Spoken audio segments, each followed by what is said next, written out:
Hello dear students, let's discuss the most important MCQ from the chapter Solutions. Right. Let's start from 2024 board exam, what they were asked. A simple question they were asked from previous board question. Isotonic solutions have the same. Directly we can answer, right? What are isotonic solutions? The solutions having same osmotic pressure, right? Those solutions having same osmotic pressure, what we call isotonic. The one with a higher osmotic pressure, what we call hypertonic. The one with a low osmotic pressure, we call hypotonic. Question number 2. Which of the following unit is useful in relating the concentration of solution with its vapor pressure? Which one? Mole fraction. We studied Henry's law. What is Henry's law? Says that partial pressure, the vapor pressure of the gas is directly proportional to what? Its mole fraction. So, mole fraction is the term we are using to express the concentration with these kind of laws, right? And similarly, Raoult's law, the vapor pressure, the partial pressure is directly proportional to its mole fraction. That's it. So, vapor pressure of the partial pressure is relating with which term? Mole fraction. That is the concentration terms we are using. On dissolving sugar in water, they are going to dissolve sugar in water. Sugar is the solute, water is the solvent. At room temperature, okay, under which of the following case the dissolution, which means solubility of sugar, will be the most rapid? See all, if you have a sugar salt, a crystal, and sugar powder, which is easy to dissolve, sugar powder, right?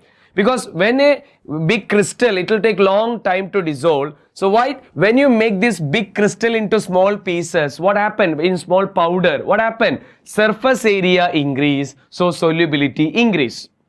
Okay, so first thing, powdered sugar if there, which mean more solubility. Second one, whether cold condition or hot condition, we can dissolve more amount. Of course, hot condition, right? If you heat the solution, what happens? Solubility can be increased. So, powdered sugar and hot water is the best to dissolve more amount of sugar in water. Maximum amount of a solid solute that can be dissolved in a specified amount of a given liquid solvent does not depend upon. See, solid solute dissolved in a specified amount of liquid solvent, solid in liquid, does not depend on, what we can say, pressure. Because pressure, there is no effect on solid, right? Pressure effect only in which one?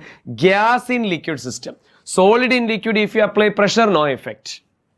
Next, low concentration of oxygen in the blood and tissues of people living at a high altitude. We studied mountain climbers, or those people are staying at a high altitude. Pressure is very less. Because of less pressure, less oxygen can intake, right? So what is the reason? Low concentration of oxygen in the blood at a high altitude is because of what? Low atmospheric pressure, according to Henry's law. Next one.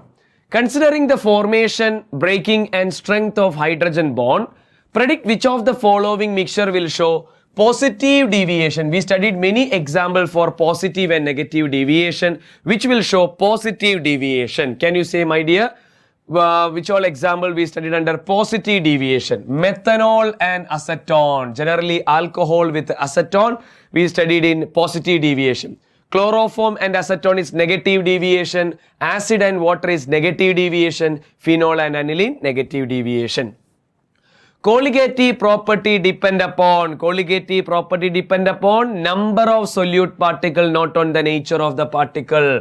It depends on the number of solute particle in the solution, number of solute. Which of the following aqueous solution should have the highest boiling point? Remember all of you, higher the number of particle, higher boiling point. So, higher boiling point means higher particles, higher number of particles. Can you say who can give more number of particles? See, the molarity is same. So, just to check, NaOH can give you Na plus and OH minus. How many ions? 2 ions. Na2SO4 can give you 2 Na plus and SO4 2 minus, right? Total 2 plus 1, 3 ions. NH4NO3 will give you NH4 plus and NO3 minus, total 2 ions. And KNO3 will give you K plus and NO3 minus, that's also 2 ion. So which is giving more number of ion? Option B, more number of ions if it given mean more boiling point and less freezing point. Next, in comparison to 0.01 molar solution of glucose, the depression in freezing point of 0.01 molar MgCl2 solution is very simple. See, actually molality is the one concentration, that's just a concentration. What is the depression in freezing point they're asking? What is depression in freezing point expression?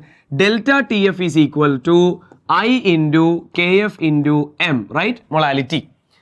So delta TF is the factor they're asking. What is the first solution? 0.01 molar means concentration, solution of glucose, okay? Glucose solution. Glucose solution. What is the other one? Same concentration, 0.01 molar MgCl2 solution. See, solution in the sense what? Water is the solvent, right? Glucose solution mean glucose in water. MgCl2 solution mean MgCl2 in water. So water is the solvent. Water Kf value is constant.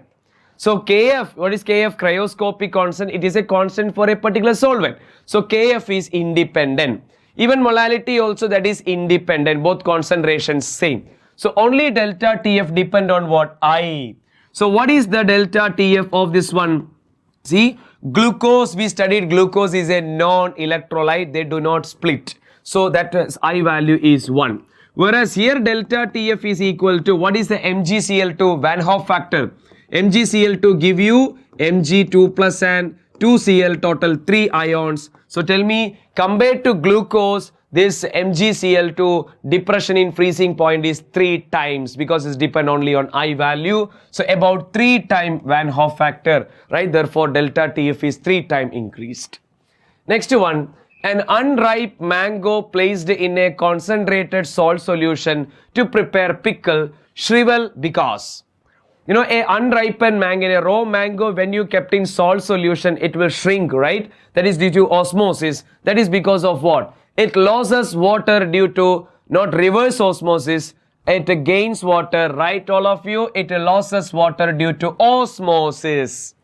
From raw mango, the mango pulp or the liquid part is leaching, that is coming out to the salt solution because salt solution is hypertonic, high osmotic pressure. We already studied when you keep a substance in hypertonic solution, what happened? That gets shrink, right? So an unripe mango placed in a concentrated solution to make pickle that shrivel because of what? That loses water due to osmosis. At a given temperature, osmotic pressure of a concentrated solution of a substance. What is expression for osmotic pressure? Pi equal to I into CRT. Means pi is directly proportional to Van Hoff factor, concentration, R is a constant, and temperature. So how at a given temperature, osmotic pressure of a concentrated solution of a substance, what we can say is higher than that of dilute solution, lower than that of dilute solution. What we can say? Higher than, because concentrated solution. More the concentration, what we can say? More osmotic pressure. So at a given temperature, osmotic pressure of a concentrated solution, as concentration increases, osmotic pressure will be higher than the dilute.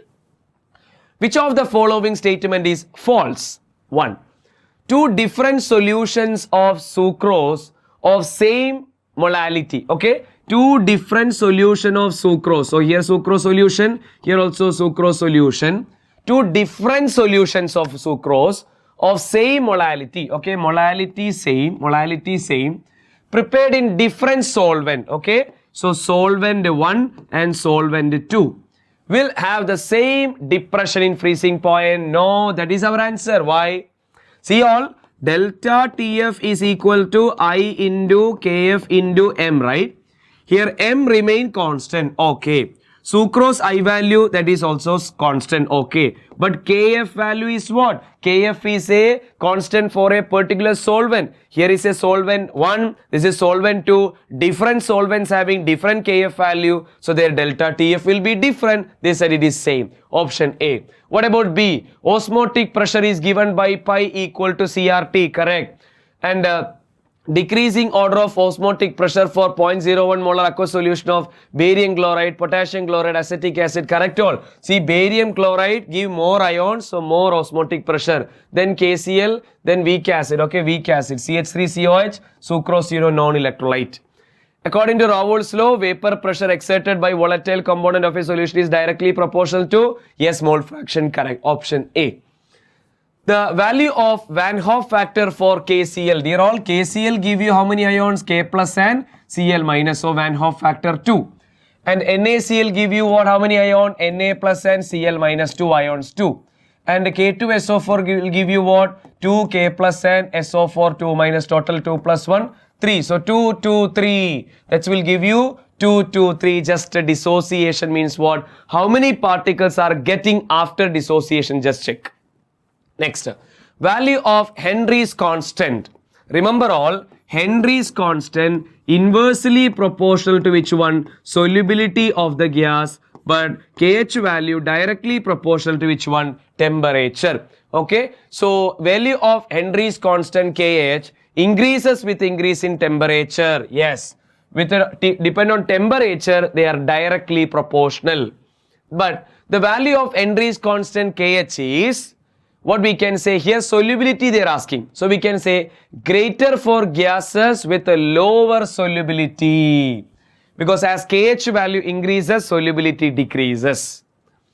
We have 3 aqueous solution of NaCl labeled as ABC.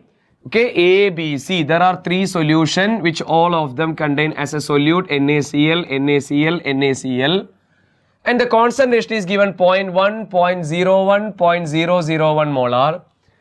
Value of Van Hoff factor for the solution. Dear all, Van Hoff factor not depend on concentration. Van Hoff factor mainly depends on solute. See, NaCl will break down as what? Na plus and Cl minus in all this case. So, I value remain the same in all solution. Why so? Van Hoff factor is independent of what? Actually concentration. If they change concentration, okay, solute is remain same, right? What is the solute? NaCl. NaCl I value is what? 2. That's it. If 2 liquids A and B form minimum boiling azeotrope at same composition. We studied that. Who will form minimum boiling azeotrope? They're all positive deviation, right? Who will form positive, right? Positive deviation forms which one? Minimum boiling azeotrope. In positive deviation, what is the reason we studied? AB interaction is weaker than AA and BB interaction. That is the reason. Because AB interaction is weaker, it forms minimum boiling azeotrope. Where is that answer? AB interaction are stronger? No. Then where we can say all of you, option D, right? AB interactions are weaker than AA and BB. Yes. So all of you, there are 2 azeotrope, maximum boiling and minimum boiling. Minimum boiling azeotropes are formed by which one? Positive deviation, because in positive deviation, AB interaction is weaker than AA and BB. Next one. KH, Henry's constant for different values are given. Argon, carbon dioxide, methanol and methane are given. Okay, notice the value all of you. 10 raised to 5, okay, 0.413.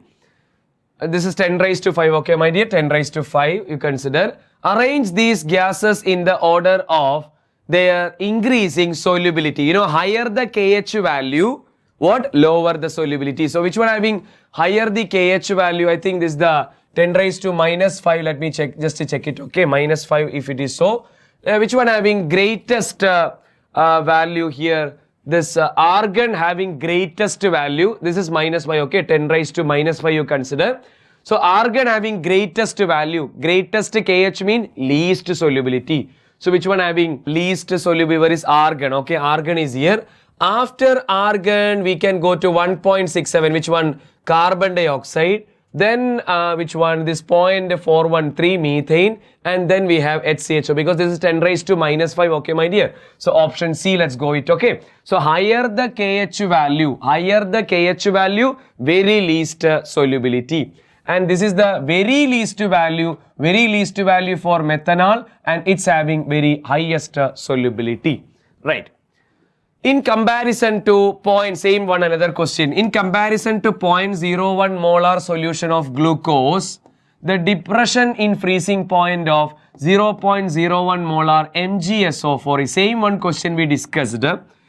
Those solution, they are in same solution. They said just a solution. That means solvent is water. If solvent is water, its Kf value is constant, so Kf would not affect. Concentration also similar, so only I value detect. So what is the I value of glucose? 1, because it's a non-electrolyte.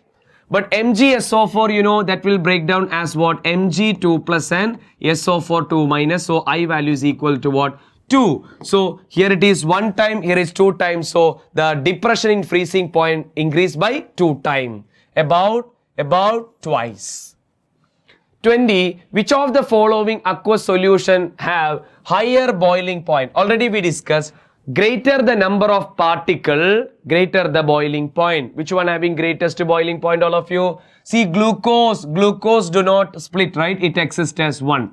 Na2SO4 exists as 2 Na plus and SO4 2 minus. Total how many ions? 3 ions.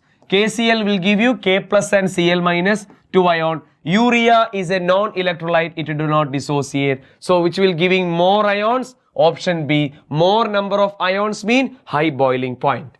Which is not a colligative property. Not a colligative property. Come on, quick. Which one? Osmotic pressure, yes. Lowering of vapor pressure, yes. Depression in freezing point, yes. Molar elevation constant. Molar elevation constant is Kb, right? It's a constant, not a colligative property. The solution that form maximum boiling azeotrope. Maximum boiling azeotropes are formed by negative deviation. Which is a negative deviation? Negative deviation. Can you identify? Chloroform and acetone is negative deviation, right? Which of the following is dependent on temperature? Depend on temperature. Which one mainly? Molarity. Because you know molarity is depend. Molarity, what is expression? WB by MB into 1000 divided by volume. See, volume term is there in molarity. So when temperature changes, volume changes, molarity changes. So molarity is the one dependent on temperature. Osmotic pressure of a solution is, see, osmotic pressure is given 0.0821 atm at a temperature of 300 Kelvin. The concentration in moles per liter will be, means concentration we need to calculate. Osmotic pressure of a solution, they didn't say anything about the solute, so I value we can take it as 1. So our equation pi equal to what? CRT. Pi is 0.0821. C is supposed to calculate what is universal gas constant 0.0821 into what? Temperature is 300. See all of you, this one we can cancel. So C equal to 1 by which one? 300. That's equal to what? 0.0033 we can get it. Ready all?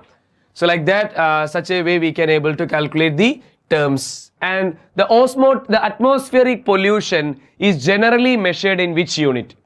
Atmospheric pollution. See there, which all are the polluted gas in very minute quantity it will be there, the pollutions and all. For a particular gas or a pollution when you consider, it will be very minute quantity. So minute quantity, if the concentration is very less in number, the method which you are using to calculate the concentration is which one? Parts per million. Here is the 26th question. Partial pressure of a solution component is directly proportional to its mole fraction. This is known as which law? Whether it is Henry's law or Raoult's law. Partial pressure of a solution component, solution, which is what is the law is called? Raoult's law, right? Partial pressure of any volatile component in a solution is directly proportional to what? Its mole fraction in the solution is given by Raoult's law. the system that form maximum boiling azeotrope. Again, maximum boiling azeotropes formed by what? Negative deviation. Who will give negative deviation? Again, acetone and chloroform. See, ethanol and acetone we studied in positive deviation. N-hexane and N-heptane is which one? The ideal solution and all. Right. Carbon disulfide acetone we discussed in this case. Which one? The positive deviation. So, acetone and chloroform negative deviation form maximum boiling azeotrope. A plant cell shrink when it is kept in hypertonic solution. In hypertonic solution, particle gets shrink. In hypotonic, it gets swell.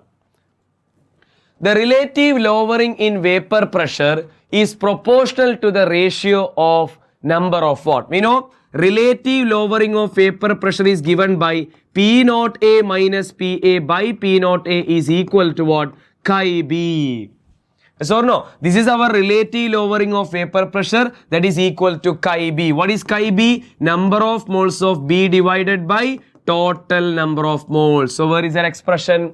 It is the solute molecule. What is this solute, right? Solute molecules to the total number of molecules in solution, option C. So relative lowering of vapor pressure directly proportional to number of solute particle to the total number of solution particle, no, number of moles. Then the osmotic pressure of a solution can be increased by, osmotic pressure equal to CRT or ICRT. R is a constant. Mainly osmotic pressure depend on what? Concentration. So if you increase the concentration or the number of particle, osmotic pressure can be increased. So increasing the number of solute particle. As we increase the number of solute particle, concentration increases, osmotic pressure increases. Next, sprinkling of salt helps in clearing the snow-covered roads in hill. In the snow region, what they are doing, they will pour this salt. They can lower the freezing point of which one? The snow. Lowering in vapor pressure, no. Depression in freezing point of snow, yes. The salt is a solute, right? Solute, when you add to the solvent, what happen? The freezing point, what happen? That decreases. So the more the particle comes, more solute particles come, especially here salt is a solute. When you pour on the surface of the snow, what happens? That will reduce that depression in freezing point of snow. For carrying reverse osmosis for desalination of water, we studied desalination of seawater is a application of reverse osmosis. The semi-permeable membrane is made up of, we discussed cellulose acetate, right? Semi-permeable membrane is made up of which one? Cellulose acetate. What will be the degree of dissociation? What is the expression for degree of dissociation? Alpha is equal to I minus 1 by N minus 1. Of 0.1 molar, molarity is not a factor. MgNO3 twice solution if Van Hoff factor. See, Van Hoff factor already given 2.74 minus 1 by, what is the N value? N value, how to calculate? How many ions are giving by the species? MgNO3 give you Mg2 plus and 2NO3 minus, total 1 plus 2, 3 ion. So 3 minus 1. So 1.74 divided by 2, that is the value, and the final answer we will calculate in what? Percentage. So that you divided by 2, and how much you will get? Around 17 by 2 if you calculate it. 8 something comes. Yes, 87% comes. So what is the equation to calculate alpha, my dear? I minus 1 by N minus 1. I is the Van Hoff factor already given 2.74 minus 1 by, how to calculate N? If it is dissociation, check how many particles you are getting after dissociation. MgNO3 twice on dissociation, you will get 3 ions. So 3 minus 1 overall. And final answer, you should multiply with 100 because alpha is expressed in percentage. If molality of the dilute solution is double, the value of molar depression constant, delta TF is equal to I into KF into M. They are going to change the molality double. Even if you change molality, double, triple, whatever, see dear all, Kf may change? No. Kf is what? It's a molar depression constant. It is a constant for a particular solvent. It does not varies with which one the concentration. So unchanged. Isotonic solution have what? Isotonic solution have same osmotic pressure. That's already we discussed. It's a 2024 board question. The Van Hoff factor I for a dilute aqueous solution of the strong electrolyte barium hydroxide. What is barium hydroxide? BaOH twice. Barium hydroxide, what is the I values? You know this will split it as Ba2 plus and 2OH minus, total 1 plus 2, 3 ions can produce, right? Barium hydroxide can give you 3 ions. When, what is the mass percentage? What is the equation to calculate mass percentage? Have you remember? Mass percentage is calculated by mass of that component divided by total mass into 100. See, 22 gram benzene is there dissolved in 122 gram carbon tetrachloride. Ready?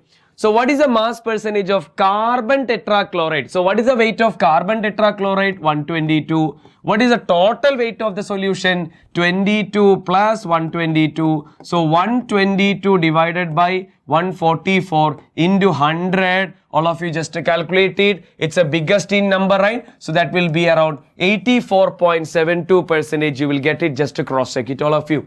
So what is the equation to calculate mass percentage? Mass of that component divided by total mass of the compound into 100. What is the molarity? What is the expression for molarity? WB by MB into 1000 divided by what? Volume. Ready all? Ready all? Let us calculate. 10 gram of NaOH in 500 ml. So what is 10 gram? Weight of solute. That is WB, 10 gram. What is the molar mass of NaOH? Remember, sodium mass is 23, oxygen mass is 16, hydrogen 1. How much you will get it? 40 gram per mole. So 10 by 40 into 1000 divided by what is the volume given? 500 ml. How much it is, all of you? Calculate it. It is 2, right? So 2 divided by 4, that is equal to 1 by 2. 1 by 2 is equal to what? 0.5 mole per liter. So molarity is calculated by what? Given mass by molar mass into 1000 divided by volume can be applied. Next question, 3 moles of P, okay? 3 moles of P combining with 2 moles of Q are mixed. Then there will be a total vapor pressure in the solution of their partial pressure. See, their individual partial pressure is given, that is P, let me take it this P component as A component and Q component as B component. So P naught A, its pressure is given, how much it is? 80 torr, and its pressure is given 60 torr, right? 60 torr. Question is to calculate what is the total pressure. We have an equation under Raoult's law we derive. Total, P total is equal to P naught A plus chi B into P naught B minus P naught A. Let us substitute. Then whose thing we need to calculate? They just said, let me take it as this is A, this is B component. Okay. So A component is 80. Its pressure is 80 plus, what is chi B? How to calculate chi B? Chi B is calculated by number of moles of B by total number of moles. So B component is this one, right? So its number of moles is 2 and total number of moles 2 plus 3, 5. So 2 by 5. So 2 by 5 into, what is P naught B? 60 minus, what is this? 80, right? So can you simplify all of you? You will get 80 plus, what is 2 by 5 into minus 2 by 5 into minus 20. Yes, we will getting 4 time, right? 4 into 2, 8. So 80 minus 80 equal to how much all? 72 torr. We get it, 72 torr. So remember this equation all. This is the equation we studied to calculate the total pressure of which one? The solution. 2 liquids, nitric acid and water. First thing, you know, nitric acid and water. Acid, when you mix with the water, we already studied this percentage and all. 68% nitric acid, 32% water and all. Water when combined with the acid, that will form negative deviation. Okay, negative deviation. So first and the negative. They already given. Negative deviation, they form what? Maximum boiling azeotrope. You know, maximum boiling azeotrope because of AB interaction is stronger than AA and BB. Where it is? AB interaction stronger than AA and BB. That's it. So when you nitric acid and water form maximum boiling azeotrope, when mixed in this ratio, it means what? Maximum boiling azeotrope means AB interaction should be stronger than AA and BB. In the graph, hope you remember this graph, temperature versus vapor pressure we draw. In this graph, what is this data represent? We studied this XY. The right side one is solution and the left one is which one? Solvent, right? So XY is solution, where it is PQ is solvent. PQ is the curve for solvent, XY is the curve for solution, and delta T is the, this is our delta TB, the depression in freezing point. No, that is a depression in boiling point all. So PQ is the curve for solution, no. PQ is the curve for solvent, okay. XY is the curve for solution, okay. Delta T is the molar elevation in boiling point. Yes, so that is the C answer can be corrected. And XY, what is the XY given? PQ is the curve for solvent, okay. And XY is the curve for solution, and delta T is the elevation in boiling point. That is the best answer, right, my dear? So D can be the correct answer, right? Delta T is the elevation in boiling point, delta TB. So once finally, PQ represents solvent, okay? PQ represents solvent, and XY represent curve for solution, ready? And delta T represent what? It is the elevation in boiling point, right? Next, a numerical is there. Okay, let us calculate fast. A solution containing 12.5 gram of non-electrolyte substance. That is a solute, right? So weight of solute is given 12.5 gram. It is dissolved in 185 gram water. So weight of solvent is 185 gram. Shows boiling point elevation. That means what? Delta TB, boiling point elevation is given 0.80 Kelvin. Calculate the molar mass of the substance. So MB we need to calculate. KB already given 0.52 Kelvin kilogram mole inverse. Directly upper equation. Delta TB is equal to I into KB into molality. We know delta TB already given 0.80. Or what is our main equation? Delta TB equal to what is I value? They did it non-electrolyte, right? So I value is 1. So KB into what is molality expression all? WB by MB into 1000 divided by WA. So delta TB already given 0.80. KB already given 0.52. WB is 12.5. MB we need to calculate 1000 divided by WA is 185. So we need to calculate MB. So while you simplifying, just calculate, try it all of you. Around you will get 43.92 gram per pound. Please cross check it, okay? The method I'm just giving now. Next question 43. 5% solution of cane sugar.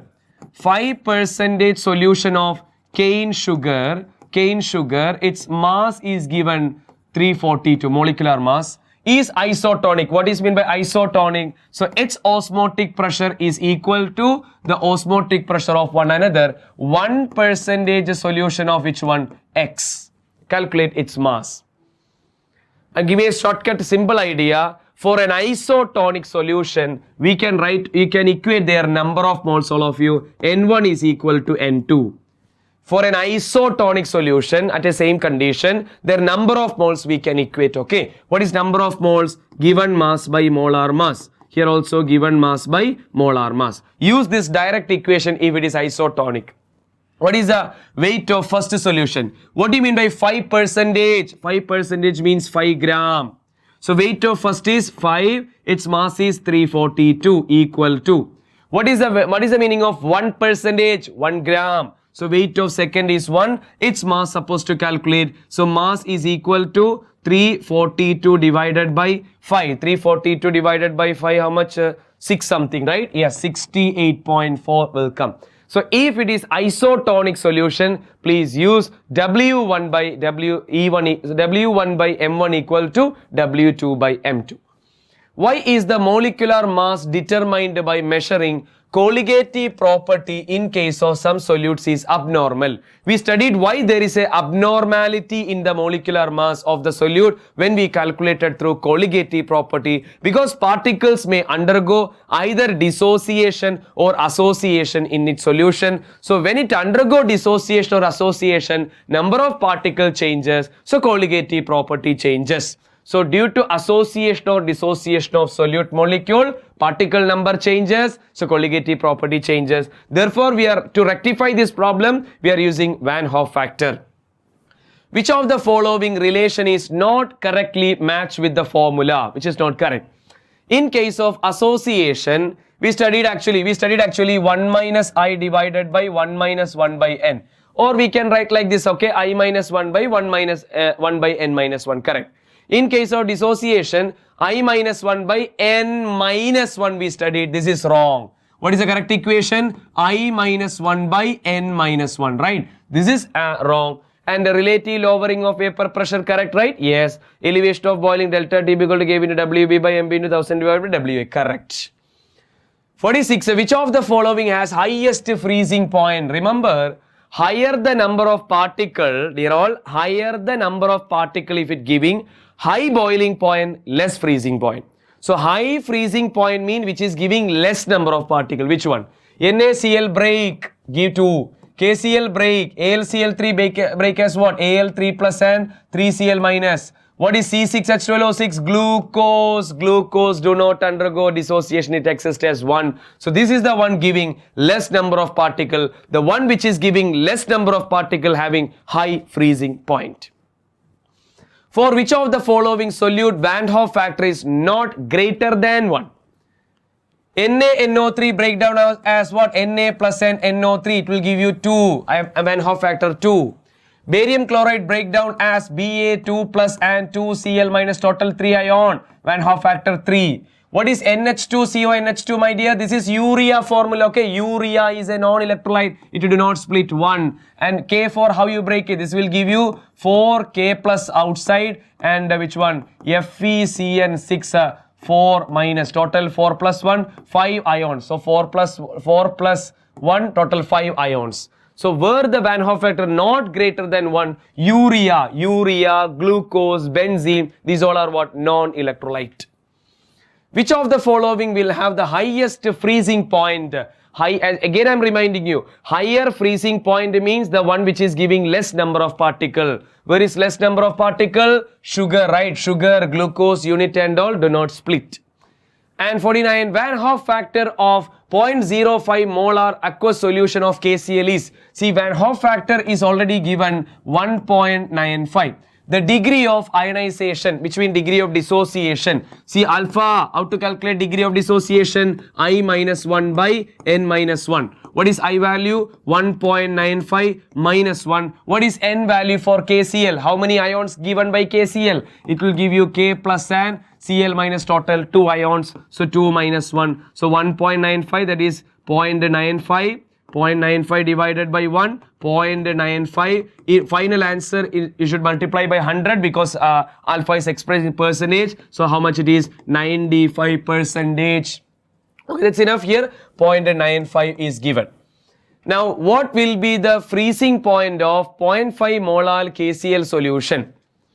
What will be the freezing point of 0.5 molar KCl? So, molality is given to you 0.5 molar KCl solution. So, what is the I value of KCl, all of you? 2, right? K plus and Cl minus 2 ion. The molar freezing point constant, that means Kf is given 1.86 degree Celsius mole inverse. Okay, degree Celsius, the molality inverse. So, here, what is to calculate? What will be the freezing point of the solution? We need to suppose to calculate Tf. What is our equation? Delta Tf is equal to I into Kf into which one? Molality. Delta Tf, how to calculate? Tf naught minus Tf equal to I into Kf into molality. What is Tf naught? Freezing point of the pure solvent. Here solvent is which one? They did just mention solution, right? So solvent is water. Solvent freezing point 0 degree. 0 minus Tf is equal to, what is I? 2 into What is Kf? 1.86 into what is molality? 0.5, right? 0.5 can we write it as 1 by 2? So 2 cancel, 1.86. So what will be Tf, my dear? What will be Tf? Tf will be minus 1.86 degrees Celsius, right? Minus 1.86 degrees Celsius. Question number 51. In a chemistry laboratory, Richard took 5 gram of solute, 5 gram of solute from an unknown box and prepared a 0.25 molar basic solution. So they given the weight of solute, right? So weight of solute is what? WB. It is given as 5 gram. And the molarity already given that 0.25 molar basic solution. The volume of the solution was, so volume also given, it's around 500 ml, ready? Based on the above data, which of the following is likely to be the unknown substance used by Richard? Means they're asking what is a solute they were used, whether it is calcium hydroxide, sodium hydroxide, lithium hydroxide or cesium hydroxide. Very simple. We have the equation for molarity, right? What is that molarity? If it is given, molarity is equal to what? WB divided by MB into 1000 divided by volume. That is the expression for molarity. So molarity is already given 0.25 equal to WB. WB is given weight of solute 5. MB we need to calculate. The molar mass we need to calculate. Into 1000 divided by what is the volume of the solution, that is equal to 500 ml. That is equal to 2. So it will be MB is equal to what? MB is equal to 5 into 2. 10 divided by 0.25. What it will be? So we can write 10 divided by this one we can write 25 into 10 raised to minus 2. So 10 raised to minus 2 when go to the numerator. 10 square into 10 cube. That means 1000 divided by 25. 1000 divided by 25 is equal to what? 40 gram per mole. 40. What is the 40 with the molecular mass? What is the solute we have? That is what? NaOH, right? What is mass of NaOH? 40. Sodium mass is 23. Oxygen mass is 16. 1 hydrogen. See all of you? 40. So 40 if the molecular mass, the solute is what? That is sodium hydroxide.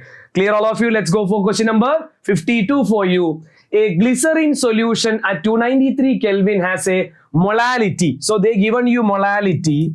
Okay. Molality already given 3.89 molar. And a molarity. Molarity also given. Molarity is equal to 5.33 molar. Ready? Which of these would be correct? Which of these would be correct for the molarity? For the molarity and the molality, all right, of the same glycerin solution at 450 Kelvin. What they changed actually? Temperature. What is the initial temperature, dear? 293 Kelvin. Now they increased to what? Now they increased to what? 450 Kelvin. So temperature increased. You know how the temperature affect molality and molarity. Here, molality is what? Molality is WB by MB into 1000 divided by WA. So molality is not depend on temperature because there is no factor, there is no quantities which changes with the temperature, right? All are weight. Weight do not change with the temperature. We know molality is independent of temperature, whereas what about molarity? What about molarity? You know, molarity is equal to WB by MB into 1000 divided by volume. Volume is depend on temperature. How it is depend? Directly. Volume is directly proportional to temperature. As temperature increases, volume increases. When volume is directly proportional to temperature, then what? How volume related to molarity? Inversely.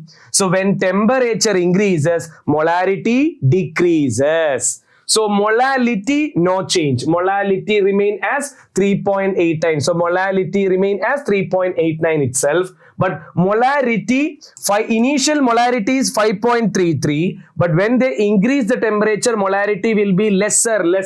So less than 5.33. Molarity will be less than 5.33 and molality is equal to, right? Option A, molarity less than 5.33 whereas molality is equal to 3.89. So careful all. Molarity is dependent on temperature, whereas molality independent on temperature. Let's go for question number 53. A mixture of acetone and chloroform. You see, acetone and chloroform, where we studied, positive or negative deviation, you should have a clear idea.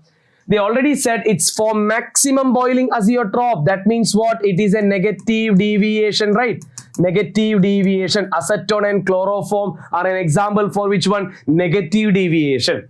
So, they're asking which of the following is correct for the mixture. For negative deviation, for negative deviation, AB interaction is, why they form maximum boiling? Because AB interaction is stronger than AA and BB interaction.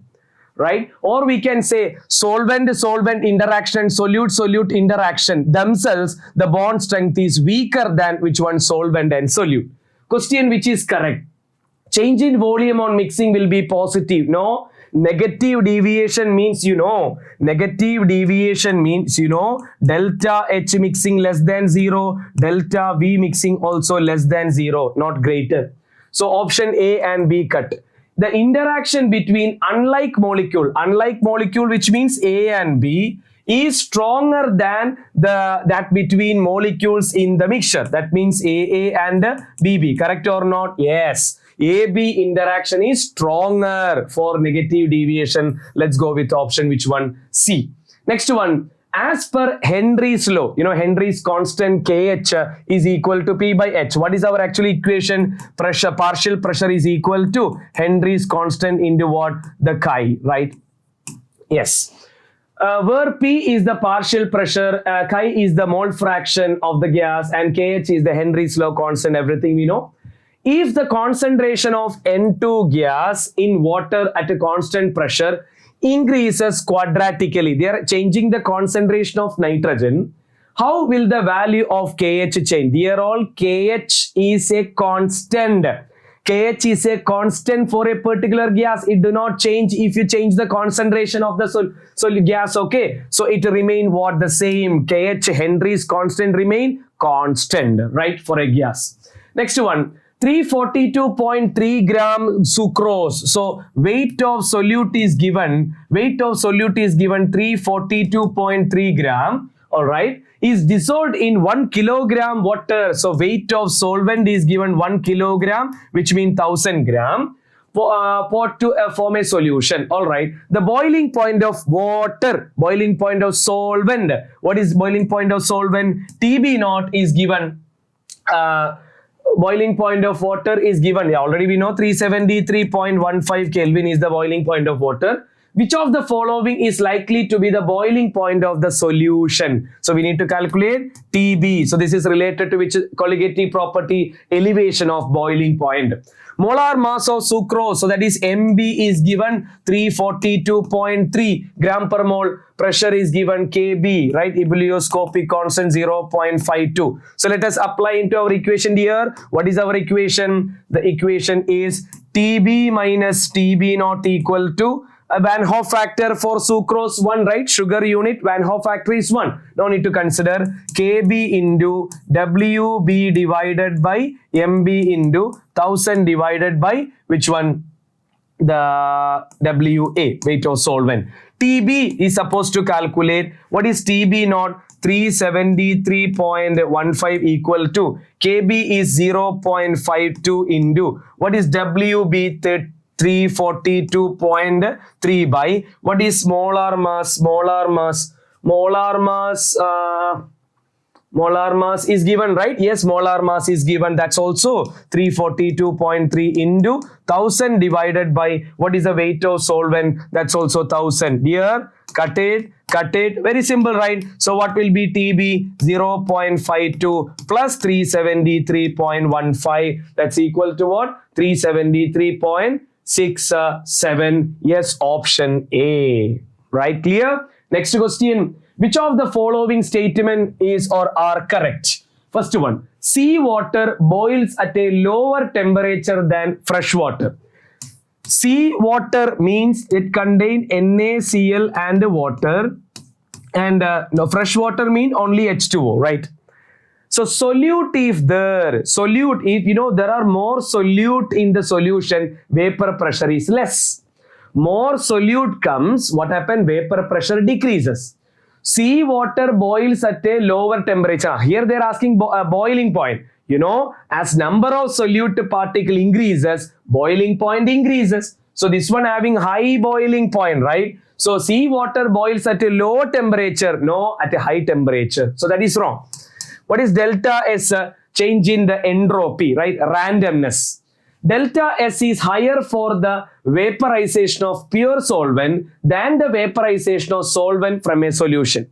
Clearly try to understand. This is a solution, this is a solvent, right? Where more vapor start to generate. Here, where we have more solvent, where more vapors start to generate, because solute particles do not undergo vaporization faster, right? So solvent particle only there means they undergo vaporization faster. There will be more vapor, so more randomness. So that is a correct statement.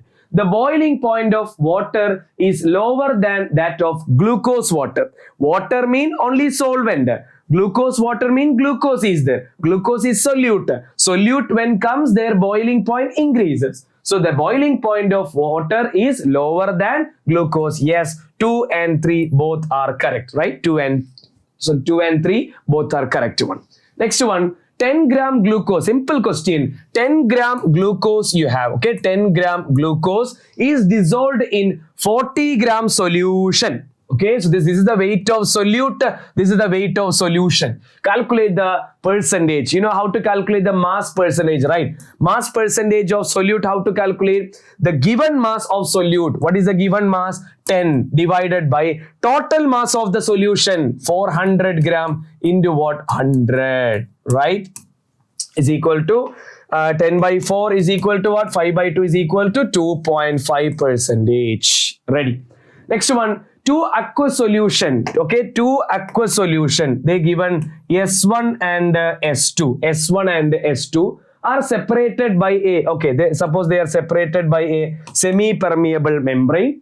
The vapor pressure of S1 is lower than that of S2. Vapor pressure of S1 is lower, right? Lower. What is that meaning? Vapor pressure lower mean which contains solute. So, okay, so this is a solution, this is a solvent. How we considered here? Yes, they said S1 having lower vapor pressure. Lower vapor pressure means there are more solute. So that means a solution. Okay, it can be taken as a solvent. Anyway, this one contain more solute. That's the meaning. Now the question, where solvent flow? Solvent always flow from what? High concentration of solvent to low concentration of solvent through the semi-permeable membrane, that is called our osmosis. So can you say here is solvent and this is what? Solution. So what is mean by osmosis? Osmosis mean solvent move from solvent to solution, or higher concentration of solvent to low concentration of solvent. That is what S2 to S1 is the movement. So they are connecting with which one? Osmosis. Remember all, number of solute particle when increases, what happen? Vapor pressure decreases. Next one, which of the following 0.1 mole aqueous solution will have lowest freezing point? Many times we discussed lowest freezing point mean they contain more number of particles. That's the meaning. Lowest freezing point mean more number of particles. See, this is glucose. Glucose do not dissociate, it exists as glucose itself. Al2SO4 thrice, how it break all of you? 2 aluminium, right? 2 aluminium with a charge 3 plus and 3 sulfate with a charge 2 minus. Total 2 plus 3, it's giving you 5 ions. What about calcium chloride? It will give you calcium 2 plus and 2 Cl minus, total 3 ions, and Na3PO4 will give you 3 Na plus and phosphate PO4 3 minus, 3 plus 1, total is giving you 4 ions, right? 4 ions. So can you say which is giving more ions that produces least or lesser freezing point? So more ions for aluminium sulfate. So this point please don't forget, okay dear, this is the point I'm telling you. Number of particles, finally, as number of particle increases, remember only the boiling point increases, freezing point and vapor pressure decreases. Please remember this point. As number of particle increases, only boiling point increases, but freezing and vapor pressure decreases. Next one, which of the following is true? Ready? The ideal behavior of a liquid solution is due to the fact that different molecules present in it do not interact with which one another. No, there is interaction, right? You know, there is in ideal solution, what we studied, AA and BB interaction are equal to AB interaction, right? There is an interaction, so it is wrong. Henry's law deals with the variation of solubility of gas with temperature. Yes. Henry's law deals with what? Solubility of a gas, that is depend on what temperature. We studied how solubility related to Henry's constant, how temperature related to Henry's constant and all. So B is the correct statement. Next one, when a solute is added to pure solvent. When a solute is added to a pure solvent, that means you are making a solution. Then vapor pressure of the solution become lower than that of the pure solvent. Correct or not? When solute added, more number of solute particles come, vapor pressure decreases. So vapor pressure of the solution become lower than that of pure solvent. Yes. Rate of evaporation of solute does not affect. No. So option, solute does not affect the rate of condensation. No, rate of evaporation of the pure solvent is reduced. Rate of evaporation, all of these are there, so we have to cross check. Okay, rate of evaporation of the pure solvent is reduced. Yeah, it is possible, right? So when a solute is added to pure solvent, first one is okay, correct, right? Vapor pressure of the solution become lower than that of the pure solvent. Rate of evaporation of the pure solvent is reduced. Yes, that's also correct. Okay, so I think D, all of these will be the answer. You can cross check. Rate of evaporation. See, if it contain only solvent, suppose it contain only solvent, solvent definitely what? Evaporate, right? So rate of evaporation will be more. But when you add solute into this one, what happens? Solute particles do not undergo vaporization faster, so it will reduce the vaporization of which one? Solvent. Rate of evaporation of the pure solvent is reduced, yes, when you add solute. And solute does not affect the rate of condensation. Yeah, rate of condensation is rate of condensation and evaporation both are depend on what? Solvent, because solvent only makes what? Vapors, right? So both, yes, all of these are correct. Yes, option D is the correct one. From the colligative property of solution, which one is the best method for the determination of molecular weight of polymer? We studied the macromolecules like polymer, plastics and rubber, or this kind of what we can say generally polymers. Okay, polymers and the biomolecules, right? Proteins and all. Their weight is calculated by what? Osmotic pressure is the best method because we can calculate at room temperature itself, and molarity is used instead of molality. So many advantages are there. 63. If liquid A and B form ideal solution, we know the properties of ideal solution. Delta, you know, ideal solution, delta H mixing 0, the volume of mixing 0, but yes, entropy of mixing is not 0. So liquid A and B form ideal solution. What we can say, both A and B are correct. 64. Which of the following solution will have highest freezing point? Highest freezing point mean which contain low number of particles, low dissociation.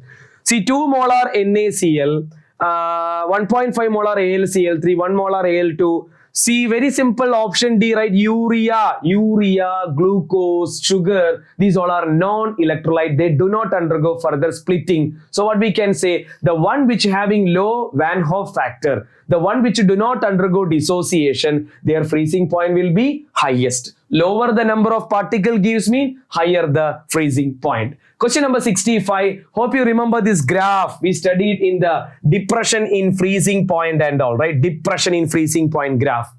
Question, whether they given you PQ, they're asking about PQ and QR and ST. This is PQ, this is QR and ST. This is very clear from the textbook graph. PQ represent what? Liquid solvent. PQ represent liquid solvent. On freezing, it becomes solid solvent, right? Solid solvent. And the right one is which one? Liquid, the solution. Solution. Compulsory to know the graph. The same one graph we discussed in which one? Elevation of boiling point also. This is freezing. So where it is all of you? PQ represent liquid state of, not the solution, solvent, okay. PQ represent liquid state of solvent, yes. QR represents solid state of solvent, yes. And ST liquid state of solution, yes. Let's go with option B is the answer. Question number 66. 2 gram of sugar, 2 gram sugar is get added to 1 liter of water to give sugar solution. What is the effect of addition of sugar on the boiling point, freezing point of water? Here, as number of particle increases, solute particle when increases, boiling point increase, freezing point decrease. So boiling point increases and freezing point decreases. Yes, the connection they are asking. 67, this is our osmosis process. If a semi-permeable membrane is placed between solvent and solution as shown in the given figure. Okay, let's see what happened in this one. The solvent molecule will flow through the membrane from solution to pure solvent. No, solvent to solution. That is called osmosis, right? Solvent molecule will flow continuously till the equilibrium is attained. Yes, solvent molecule will go through the semi-permeable membrane till the equilibrium attained. Correct. But there is an option both B and C. So check C also. The flow of solvent from its side to solution. Okay, flow of solvent from side to solution side across a semi-permeable membrane can be stopped if some extra pressure can osmotic pressure applied. Yes, so the correct answer is which one, dear? Option D. If you apply, if it is solvent and if it is solution, if you apply more pressure on the solution side, you can prevent the process osmosis. That is called osmotic pressure. Yes, both B and C are correct. 68. See, grapes placed. Hope you can able to see grapes here, right? Okay, so this is grapes are placed here in the solution X, Y, Z. Ready? If a beaker X contain water, the excess contain water. Okay, so this one is what? This is normal water in which this is the size of grape. All right. What then Y and Z contain? Simple, dear. Here, what happened to the in Y solution? What happened to the size of the grape? It increases, right? It swell. If the grapes particle gets swell, means what it should be? It should be an hypotonic solution, because in hypotonic solution particles swell, whereas it is shrink. It is shrinking. Shrinking is happen in which one? Hypertonic solution, dear. Hyper. Remember, if a particle swell mean it is hypotonic, shrink means hypertonic. So Y is hypotonic and Z is hypertonic. Let's go with option A. Question number 69. They given water here and what is given? Hope you can able to read it. This is 1 molar glucose solution. This is 0.5 molar glucose solution. Right? This is normal water. Here more concentration glucose is there. Here 0.5 concentration. Question. Which of the following statement is correct? Ready? Vapor pressure in all the 3 beaker is same. No. Because as the number of particle increases here, glucose is increasing. Some of them contain 1 molar, some of them contain 0.5 molar, some of them do not. So as solute particle increases, vapor pressure changes. Vapor pressure of beaker B is highest. Vapor pressure of B is highest. No, as the number of particle 1 molar more, right? So more solute mean less vapor pressure. Vapor pressure of beaker C is the highest. No, actually vapor pressure of which one is highest? A, because there is no solute. Because solute increases, vapor pressure decreases. So answer is D.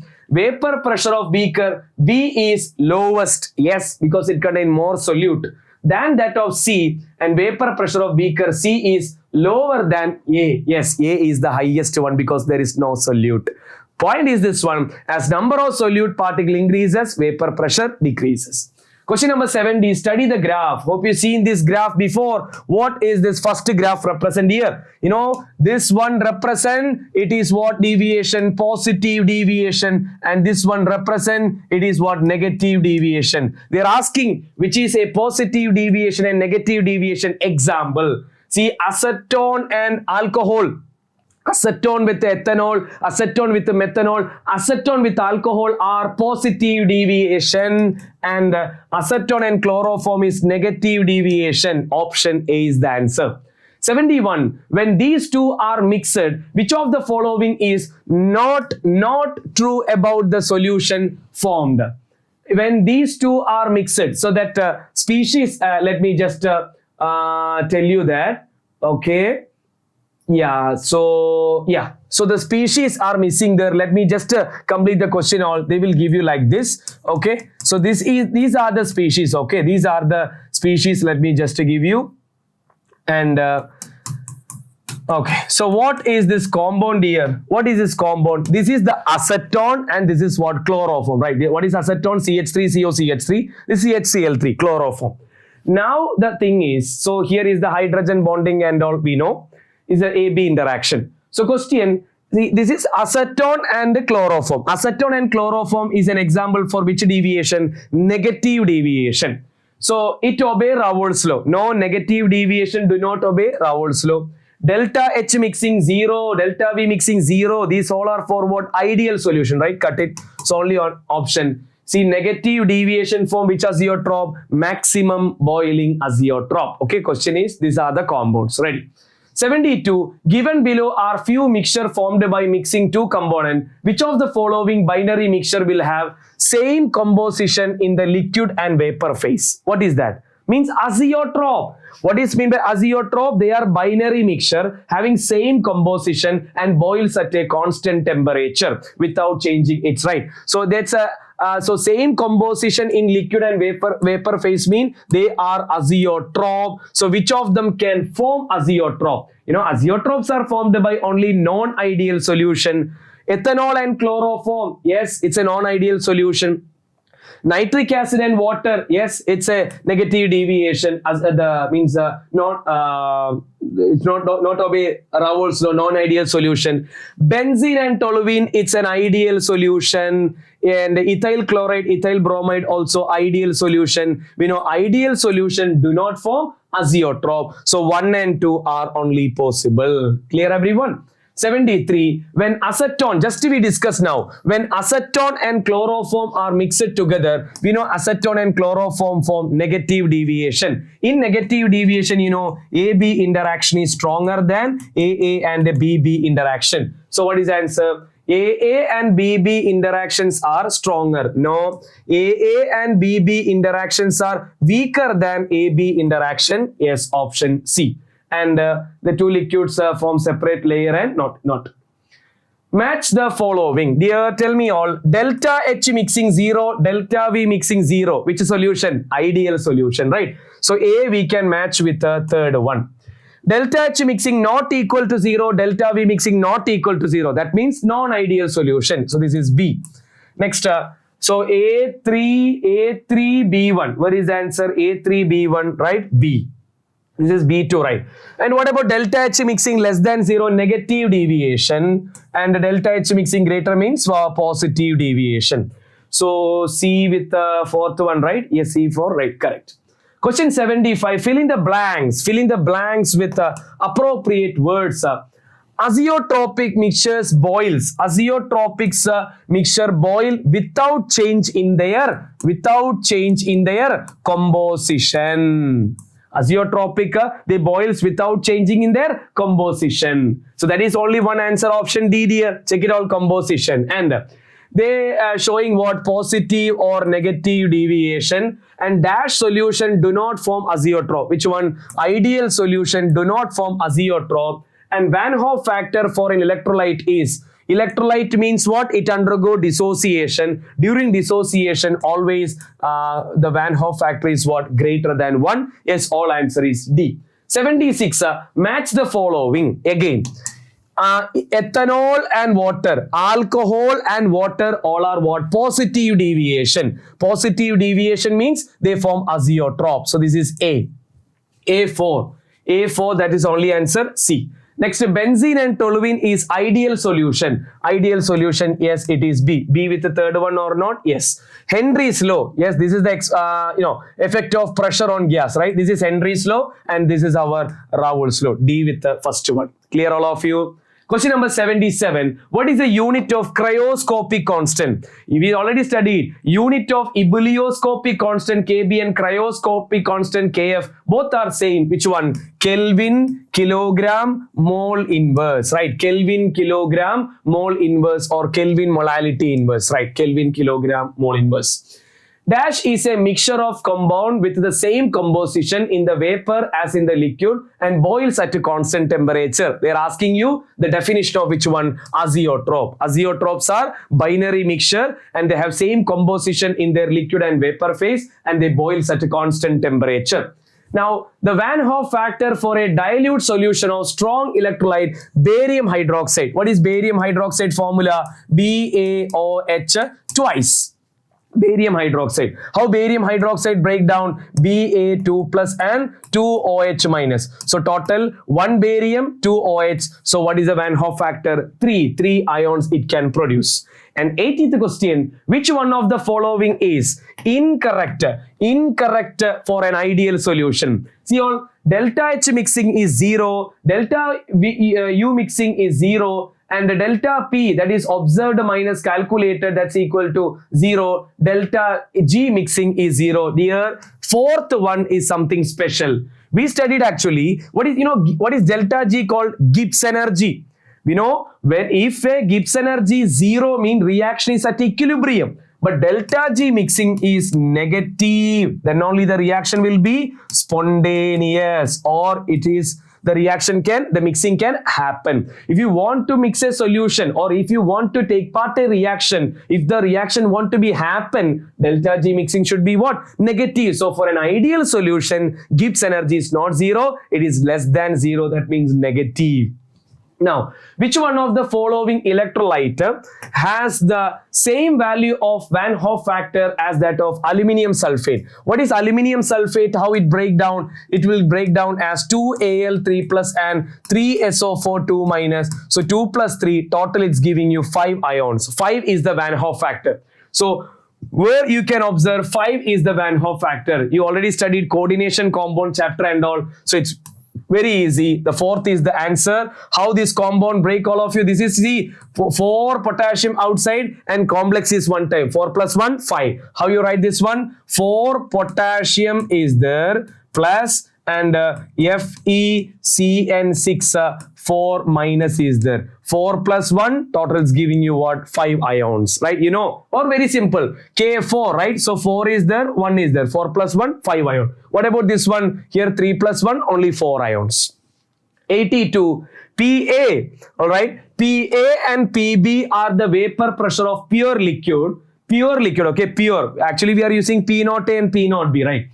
And respectively, ideal binary solution represent the mole fraction, the total pressure, we studied already, derived an equation for total pressure. What is the equation? P total is equal to P0A plus chi B into P0B minus P0A. Here instead of P0A and P0B, they used PA and PB. So which is correct, all of you, just to check it. Very simple this one. You see here A means here B. Just check it. It's like that or not. Here A. No.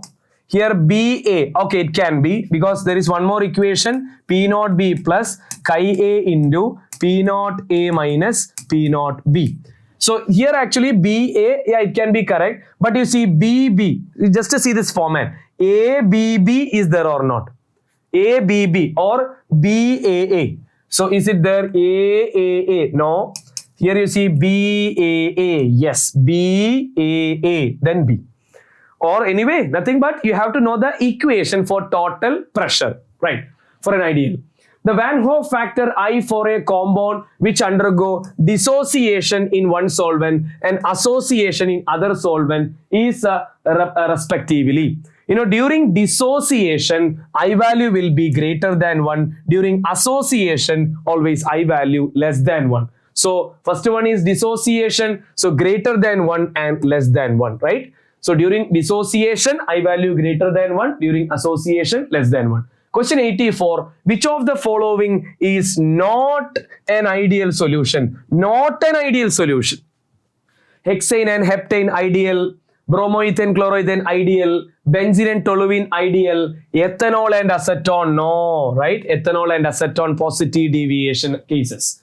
The vapor pressure of pure benzene at a certain temperature is, so vapor pressure of pure benzene, which means P0A is given 0.85 bar. A non-volatile, non-electrolyte solid weighing, so weight of solute is given 0.5 gram, is added to 39 gram benzene. So that is the weight of solvent 39 gram. Its molar mass already given, so MB is already given 78 gram per mole. Vapor pressure of the solution then is, so vapor pressure of the solution means PA is given 0.845. What is the molar mass of the solid substance? No, so this is the molar mass of the solvent, right? So this is molar mass of solvent, okay, that is MA. So they are asking you to calculate MB. So which theory is this one? Relative lowering of vapor pressure. Let us apply our equation. P0A minus PA divided by P0A is equal to WB by MB into MA divided by WA. Ready? P0A is given 0.85. PA is given 0.845. P0A is given 0.85. Okay, equal to WB is 0.5, MB supposed to calculate, MA is 78 and WA is what? 39. So we need to calculate the value of MB. Hopefully you can able to do it, all of you. Please cross check the value. You will get around 170 gram per mole. Topic is relative lowering of vapor pressure. Next one, the boiling point of benzene is a pure solvent, right? So TB naught is given 353.23 Kelvin. When 1.8 grams solute, so weight of solute is given 1.8 gram. Solute was dissolved in 90 grams. So weight of solvent is given 90 gram of benzene. The boiling point is raised to, so TB, boiling point of the solution, is given 354.11 Kelvin. Calculate the molar mass of the solute. Again, we need to calculate MB here. KB, molar elevation constant, is already given 2.53. So which theory is this one? Which colligative property? Elevation of boiling point. The equation TB minus TB not equal to KB into, here all they didn't mention about solute, so I value we can take it as 1, okay. KB into WB by MB into 1000 divided by what? WA. Substitute. TB is given 354.11 minus TB naught is 353.23 equal to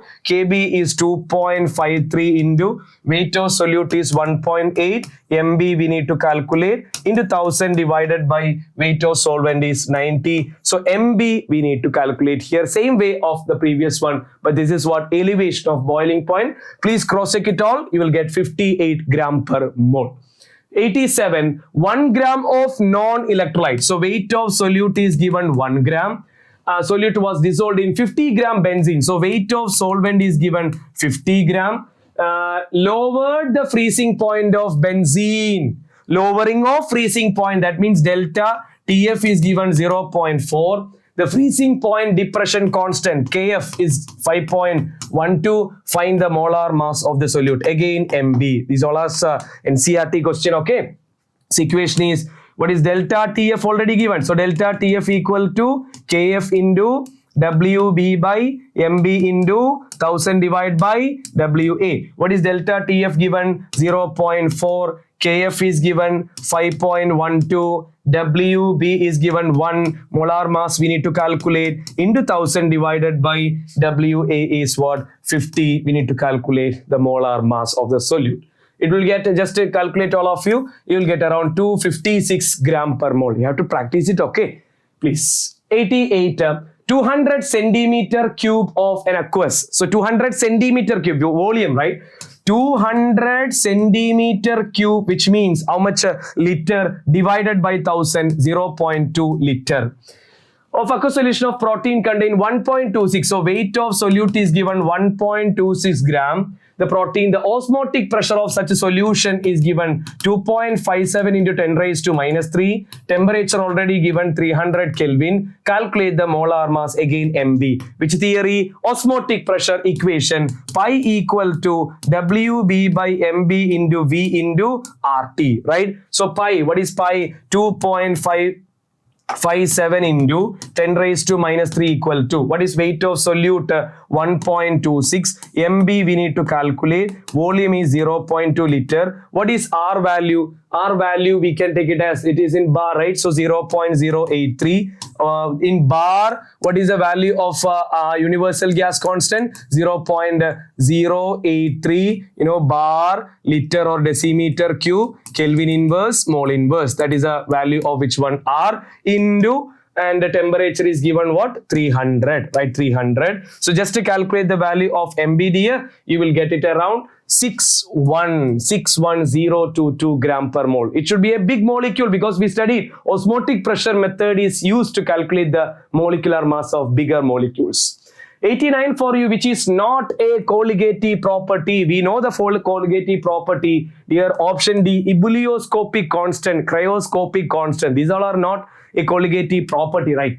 The type of intermolecular interaction present in N-hexane and N-octane. Where actually we studied N-hexane, N-heptane and all, N-hectane or N-octane and all. This is actually an ideal solution. And also, ideal solution AB interaction is approximately equal to AA and BB. But here this is not the question. N-hexane, N-octane, they are hydrocarbon, right? Your alkanes are what? Non-polar. Alkanes are what? Non-polar. Between, there is some bonds we have to study here. Between two polar molecule, between two polar molecule, there is a interaction. That's called a dipole-dipole interaction. It is stronger bond. Between two polar molecule, dipole-dipole interaction. Between one polar and one non-polar molecule, there is an interaction called dipole-induced dipole interaction. Dipole-induced dipole interaction. And the third one is between two non-polar molecule, that is called London force or dispersion force. So here, hydrocarbons are non-polar. Two non-polar species are connected by which bond? All London force or dispersion force.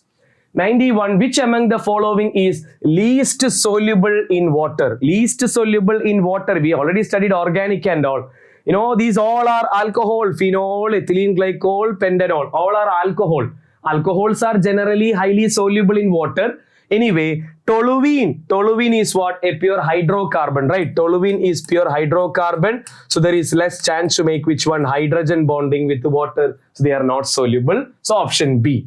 92. Due to high pressure, scuba divers experience, we studied in Henry's law application. Mountain climbers experience anoxia. Scuba divers experience, what's that called? Bends, right? Trapping of small gases of nitrogen and all in the capillary tube called what? Bends. Which relationship is not correct? Is not correct. Check it all of you. Delta TB. What is a delta TB expression we have? Delta TB is equal to KB into WB by MB into 1000 divided by WA. Is it correct? They used 1 and 2. 1 for solvent, 2 for solute. Okay. So that is correct, right? What about, very simple, we can identify. It's option B because KF and delta TB. Is it correct? Delta TB means what? Elevation of boiling point. Where what is the constant? KB, right? Not KF. That's it. The molar elevation constant. What is mean by molar elevation constant? The KB, right? KB. Molar elevation constant depend upon nature of solute, nature of solvent, vapor pressure, enthalpy. What is that? Nature of solvent. KB. KB we are saying for a particular solvent. KB for water, KB for benzene, like that they are giving in the question paper, right? KB, ebullioscopic constant, KF, cryoscopic constant. This is for what? For the solvent. Okay, this depends on the nature of solvent. What does the unit mole per kg represent? Simple question. Mole, number of moles per weight of solvent in kilogram. What is that called? Molality, right? Molality. What is molarity? Number of moles divided by volume of the solution in liter. So solution which having highest osmotic pressure is known as, if two solutions having same osmotic pressure, what they call isotonic. If they are not same, one with a higher, the higher one is called hyper, lower one is called hypo. So higher osmotic pressure is hypertonic solution. 97, RBC. RBC is isotonic. Textbook is very clearly given. Osmotic pressure of RBC is equal to 0.9% NaCl solution. Our blood osmotic pressure is equal to 0.9% NaCl solution osmotic pressure. So what is the answer? Option B. When RBC placed in 0.5% NaCl, dear, just we discuss now, our RBC is osmotic pressure with a 0.9%, but now they are placed in 0.5% NaCl. What happened?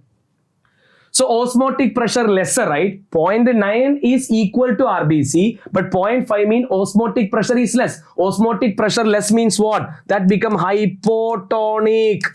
The solution having low osmotic pressure, what we call? Hypotonic. In hypotonic solution, particle swell. Particle swell. So what is the answer? We can say that will swell. So when RBC placed in less than 0.9% NaCl, it will swell. More than 0.9%, it will shrink. Now, the process of movement of solvent through a semi-permeable membrane from the solution to the solvent. Solution to solvent means what? Reverse osmosis. When we apply high pressure, yes, that's reverse osmosis. And it is our 100 last question. Desalination. What do you mean by desalination? Removal of salt from seawater, right? Is removal of salt is of seawater is the application of which one? If you consider seawater left side, seawater means what it contains? NaCl and water, and normal water I'm taking in another chamber, normal water. So what is our purpose? NaCl we want to remove, right? So if you apply more pressure on the solution side, what happened? The solvent go from solution to solvent. So H2O, you will get it here. NaCl, we can remove it. That is what? Reverse osmosis. Desalination or purification of seawater is done by which process, dear? Not osmosis, reverse osmosis. So these are our 100 questions from the chapter solution. Hi students, welcome to Brilliant Qatar. Here we are discussing 100 MCQ from the chapter Chemical Kinetics, one of the physical chemistry chapter. As you know, they won't ask you very too long questions in this MCQ part. A simple question within seconds we can able to find it, especially it's an MCQ. But when you go for the descriptive type of question, yes, there will be a lot of calculation part will be there. So through the 100 MCQ, let us revise the entire chapter once again. Hope you all are ready. Let us start. Question number 1. The rate of a reaction increases 16 times. This is the 2024 board question. Okay, 2024 board question. A simple question. Rate of a reaction increases 16 times when the concentration of the reactant increases 4 times. So they didn't given any reaction here. So let me take a general reaction. Rate is equal to, let me write the rate law first. Rate is equal to K into the concentration of the reactant raised to X. We don't know what is the reactant and all. They're not given the reaction. So the rate of the reaction increases 16 times. Rate of the reaction increase 16 times, right? If it want to increase 16 times, what they did, concentration of the reactant increases 4 times. So that concentration of the reactant become 4R raised to X, right? Concentration of the reactant, they increased 4 times. Ready? Then what is the order of the reaction? You know what is order? It is the sum of the power. So what is the order of this reaction? If you want to get 16 times, what should be the order, dear? The X should be what? 2, right? Then only 4 square, we will get 16. The rate will be increased to 16 times. So what will be the answer? Option B, 2 is the order. So it is a second order reaction. So overall the rate of the reaction increases 16 times by increasing the concentration of reactant 4 times. So 4 square, then only you will get what? 16. Right? Question number 2. The term minus dx by dt in a rate equation refers to what? Minus dx divided by dt, we will express the instantaneous rate like this one. Minus sign, what it indicate? Minus we are using for reactant and plus we are using for what? Product, because that minus showing that reactants are consuming in the reaction, plus indicate that products are forming in the reaction. So minus dx by dt indicate that option, let's go with option which one? B, the decrease in concentration of reactant with respect to what? Time. So decrease in concentration expressed by minus, increase in concentration of product expressed by plus sign. That you know. Question number 3, that is, for a reaction P plus Q gives 2R plus S, the incorrect statement is, what is that? Incorrect statement is, let's see all of you. Rate of disappearance of P. What is the rate of disappearance? We can write minus dP divided by dt equal to rate of appearance of S. Yes, S is also only 1 mole, right? So minus ds divided by what? dt. Correct. Rate of disappearance of P is equal to rate of appearance of S. Correct. Rate of disappearance of Q. What is in terms of Q? Minus dQ divided by dt equal to 2 into rate of appearance of R. What is in terms of rate of appearance of R? We know the coefficient. The coefficient, we will write it as the reciprocal, right? And dr divided by dt. Is it double? No, half of. Rate of disappearance of Q is half of rate of disappearance of which one? R, not double. So that is a wrong statement. Let's go with option which one? B is the correct answer. Ready all of you? Ready? Next question. In a reaction, they given a reaction 2x gives y. The concentration of x decreases from 0.5 to 0.3 in 10 minutes. So rate of x, right? Yeah. So can you say how you can write in terms of x, the rate is minus 1 by 2. Always the coefficient, we have to take it as a reciprocal. Minus 1 by 2 into dx divided by dt, or change in concentration of x divided by change in time. So minus 1 by 2 into, what is delta x mean? Delta x mean x2 minus x1. Or R2 minus R1. That means the final concentration minus initial. What is delta T? T2 minus T1. Change in time. So that is equal to minus 1 by 2 into, what is the final concentration? Final is 0.38. So 0.38 minus, what is initial concentration? 0.5 divided by, within 10 minutes that over. So that is the final time. 10 minutes is the final time. Initial time is what? 0. We are starting 0.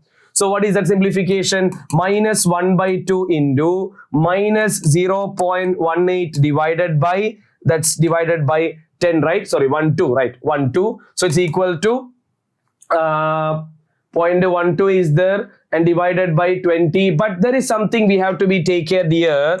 Here I hope you can able to see that it is mentioned the rate of reaction is in molar per second. Molar per second.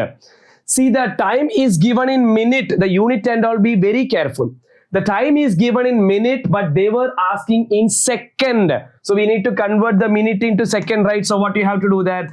Divided, right? This divided by 10. That 10 is the minute. In order to convert into second, we have to multiply by 60. So it will be minus minus get positive. So that will be 0.12 divided by 1200, right?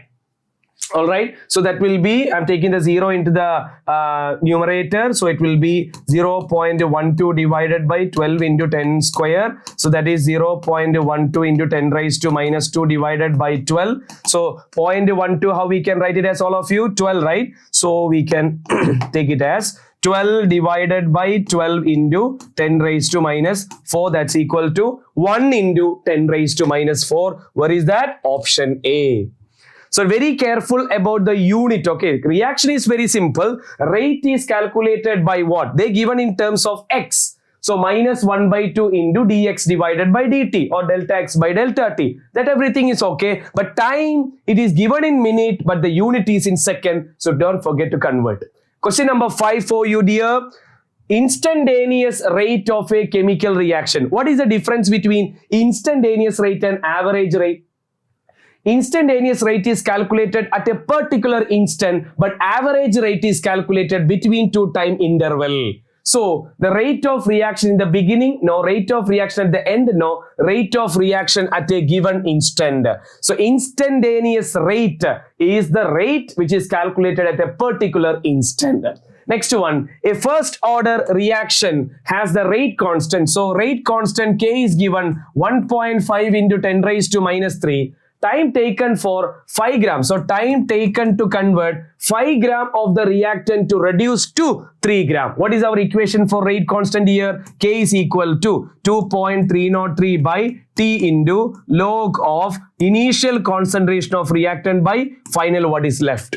So here we need to calculate time, right? So let me just exchange with the time. Time equal to divided by K. So time equal to 2.303 by, what is the K value? 1.15 into 10 raised to minus 3 into log of, what is log? Initial and final. Initially is 5 gram, 5 by, finally what is left? 3 grams. So 5 by 3. What is log of 5 by 3, dear? Please remember the log values at least 1 to 10. Okay. Giving for you log 1, 2, 3, 4, 5, 6, 7, 8, 9, 10. Log 1 to log 10 value, please remember, it will be helpful for this chapter and the electrochemistry chapter. Log 1 is 0, log 10 is 1. So the remaining values are in between 0 and 1, right? Log 2 is 0.3. Exact value, you know, 0.3010. All right. This is 0.47 or 0.48. And this, please remember all. This is 0.6, 0.7, 0.77. How you memorize? 0.6, 0.7, 0.77. These three study as a set. This is 0.85, 0.9 and 0.95. Alright, so what is log 5 here? 0.7 and log 3 is 0.47. So what is log 5 by 3? Log 5 by 3 is what? Log 5 minus log 3. That is 0.7 minus 0.47.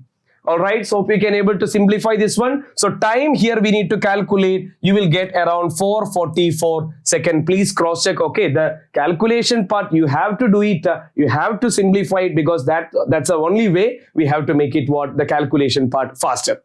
So time is to calculate what is the equation? K is 2.303 divided by K into log R naught divided by R. Next question, for the reaction A plus 2B gives C, rate law is already given, right? Then the order of the reaction, what do you mean by order of the reaction? It is the sum of the powers of the concentration terms in the rate law. What is the power here? 1. Here power is 2. 2 plus 1 is equal to, it's a third order reaction. So what is order? Order is the sum of powers of the concentration terms in the rate law. Next one, order of a reaction is decided by, how we can calculate order? Order is given by the mechanism of the reaction.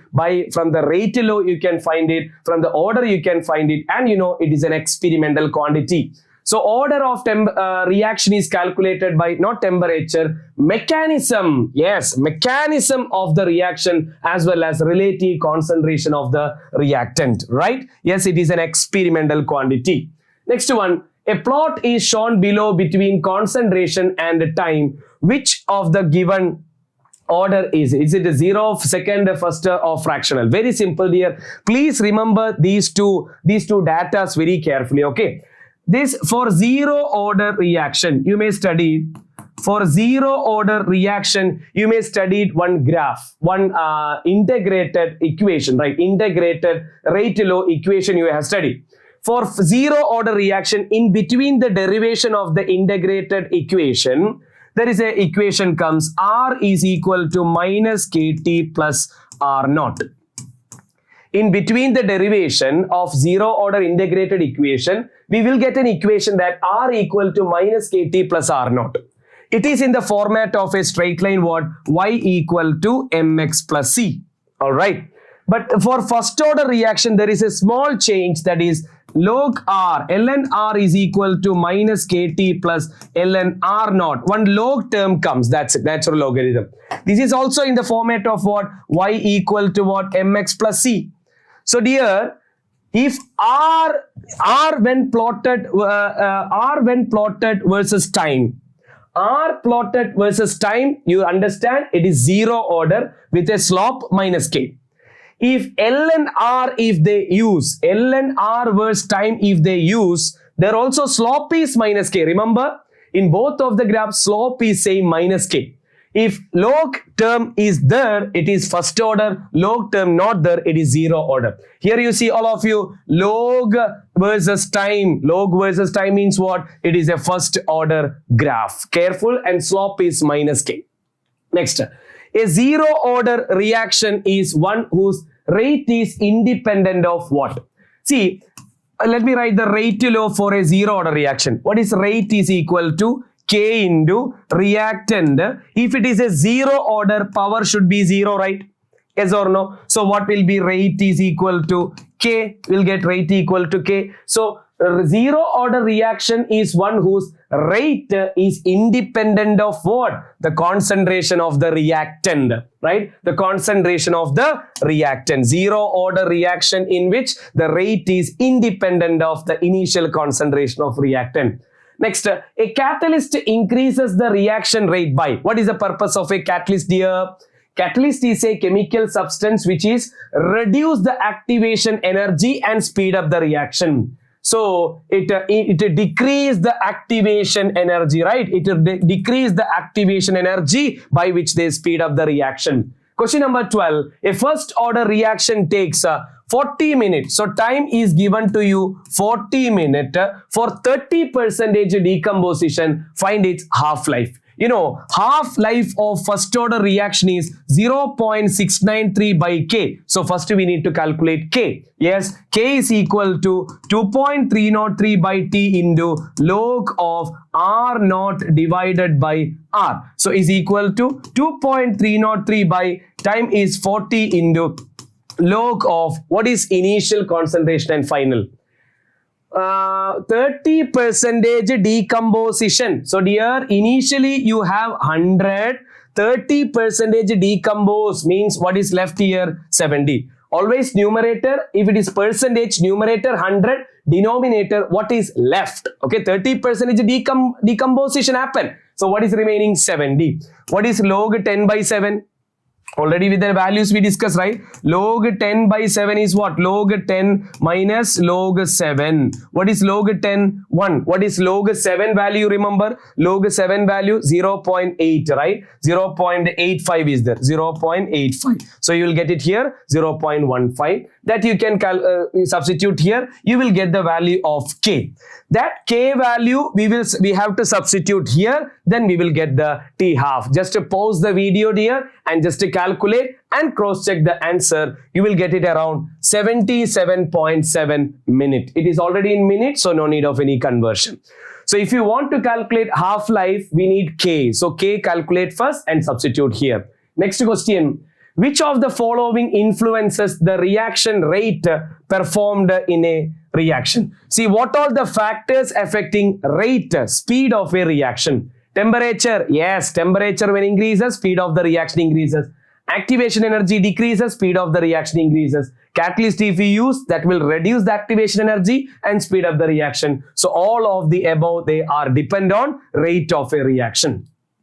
For a second order reaction, what is the unit of rate constant? Dear, what is the general unit of rate constant? That is mole raised to 1 minus n, liter raised to n minus 1, second raised to minus 1. This is the order of which one is general order of rate constant. So second order means n is equal to 2. Where n is the order. So what is the value? Mole raised to 1 minus 2, liter raised to 2 minus 1, second raised to minus 1. That is mole raised to minus 1, liter raised to 1, second raised to minus 1. Is there any answer? Just check it all. Mole raised to minus 1, liter and second raised to minus 1. Mole raised to minus 1, liter second raised to minus 1. So don't forget this order, okay?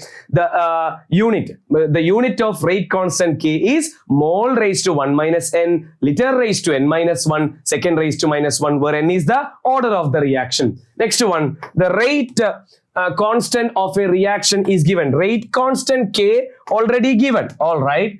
Find the order of the reaction. Simple, check the unit. From the unit, you will get it.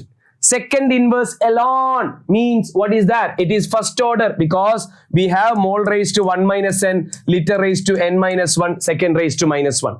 If n is 1, that means first order, 1 minus 1, 0. Mole raised to 0, 1. Liter raised to 0, 1. Only second inverse. So second inverse, if the unit of rate constant, no worries, it is first order. Next one, a reaction is given, takes place in 2 steps, all right. First step is slow step, second step is fast step. What is the information you are getting that slow and fast? Slow step is known as RDS, rate determining step. Rate of a reaction is given by not the fast step, it is given by the slow step. So this is the slow step we have. So no need to bother about the fast step. So slow step will give you the rate. So rate is equal to what? K into, who is the reactant in slow step? NO2, right? NO2. The power, actually not in general information about this one. So coefficient we take it as the power. So R equal to K1 into NO2 square. So what is the point here? Slow step is the rate determining step. Ready? Next one. What is the rate law for acid hydrolysis? Do you remember this term, dear? Acid hydrolysis of an ester. Ester, right? Ester. Ester related reaction we studied. Ester hydrolysis, sucrose hydrolysis. These all follow what? Pseudo first order reaction. Pseudo first order reaction. So what is the rate law for acid hydrolysis of an ester such as? So the ester is given as CH3COOC2H5.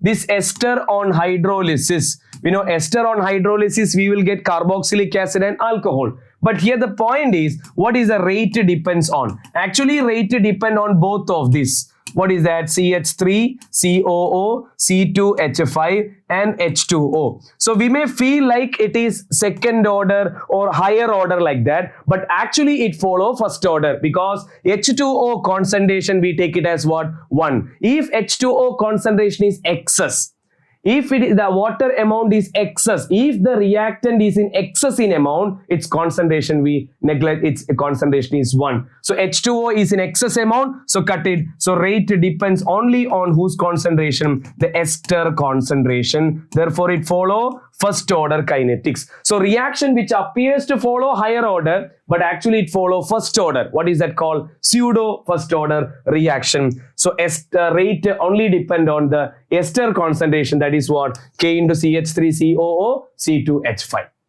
Next one, what will be the fraction of molecules having energy equal to or greater than activation energy?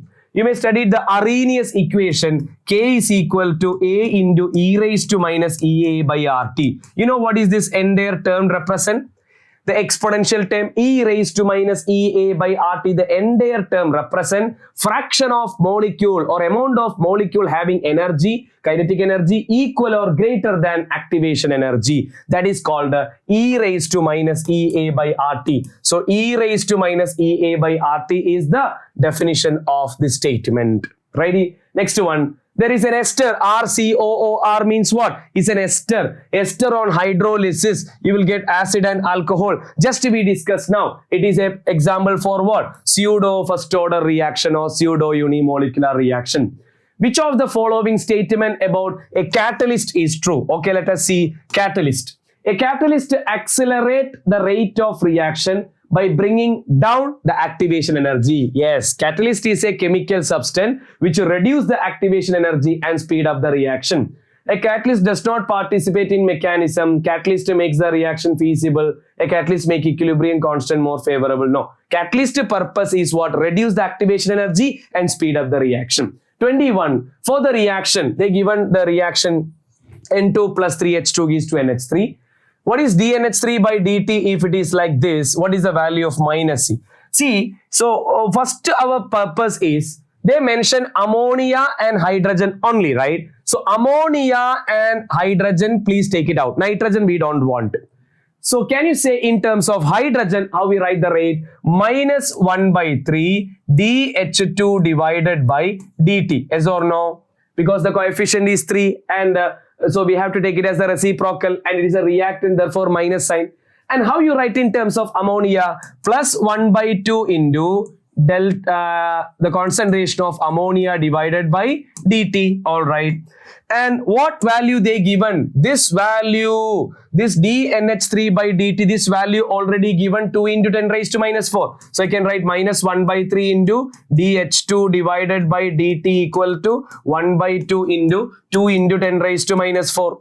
All right. So we can cut this one, right? 2 we can cut it. So what is the equation becomes? Minus 1 by 3 dH2 divided by dt equal to 1 into 10 raised to minus 4. Is it correct all? So question, what is the value of minus dH2 by dt? So minus dH2 by dt is equal to what? 3 we can put it there. 3 into 10 raised to minus 4, right? 3 into 10 raised to minus 4 moleliter inverse second inverse. Ready? Next one. For a chemical reaction A gives B, it is found that, okay, A gives B is given. So immediately write the rate law. How we write the rate law? Rate is equal to K into reactant A raised to X. We don't know what is the power. So it is found that rate of reaction doubled when the concentration of A increased 4 times. All right. Same one question we discussed. So if you want to double the rate, so K, what they did, when the concentration of A increased 4 times. 4 times they increased the concentration of A. They increase the concentration of A 4 times, therefore I put 4A. And by the if they increase the concentration 4 times, the rate is almost double. Correct. So the question, what is the order? If you want to get the overall what is the value of X is the question. If you want to get the value of X, check it here.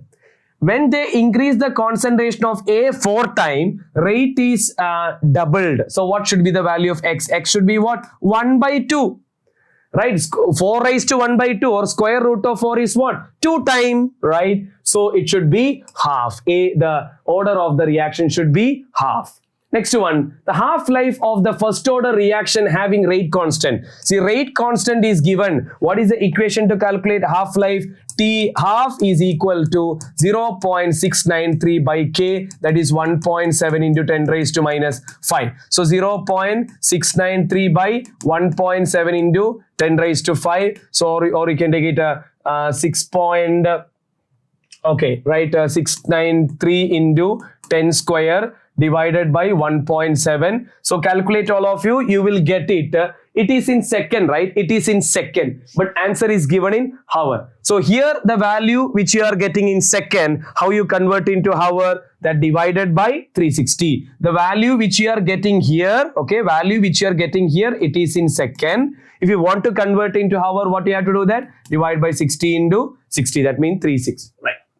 So the answer in hour, it will be converted to 11.3 hour will be the answer. So please take care about the unit. That is the main thing. So time here you are getting in second. So that second time you have to convert into which one? Hour. Ready? Next one. The role of a catalyst is to change what? Already we discussed. Is it Gibbs energy, enthalpy, activation energy? Which one, dear? The role of a catalyst is to change what? Activation energy of the reaction. Activation energy of a chemical reaction can be determined by. We studied there is an equation from Arrhenius theory, that is log K2 by K1 equal to EA by 2.303 R into 1 by T1 minus 1 by T2. This is the equation we are using to calculate the value of what? Activation energy. If they given to temperature, if they given to rate constant, we can calculate activation energy. So what is the answer here? determining the rate constant. Option 2, determining the rate constant at 2 temperature. If they given 2 temperature and 2 rate constant, we can calculate the activation energy. Next one, for the reaction N2 plus 3H2, how are the rate of reaction expressed? dH2 by dt related to dNH3. Already we discussed that. Anyway, see, in terms of hydrogen, how we write? Minus 1 by 3 into dH2 divided by dt is equal to, in terms of ammonia, plus 1 by 2 into dNH3 divided by dt. All right. Okay. So which one, how is the rate expression is interrelated? Which is the correct one, dear? Check it all. Minus 1 by 3 dH2 by dt equal to minus 1 by 3 dH2 by dt equal to plus 1 by 2. Yes, option A, right? So for the reaction, how are the rate are related? Yes, it's correct, right? Minus 1 by 3 dH2 by dt equal to plus 1 by 2 dNH3 by dt. Cross check it, okay? Consider the reaction, okay, reaction given. If this value is given as K and this value as given as K dash, what is the relation? Simple. So first let me write, how we write the rate of this one? Minus 1 by 2 into dN2O4 divided by dt is equal to plus 1 by 4 into dNO2 divided by dt. See, this value they given as K. So this is equal to what? K divided by 2 equal to, and this value they given as what? K dash. So it will be K dash divided by 4. All right. So cut it by 2. So 2 is left here. So K equal to what? K dash by 2. So K dash equal to what? 2K, right? 2K. K dash equal to 2K. So what is our answer? Option is B. Clear, dear? Question 28. A reaction in which reactants are converted to product P follow second order. So I'll write the rate below. Rate equal to K into R raised to 2. Why it's 2? Because it is second order. If the concentration of R increased 4 times, if the concentration R increased 4 times, what happened? It become 4R square. What is 4 squared here? 16 times. So the rate increased by what? 16 times. What will be the increase in formation of P? That will be 16 time increases. Next, which of the following statement for order of a reaction is not correct? Order can be determined experimentally. Yes, order is an experimental quantity. Order of reaction is equal to the sum of the powers. Yes. Order cannot be fractional. Order can be fractional, 0, whole number, etc. So C is the not correct. Order cannot be fractional, wrong. Order can be fractional. But order is not affected by stoichiometric coefficient. Yes, it's an experimental quantity. What will be the rate equation for the reaction? This is the rate law. Rate equation is rate equal to K into, what is the reactant? X and Y, right? X and Y. The power we can't able to write. Yes, power we can't able to write. If the order of the reaction is 0, they already said it's a 0. 0 order means sum of the power should be 0. What is X raised to 0? 1. Y raised to 0? 1. So what is the rate is equal to? Only K, right? Rate is equal to just K. Next one. Rate constant of 2 reactions are given below. Yes, rate is given to you here. What is the order? From the unit, we can able to say, see, this is second inverse. Second inverse is the order for which one? First order. First order. So second one is first order. Ready? What about the first one? See, what is our unit? Mole raised to 1 minus n, liter raised to n minus 1, second raised to minus 1. If you want to get mole raised to minus 1, what should be the order? It should be 2, right? Yes, then only it will be mole raised to minus 1. So first reaction is second order, second one is first order. So second order and first order is the answer. So from the unit, we can able to identify the order of the reaction. 32, unit of rate constant for the reaction. Unit of the rate constant. All right. What is the general unit of rate constant? Mole raised to 1 minus n, liter raised to n minus 1, second raised to minus 1. Here, what is n? N is the order. What is the order of the reaction? Rate law given. So 1 plus 2, 3 is the order here. So N is equal to 3. Substitute. So mole raised to 1 minus 3, liter raised to 3 minus 1, second right. So it will be mole raised to minus 2, liter square, second raised to minus 1. What is the correct answer? Mole raised to minus 2, liter square, second raised to minus 1. Clear? Simple.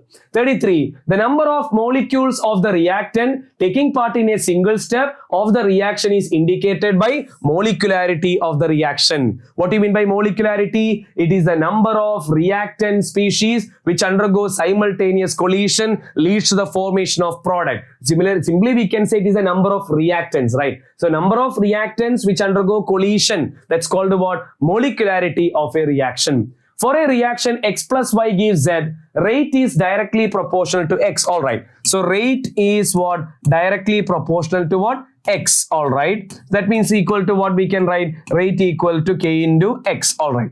What is the molecularity? Dear, molecularity from where you get? Molecularity we will get from the balanced equation. This is our balanced equation. One X is there, one Y is there. So total 2 reactant is there. So 2 is the molecularity. Okay, 2 is the molecularity. And what is the order? Order is the sum of the power, right? It is what? First order reaction. So 2 is the molecularity. For 1 is the order of the reaction. Clear everyone? All right. So molecularity is the number of reactant, and order if you want to take the sum of the power.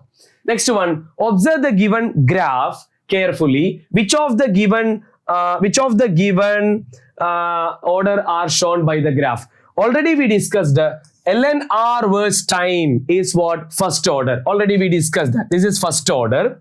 And what about this graph? Dear all, it is also first order. They are making confusion. Okay. This both are first order, option C. How this graph first order? What is the equation for rate constant here? K is equal to 2.303 by T into log of R naught divided by R. That is the equation for rate constant. Yes or no? So from this one, they plotted with time, right? Time versus this log R naught by R. So like y axis, what you have? This term. So let me bring into the y axis. So log R naught divided by R is equal to what you can take it? It will be 2.303 divided by what? KT. So if you plot 2.303. Okay, KT divided by, right. Yeah, it will be KT divided by 2.303, right. So if you keep it log R naught by R here, so KT divided by 2.3. So it is in the format of a straight line, y equal to what? Mx plus C. What is C mean? Y-intercept. It is 0. That you leave it. Therefore, it's starting from the origin. And y-axis, what you have? Log R naught by R. What is x-axis? They are taking time. And what is the slope? K divided by 2.303. See, this is the same graph for which one? First law of this order. Okay, first order reaction. Next, 36. Radioactive disintegration. Radioactive decay follow first order kinetics. Okay. Radioactive reaction follow first order kinetics. General fact. What will be the half-life of the first order reaction for which the value of rate constant? Again, rate constant is given 200 second inverse. Calculate half-life. What is the equation to calculate half-life, dear? 0.693 divided by K, that is equal to 200. So let me take it as we can write 693 into 10 raised to minus 3 divided by 2 into 10 square. When you take into this one, it will be 10 raised to minus 2. So it will be 693. All right, that's enough. 6.93 is enough, right? 6.93 by 2, 6 by 2, 3 something. So 3 something will be the value, and what should be the power? Power we have to just cross check it. Okay, 6.93. Okay, so we can take it as 6. Now it is what? 693 into 10 raised to minus 3 divided by 2 into 10 square. So 693 into 10 raised to minus 3 divided by 2 into this 10 raised to minus 2 will comes. So 693 divided by 2 into 10 raised to minus 5. So if you take it 6 point, because 3 point means 6 point is enough, right? So I can write 6.93 divided by 2 into 10 raised to minus 3. So 6.93 is 3.4 something. Yes, into 10 raised to minus 3. Answer is which one? Option A. Next one, in pseudo unimolecular reaction. In pseudo first order reaction, what is the factor? One of the reactant is present in excess. Do you remember in ester hydrolysis and sucrose hydrolysis, where water part, why we are cutting? Because it is in excess in amount. The substance which is reactant, if it is in excess in amount, its concentration we can neglect it. Therefore, it comes to higher order to first order. The temperature dependence of the rate of a chemical reaction can be explained by Arrhenius equation. What is Arrhenius equation? K is equal to A into E raised to minus EA by RT. Where is that? K is equal to A into E raised to minus EA by RT. Next one, the energy diagram for a reaction P plus Q gives R plus S is given. What is A and B? What is A? A is this one. Here all, this is reactant, this is product. What is this stage is called? This is the intermediate. This is the intermediate or the transition state. The energy difference between reactant and the intermediate stage, that is given as A, that is our activation energy. What is activation energy? The energy difference between reactant and the activation state or intermediate. So A is activation energy, B is what? The enthalpy. That means the heat of the reaction. Alright. So A is the activation energy, B is the heat of reaction. Careful about the graph and all given in textbook.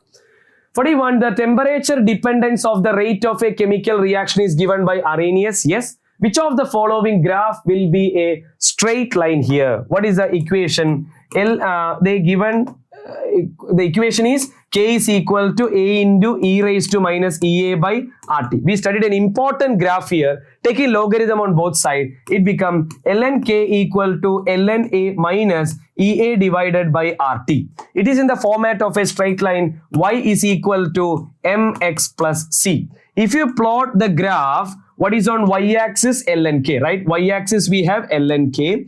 X-axis we are taking 1 by t. X-axis we are taking 1 by t. Then what is the slope? Minus EA by R. Minus slope will be, slope is equal to what? Minus EA by R. And what is C? C is the y-intercept. What do you mean by y-intercept all? This distance that is equal to ln A. So if you want to get a straight line, you have to plot ln K versus what? 1 by t. ln K versus what? 1 by t. Next, the decomposition of a hydrocarbon follows the equation. K is equal to 4.5 into 10 raised to 11 into E raised to minus 28,000 divided by temperature. K is Kelvin, okay. What will be the value of activation energy? See, this equation is very close to our Arrhenius equation. What is Arrhenius? K is equal to A into E raised to minus EA by RT. So A is this one. We can match it. LHS is equal mean RHS we can equate. So these are equal. So I can equate this with this one. So I can write minus EA by RT equal to E raised to minus 28,000 divided by temperature. So exponential we can cut it, minus we can cut it. So what we can write? We can equate this with this one. So EA divided by RT is equal to 28,000 divided by T. So temperature cancel. So activation energy equal to what? 28,000 into what is R? That is the universal gas constant 8.314. It is in joule, right? Joule, Kelvin inverse, mole inverse. But answer is given in kilojoule. So you should multiply with the 10 raised to minus 3. Then only joule become kilojoule. Check it all of you. The value will be around 232.79 kilojoule per mole. 43. The increase in concentration of the reactant leads to change in what? If you increase the concentration of the reactant, there is more chance to what? More collision and leads to the formation of more product. So if you increase the concentration of the reactant, collision frequency, what do you mean by collision frequency? Z, we studied in collision theory. It is a number of collisions happen per unit time, unit time and unit volume. That is called collision frequency. So more reactant, if it come, more collision chance is there. So collision frequency increases. Rate of a general reaction A plus B product can be expressed as follow. Okay, rate is given here. What is Z? Z is the collision frequency. A and B are the reactant. Which of the following statement is not correct for the above expression? Not correct. Z is collision frequency and is equal to the number of collision per second per unit volume of the reaction. Yes. E raised to minus EA by RTE is the fraction of molecules having energy greater than or equal to which one? Or activation energy. EA is activation energy, correct. All the molecule which collide with one another makes effective. No. All the molecule which cannot make an effective collision. What is the condition for effective collision? We studied according to collision theory. The colliding molecule should be properly oriented and colliding molecule should have an energy equal or greater than which one? The threshold energy. So these two conditions, if it's there, then only effective. All molecule cannot make effective collision. Next one, for the reaction H2 plus Br2 gives to HBr, rate is given to you. Which statement is true about this? They are asking about the order. Just to calculate the order. Here power is 1, here power is 1 by 2. What is 1 plus 1 by 2 is 3 by 2, right? Alright. The reaction is of second order. No, the molecularity of the reaction is 3 by 2. What is the molecularity? Molecularity means number of reactant. 1 plus 1, 2 is the order. Unit of K is second inverse. Second inverse is first order, right? No, it's 3 by 2. Molecularity of the reaction is 2. Yes.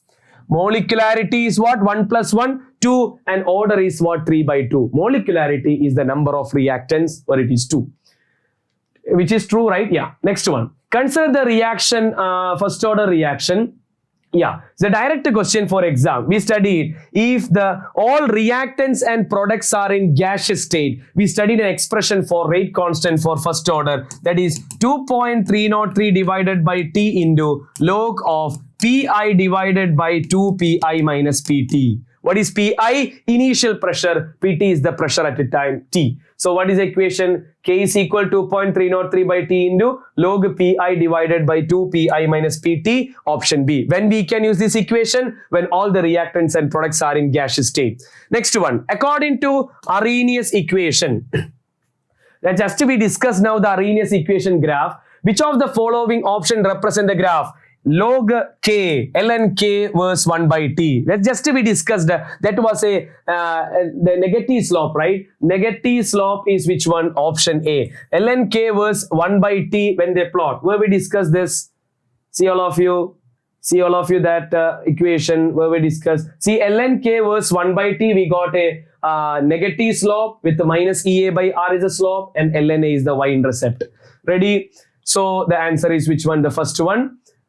Next one. Which of the following expression is correct for the rate of see the equations option wise you select. Okay, bromine is there in the option, H plus is there in the option. So how we write in terms of bromine and H plus? Let's see. In terms of bromine I can write minus 1 by 5 into bromine concentration divided by time equal to, in terms of this how you can, that is also reactant, minus 1 by 6 into H plus concentration divided by time. So question is this one.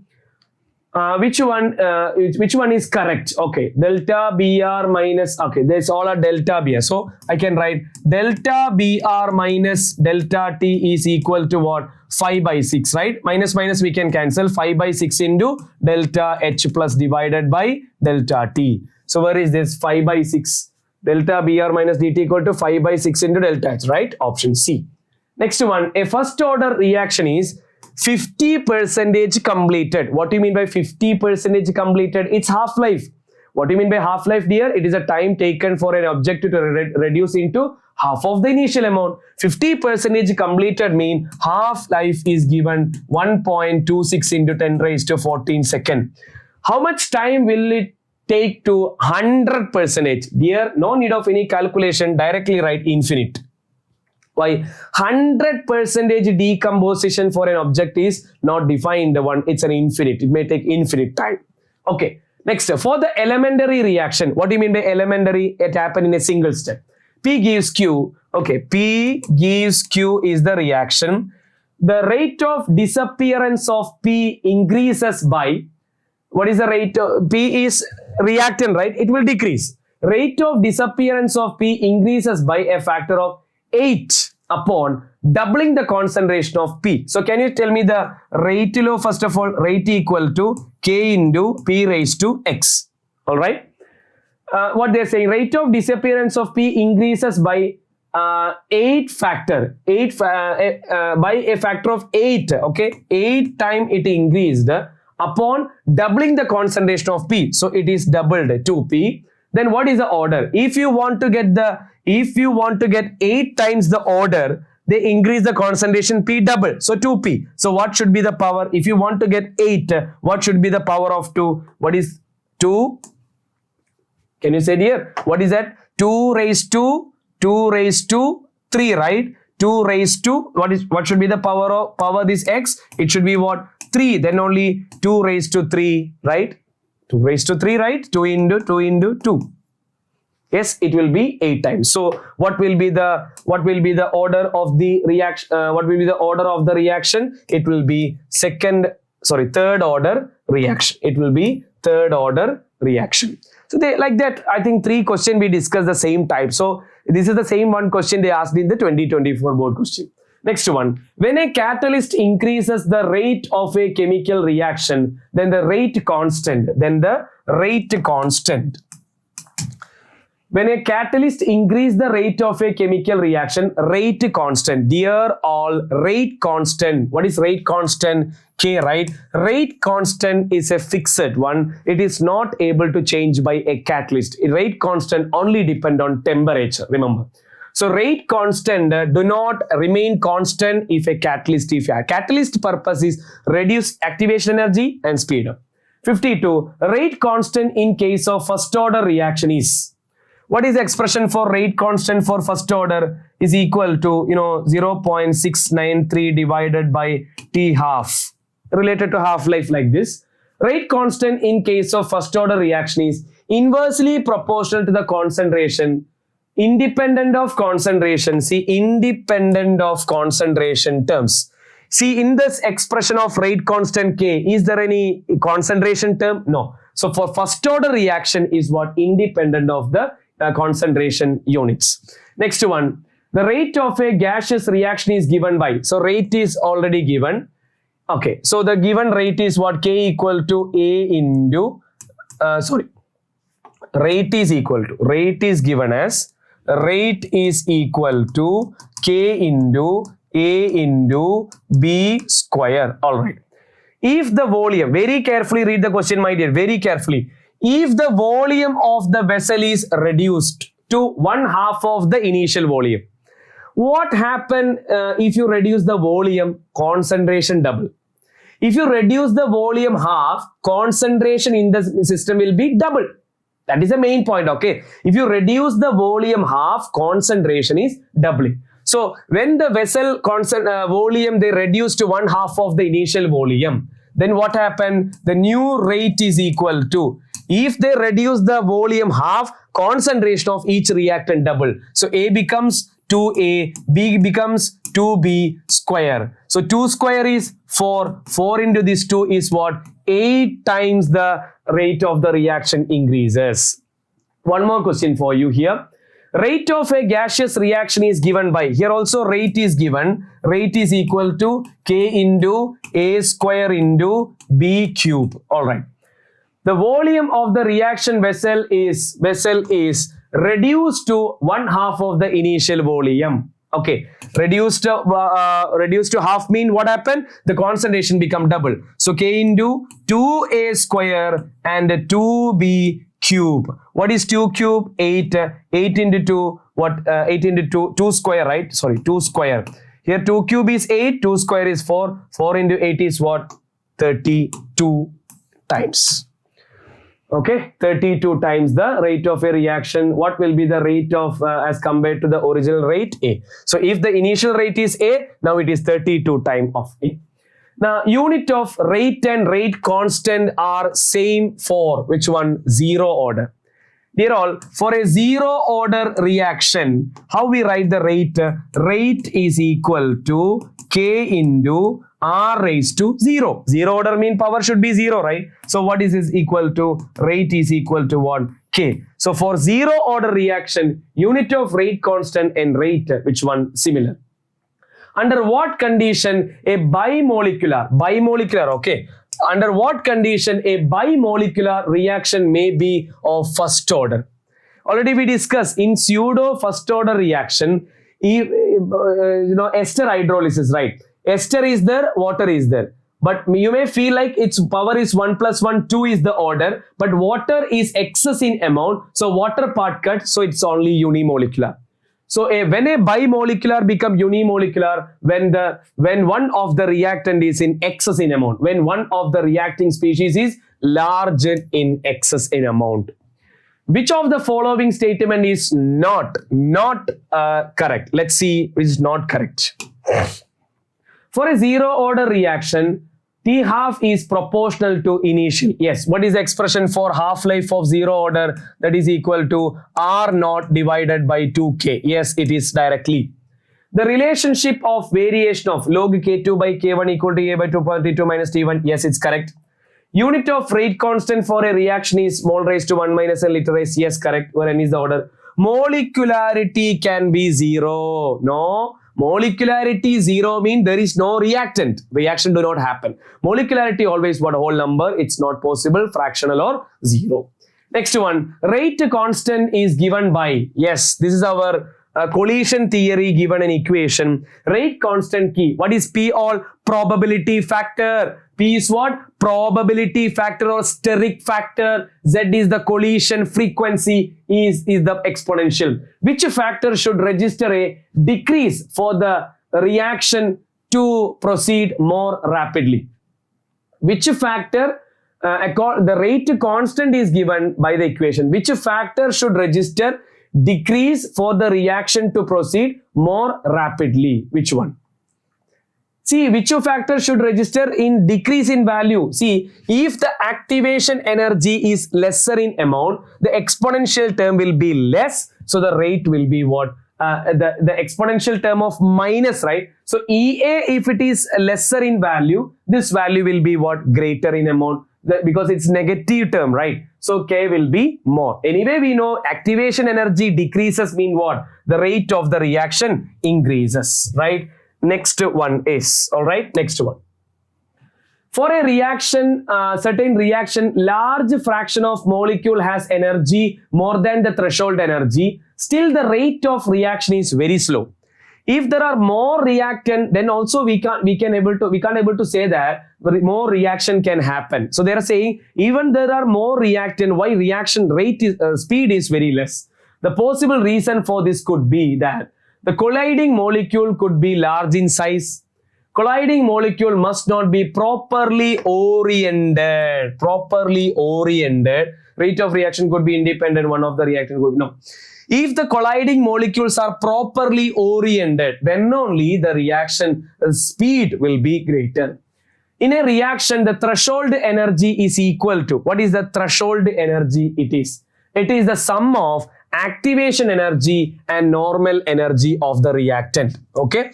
Threshold energy, what actually we discussed threshold energy definition. It is a minimum amount of energy required for that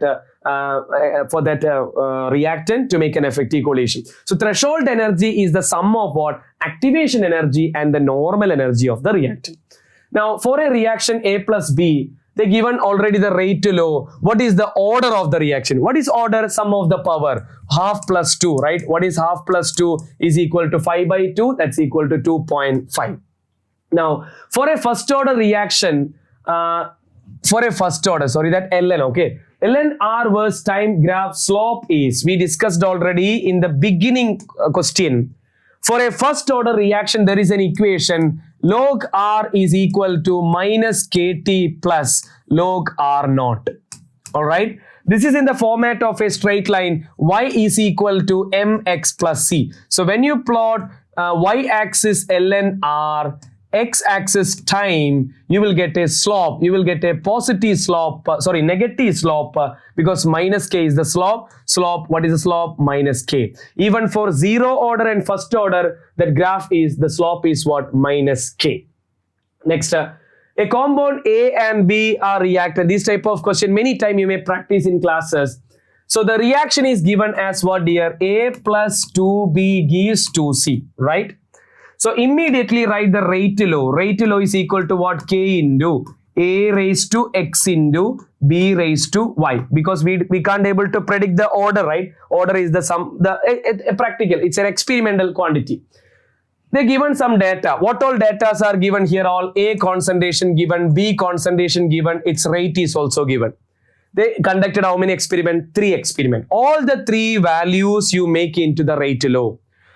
This is the rate law, right? What is the rate according to the first experiment? The rate is 0.005 equal to K into, at that time, what is A concentration? 0.01 raised to X, B concentration 0.01 raised to Y. All right, this is according to equation number 1. According to experiment number 2, what is the rate? 0.02 equal to K into, at the time concentration 0.02 raised to X into 0.01 raised to Y. And according to experiment number 3, what is the rate? 0.06 equal to K into 0.02 into 0.03 Y, and here it is X. Now simplification, very simple.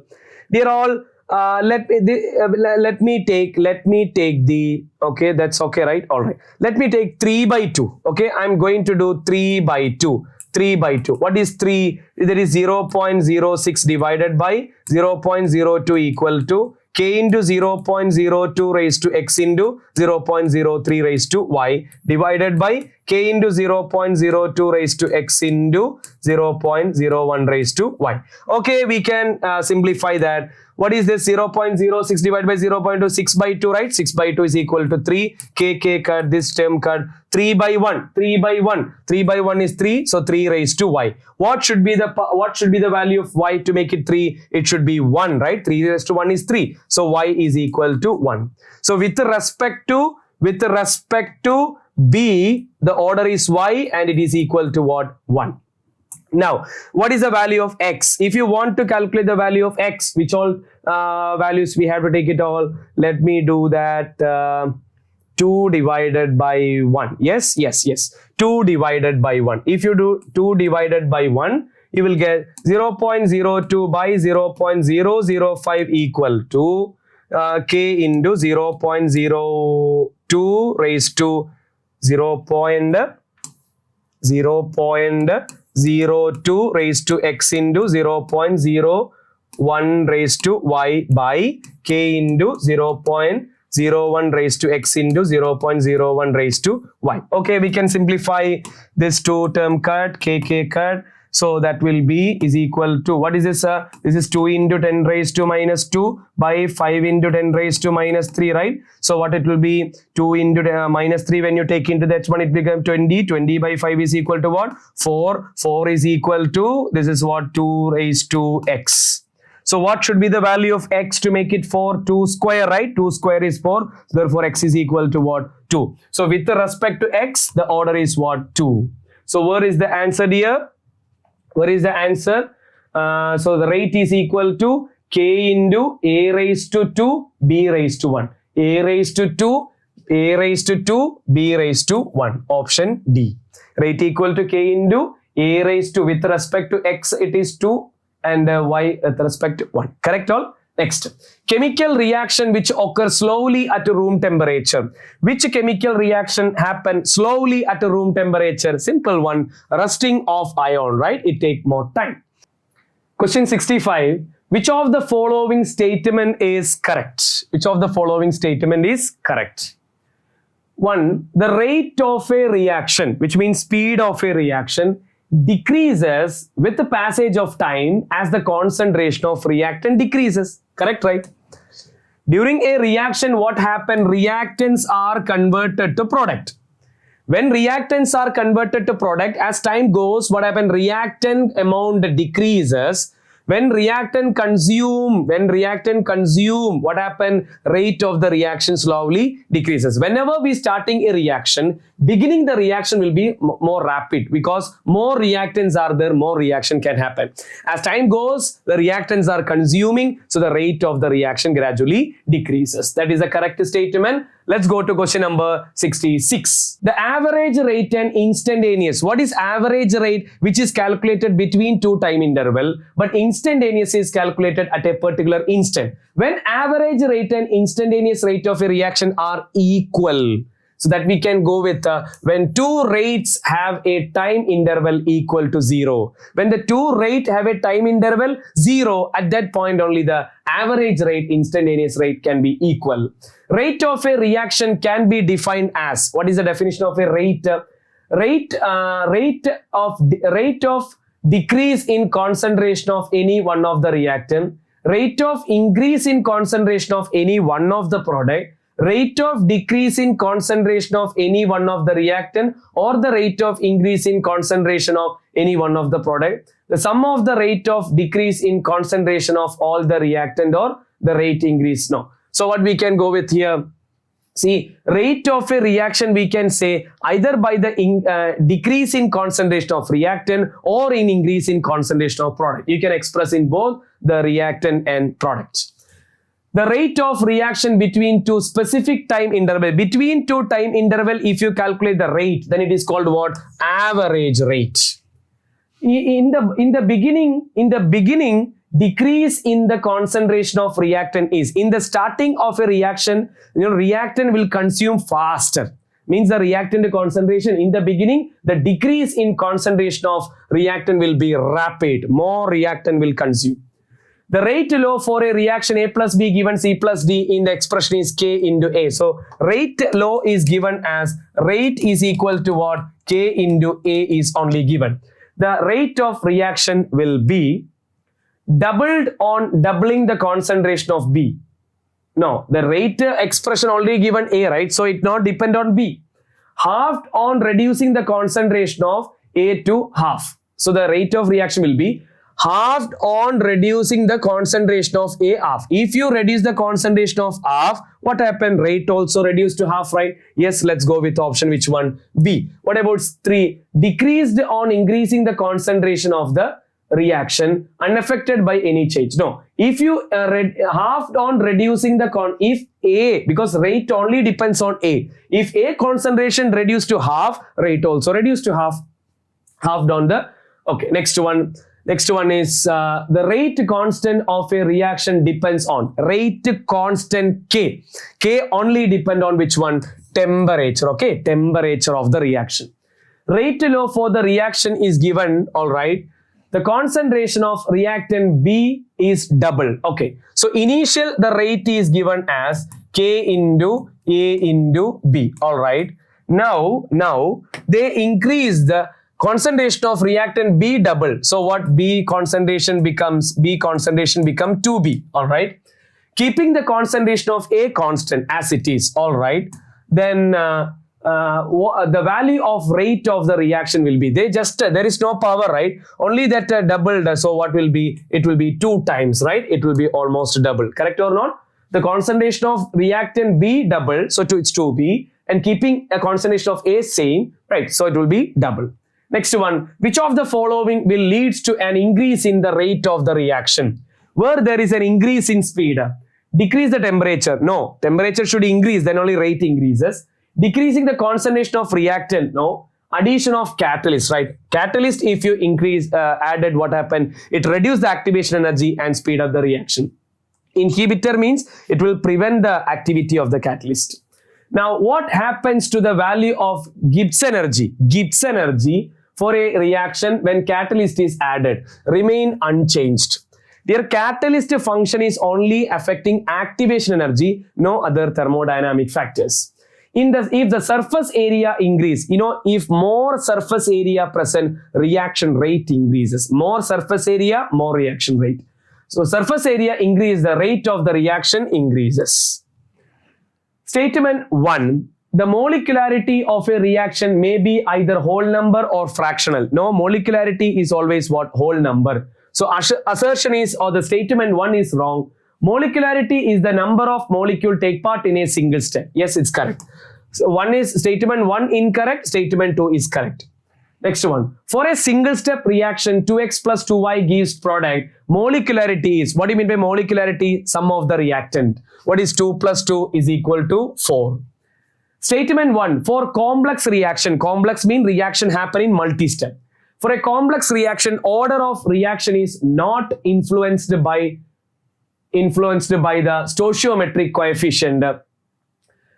For a complex reaction, order of the reaction is not influenced by the stoichiometric coefficient of the reactant. It can be determined only experimentally and is always a whole number. No, order can be 0, fractional, right? It's not whole number. Statement 2, order of a reaction is the sum of powers of the concentration terms of reactant in the rate law. Correct. So statement 1 incorrect, statement 2 is correct. The order of reaction can be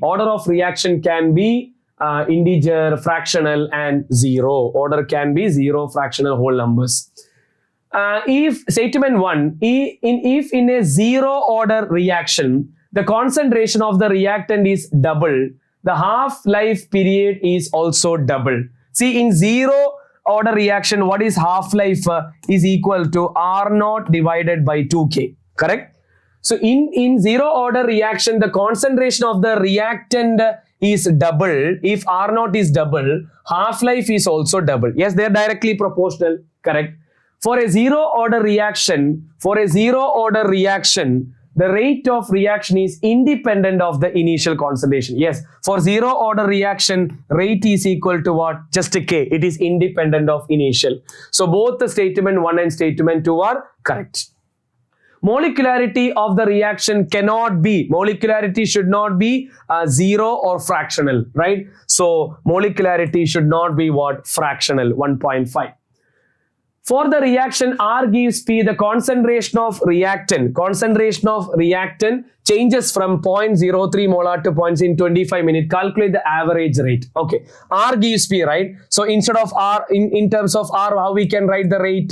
Rate is equal to minus dr divided by dt is equal to final concentration minus initial. What is final? 0.02, initial 0.03. What is the time? 25, initial time is 0. So it will be minus and minus get positive, 0.01 divided by 25. Yes, that's equal to what? It is given in minute, right? It is given in minute, but it's necessary to convert into what? Second. So after converting the minute into second, you can cross check it, all of you. You will get same one question we discussed, right? Same time.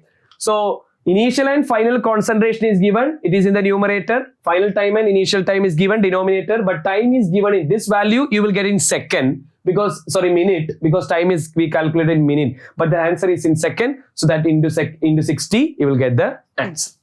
Next one, the conversion of molecule X to Y follows second order. Conversion X to Y follow second order. So what is the rate to law? Rate equal to K into X raised to.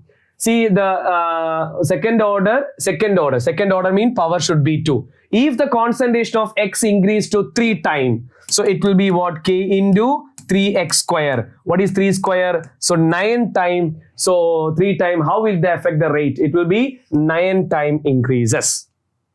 Rate of the chemical reaction doubled for the increase of 10 Kelvin in absolute temperature from 298. Calculate EA. We know they given the T1 and T2 dear. Can you able to understand?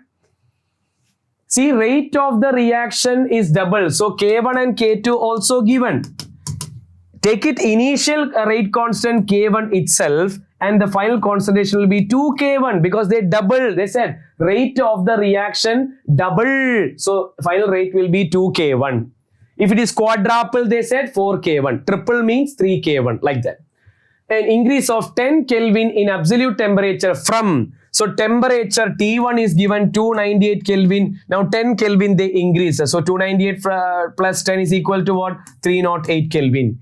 And they're asking to calculate activation. If 2 temperature given, 2 rate constant given, we have an equation what? Log K2 by K1 equal to EA divided by 2.303 into R. What is R? 8.314. It is in joule, but answer is in kilojoule. So into 10 raised to minus 3 into 1 by, what is T1? 298 minus 1 by 308.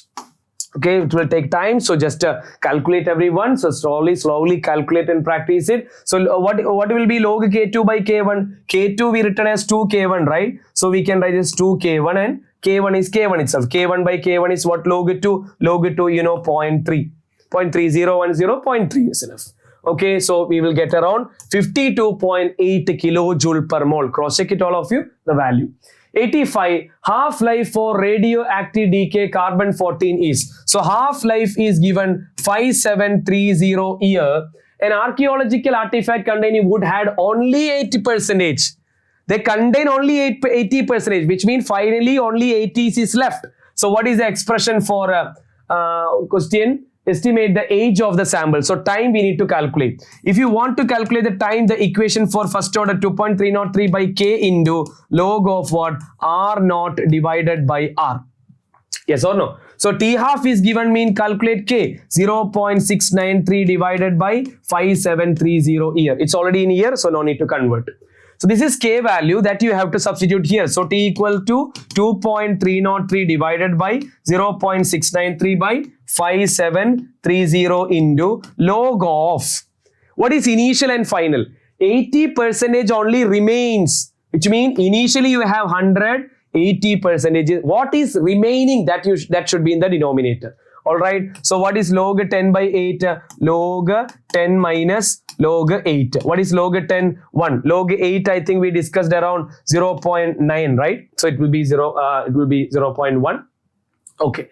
So that way we can able to what? Calculate the time. So just to calculate the time, all around 1845 years. For a reaction R gives P, half-life is observed to be independent of the initial concentration of reactant. What is the order? We discussed that half-life is 0.693 by K. For which order? First order reaction. For first order reaction, half-life is independent of R naught, initial concentration. So independent of the initial concentration, that is for first order. Those reaction which takes place in one step, what you call elementary step, right? Elementary. The reaction which happen in single step is called elementary, which reaction happen in multi-step called what? Complex reaction. The number of collisions per second per unit volume of the reaction mixture is called what? Collision frequency Z, right? Z, collision frequency. Then according to collision theory, conditions to undergo effective collision, two conditions are there. The colliding molecule should be properly oriented and colliding molecule should have a minimum energy which is equal or greater than the activation energy. So what is that? A is there, B is there. Both A and B are the condition. AB is the reactant, okay. Z is what? Collision frequency. AB related to rate of the reaction. How it is? According to collision theory, rate is equal to P's probability factor into collision frequency into E raised to minus EA by RT. So how ZAB related to the rate of the reaction? Directly proportional. In the Haber process, you know what is Haber process? N2 plus 3H2 gives 2NH3 is called preparation of ammonia. Industrial preparation of ammonia is called Haber process. Question, what is the catalyst is used? Here all the catalyst is iron. Iron with a molybdenum as a promoter. Promoter means to increase the activity of the catalyst. So in Haber process is the preparation of ammonia. Please remember the catalyst is which one? Iron. For a zero order reaction, relation between T half and R naught. How? For zero order, the half-life is related to R naught here. That's equal to R naught divided by 2K. So T half is directly proportional to what? R naught. So T half is equal to R naught divided by 2K. Next, which of the following statement is true? Molecularity of a reaction can be zero or fractional. No, molecularity should not be zero or fractional. Molecularity has no meaning for complex reaction. Yes, molecularity is only for which one? Molecularity we can say only for elementary reaction, not for complex. Molecularity of a reaction is an experimental. No, it's a theoretical quantity. Reaction with the molecularity 3 are very rare but are fast. Yes. So molecularity has no meaning in complex. It's only applicable in elementary. 94. For a zero order reaction, A gives P. The rate equation. What is the expression for rate constant for zero order, my dear? Equation is what? R0 minus R divided by T, right? This is the integrated equation we derived. So K equal to R0 mean A0. So K equal to A0 minus A divided by T. Option A is the answer. The expression they were asking, right? Next one. The slope in the plot of ln R time for a first order reaction is. Zero order we discussed, first order also ln R time if you plot, or this is for first order R time if you plot. In both, this is for zero order. This is first order, this is zero order. For both of them, slope is what? Minus K, alright? Minus K.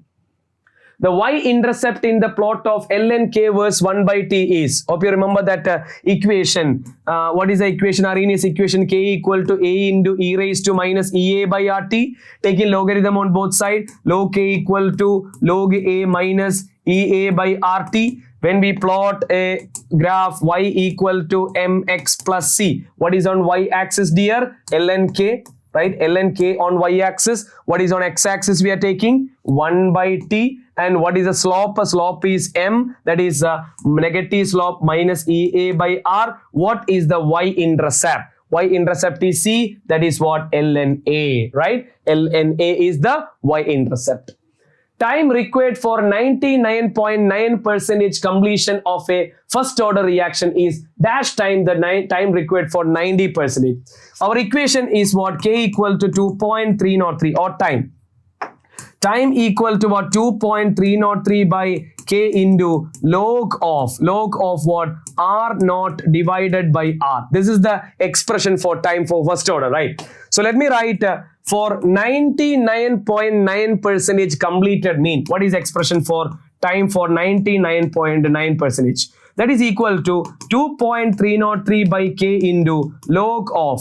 What is initially we have 100. 99.9% completed mean what is left? Only 0.1% is left. Yes or no? So what it will be? This is 10 raised to 0.1. I can write it as what? 10 raised to minus 1. When it is taken to that, it will be log 1000, right? It will be log 100 into 10. It will be log 1000. What is log 1000 is? Log 1000 I can write it as log 10 cube.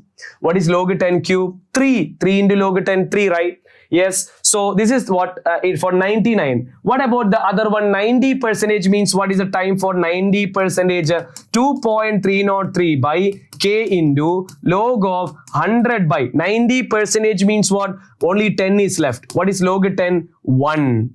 So this is 2.303 K is there, 2.303 K is there, here 3 time, here 1 time. So overall what you can say, time required for 99.9% is equal to 3 time of this one, right? 3 into time required for 90%. So how much time is required? That 3 time it's required. One more question is there for the same pattern. The time required for 99% completion, how it is related to 90%. We can say like this.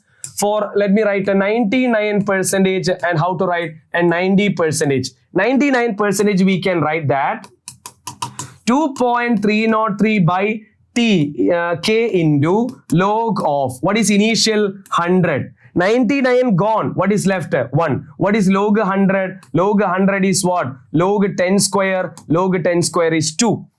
But here already we said that the same one we calculated before, time for 90% is equal to what? 2.303 by K into, we got 1, right? The previous one. So here it is 2.303 K into 2.303 by K 1. So this is 2 time, right? So we can say time for 90%. So this is what? 99, right? Time for 99% is what? Double of time for 90% completion. So let's go with 2 time the rate is increased. Clear? Next one, A in Arrhenius equation. What is Arrhenius equation? K is equal to A into E raised to minus EA by RT. What is A is called? A is called Arrhenius factor, frequency factor, pre-exponential factor. All of these are A. What is A is called? Arrhenius factor, frequency factor, or pre-exponential factor. All are related. And here is our last question. Probability factor P to account for that. According to the collision theory, rate equal to what? Rate is equal to P into ZAB into e raised to minus EA by RT, where P is called probability factor or steric factor. Okay, so probability factor is the measure of what? It is a measure of effective collision. It is a measure of effective. Probability factor higher means there is more effective collision chance is there, more rate can be produced. So dear, these are the 100 MCQ from the chapter Chemical Kinetics. Thank you all. Hi students, welcome to the chapter Electrochemistry. You know, this is the highest weighted chapter, total 9 marks from this same chapter for board exam. So let's discuss the 100 MCQ from the chapter Electrochemistry. Here is the question number 1. This is the 2024 chemistry board exam. Question, which very simple question. Which of the following cell was used in Apollo space program? You studied the cell part, battery part in this chapter. You have primary cell, secondary cell and fuel cell. Which is the cell used in Apollo space program? Which is that? That's hydrogen, oxygen, fuel cell, right? Hydrogen, oxygen, fuel cell is used in, you know, it is eco-friendly and which is having high fuel efficiency and all. Therefore, we are using in Apollo space program. Question number 2, an electrochemical cell. You know, electrochemical cell is also called the galvanic cell or the voltaic cell. An electrochemical cell generally consists of a cathode and anode, right? Yes, cathode is there, anode is there. Which of the following statement is correct with respect to cathode? Which is correct with respect to cathode? Oxidation occur at cathode. No, at cathode what takes place? Reduction. Electrons move into cathode. Yes, that is correct. In an electrochemical cell, you know, electron movement takes place from where? Anode to cathode. Yes, so electron move into cathode. Usually denoted by negative sign. You know, cathode is expressed by positive sign in electrochemical cell. It is usually made up of insulating material. No. So only the correct statement is which one? In an electrochemical cell, electron move from anode to cathode. Okay, so electron move into cathode. Question 3. When equilibrium is reached inside the two half cells of the electrochemical cell, what is the net voltage across the electrode? Equilibrium if we reach, what is the E cell will be 0. If equilibrium reached there, then what happened? There is no current flow. That what is the net voltage across the electrode? It will be 0. Next one, which of the following is not a generally used electrolyte in the salt bridge? What actually we are placing in the salt bridge? In salt bridge, we are placing generally the electrolyte along with what? Agar gel, right? So, which of the following is not generally used in which one? The salt bridge is the question. NaCl is there, KNO3 is there, KCl is there. Zinc sulfate which we are not using in salt bridge. The reason is mentioned here. Zinc sulfate is not a strong electrolyte. So, what it should be? There should be a strong electrolyte. And the movement of cation anion should be almost, the velocity should be almost similar. That is the type of electrolyte actually we are using in which one? Salt bridge. Okay, so salt bridge commonly using electrolytes are NaCl, KCl and KNO3. Zinc sulfate is not using because it's not a strong electrolyte. Question number 5. Which of the following statement is correct regarding electrochemical cell? What is happening in an electrochemical cell? Chemical energies are converted to electrical energy. Cell potential is an extensive property. No E cell, right? Cell potential. Cell potential is an intensive property, dear. So, which of the following statement is correct? Cell potential is an intensive property. Remember, dear student, Gibbs energy is an extensive property. Whereas the cell potential is an intensive property. What do you mean by extensive and intensive? Extensive property which depend on the quantity of matter in the system. Intensive property which do not depend on the quantity of matter in the system. You may study this term in the thermodynamics chapter, right? So remember all. Cell potential, E cell, is an intensive property which do not depend on the quantity of matter in the system. Okay, so the which of the following statement is correct? That is option B. Next question number 6. Which of the following factor does not affect the electrode potential of an electrode? Which is not depend on the, when an electrode dip in its own solution, for example, zinc kept in zinc sulfate solution, maybe it donate electron or gain electron. That tendency of an electrode to lose or gain electron when it is kept in its own solution, what you call electrode potential. Electrode potential do not depend on nature of the electrode. Yes, it depend. Temperature of the solution, yes, it depend. Molarity, concentration of the solution depend. Size of the electrode doesn't matter. So size of electrode is independent of what? The electrode potential. Next one, which of the following is not a characteristic feature of a salt bridge? Not a characteristic feature. Salt bridge join the two halves of the electrode. Yes, it's join the anode and cathode, right. It complete the inner circuit. Yes, the salt bridge is used to complete the circuit. It is filled with a salt solution or gel. Yes, we studied KCl, KNO3 and all. It does not maintain. No, we studied what is the main purpose of salt bridge. It is to complete the circuit and to maintain the electrical neutrality. They said it's not maintain the electrical neutrality. That is a wrong statement. Question 8. Which of the following is not a secondary cell?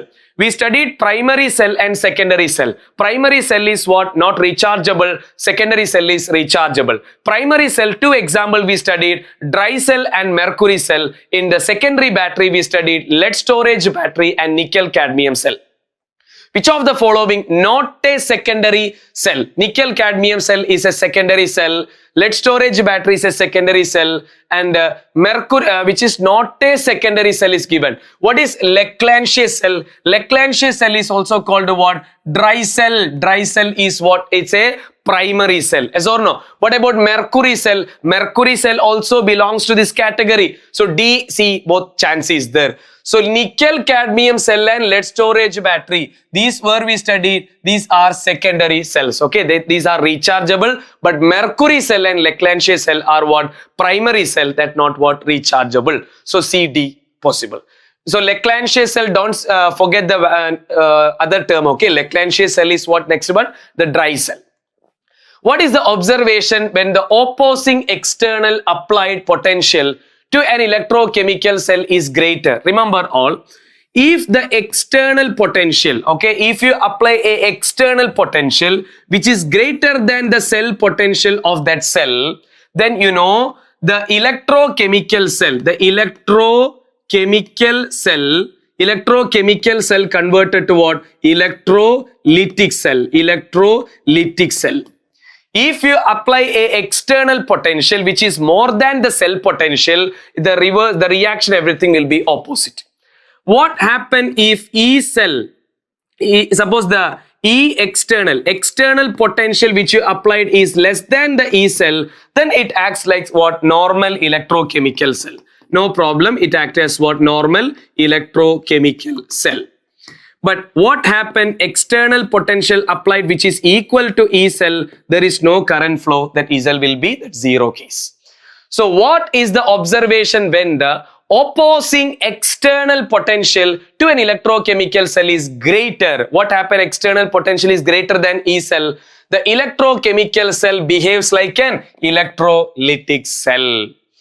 Which of the following conditions are satisfied when the cell reaction in the electrochemical cell is spontaneous? When you can say a reaction is spontaneous or not? By looking at the Gibbs energy. If Gibbs energy is negative or Gibbs energy, what we can say, less than 0, then the reaction will be spontaneous. So spontaneity of a reaction we are checking when the Gibbs energy is negative in value. So where the answer delta G should be less than 0, then the reaction will be spontaneous. Question number 11. The charge required for the reduction of 1 mole of MnO4. MnO4 minus is converted to what? MnO2. Carefully listen all. What is the charge of Mn? Mn we don't know, x. 1 oxygen minus 2, 4 oxygen minus 8, overall charge minus 1, x equal to what? Plus 7. Here manganese charge is plus 7, in MnO2 manganese plus 4, yes or no? Because manganese x, 1 oxygen minus 2, 2 oxygen minus 4, overall 0, x equal to plus 4. Here you see 1 mole MnO4 minus converted to 1 mole MnO2, where Mn is plus 7, Mn is plus 4. How plus 7 converted to plus 4? 3 electron. Yes or no? You know 1 mole electron charge is 1 farad. 1 mole electron charge is 1 farad. So here 3 mole electron is there. So what is the answer? 3 farad. 3 farad. You check it. What is the number of electron transferring there? So 1 mole MnO4 minus to convert 1 mole MnO2, 3 mole electron is required. 1 mole electron charge is 1 farad. 3 mole electron charge is what? 3 farad. Next, the cell reaction of the galvanic cell. They given the cell is copper changes to what? Copper 2 plus. What is a double slash? Salt bridge. Converted to what? Hg2 plus to what? Hg. You know, in the cell representation, left side what we write? Anode. Right side what we write? Cathode. Yes or no, my dear? So what you can write at anode? At anode you can write copper converted to copper 2 plus. So copper converted to copper 2 plus by losing 2 electron. What happened at cathode? Mercury 2 plus. Hg2 plus gain that 2 electron becomes Hg. Then what is the overall reaction? Take the sum. So 2 electron cancel. You will get it as what? Cu plus Hg2 plus give Cu2 plus Hg, right? Where is the answer? Where is the answer? Copper plus Hg2 plus give copper 2 plus Hg. Option D is the answer. By giving the cell representation, they ask you the reaction what it is. Question 13. Which of the following is used to make fuel cell? What is the overall reaction in fuel cell, dear? Very simple reaction. That is 2H2 plus O2 gives what? 2H2O. This is the overall reaction takes place in a fuel cell. Where it is that option C, 2H2 plus O2 gives 2H2O, which is happening in a fuel cell. Now, if limiting molar conductivity of calcium is given, limiting ionic conductivity of chloride is given, it is around 119.0 and this is around 176.3 Siemens centimeter square mole raised to minus 1. Then the value of limiting molar conductivity of calcium chloride. You know, we can apply our cold rashes law. Limiting molar conductivity of calcium chloride is equal to what? What is calcium chloride give you? 1 calcium and 2 chloride ion. Yes or no? 1 calcium and 2 chloride. So 1 into, what is calcium molar conductivity? 119 plus 2 into, what is chloride conductivity? 76.3. So this is around 150 something and this is 190. So overall it will be 200, right? 200, that is 271.6 Siemens centimeter square mole raised to minus 1. So if they given the ionic conductivities, how you calculate their molar conductivity, the limiting molar conductivity? Take the sum of their ions. Take their sum of their ions which include cation and anion. Next one, in a Daniell cell, what is a Daniell cell? Daniell cell is our zinc copper cell, right? The chemical energy liberated during the redox reaction is converted to electrical energy. Yes, Daniell cell is an example of electrochemical cell. What is happening in electrochemical cell? Chemical energies are converted to electrical energy through a redox reaction. So chemical energy liberated converted to which one? Electrical energy, correct. Next, a galvanic cell has an electrochemical potential. We know a galvanic cell, the Daniell cell, the cell potential is 1.1 volt. Daniell cell, the galvanic cell potential is 1.1 volt. If an opposing potential, that means external potential of same 1.1 volt if they applied, what happened? Overall the cell potential is 1.1 volt. The external potential also 1.1 volt. Then what happen if external potential and E cell are equal? There is no current flow. The reaction stops and no current flow through the cell. If the applied external potential also equal to the cell potential, there is no current flow, reaction stop. Following reaction are taking place in a galvanic cell. Zinc converted to, okay, this is one reaction, this is another reaction. This is anode, this is cathode. Which of the given representation is the correct? How you understand it is cathode and anode? The one which lose electron is anode, one which gain electron, that is what? Cathode. So here at the anode, Zn converted to Zn2 plus. So we can write Zn converted to Zn2 plus salt bridge. What is happening at a cathode? Ag2 plus converted to Ag, Ag plus converted to Ag. And we can write the state also. Zinc is a solid, silver is a solid. Ions are in which state? Aqueous state. Where is the overall answer?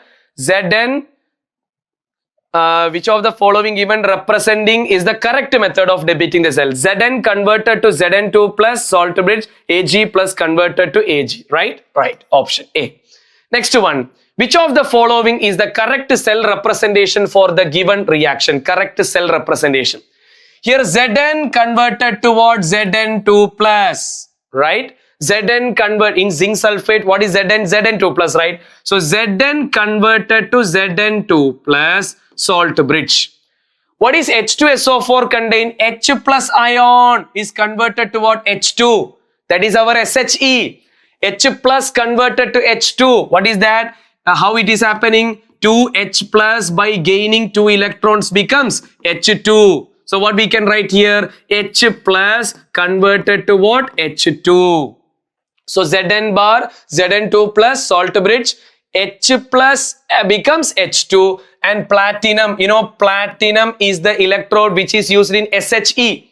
Standard hydrogen electrode structure, you remember dear. What is the electrode we are using? Platinum electrode, inert electrode. So Zn converted to Zn2 plus, yes, that is the anode, and H plus converted to H2, H plus converted to H2 with the platinum electrode, that is the SHE, yes, option B.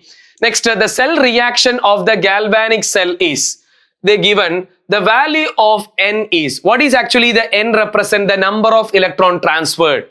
Here you see copper converted to copper 2 plus by losing 2 electron. What about here? Hg2 plus gain that 2 electron converted to Hg. So what is the number of electron transferring here? 2, right? So 2 is the value of N. Question 20. Which of the following reaction is possible at anode? Here anode mean oxidation takes place always. Anode in which what takes place? Oxidation. What do you mean by oxidation? Losing electron. Tell me where losing electron. Here chromium charge is plus 3. What is the chromium charge here? 2 chromium, right? So 2x plus 1 oxygen minus 2. So 7 oxygen minus 14. Overall charge is minus 2. 2x equal to 12. X equal to what? Plus 6. So 1 chromium charge is plus 6. Plus 3 converted to plus 6. What is that? Plus 3 converted to plus 6. Increase in oxidation number mean it's oxidation. Oxidation. Yes, oxidation takes place at what? Anode. So option A. Why not option B? F2, fluorine charge is 0, minus 1 here. How 0 become minus 1? Reduction, gaining electron. Okay, so oxidation, which of the following reaction is possible at anode? Yes, chromium 3 plus to Cr2O7 2 minus is oxidation is taking place. So oxidation takes place at anode. 21. In the cell, the negative terminal is, yes, negative terminal is anode and a positive terminal is cathode. In which cell? In which cell? An electrochemical cell. In an electrochemical cell, negative terminal is anode, positive terminal is cathode. It is very clear from the cell representation. Left side is, anode, right side we have cathode. So tell me which is the negative electrode? Zinc is the negative electrode, right? Zn. So you have a confusion whether we write Zn or Zn2 plus, because both are there in the option. Here, which is undergoing oxidation? Zn. Zn converted to what? Zn2 plus 2 electron, right? So what is the anode? Zn is the anode. Next, for the galvanic cell, they given copper is the anode here, silver is the cathode. Which of the following observation is not correct? A. Copper act as anode and silver act as cathode. Yes, right? This is anode, this is cathode. Silver electrode loses mass and copper electrode gain mass. Is it? So, this is anode and this is what? Cathode.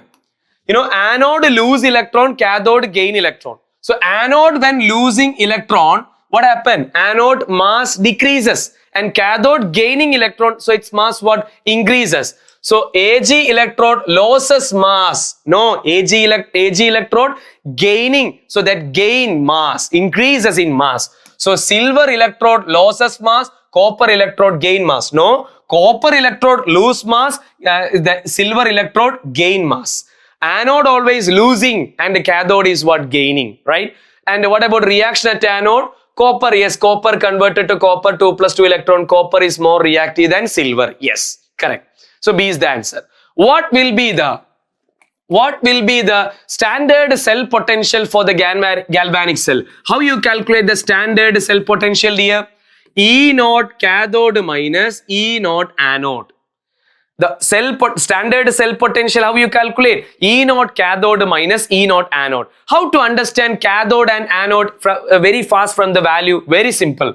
If it is cathode, if it want to act as cathode, here check the high positive value. If it is the anode, check the high negative value. Alright? Which is the high positive value, that is the cathode. Which is the high negative in value, that is the anode. So check it all of you here.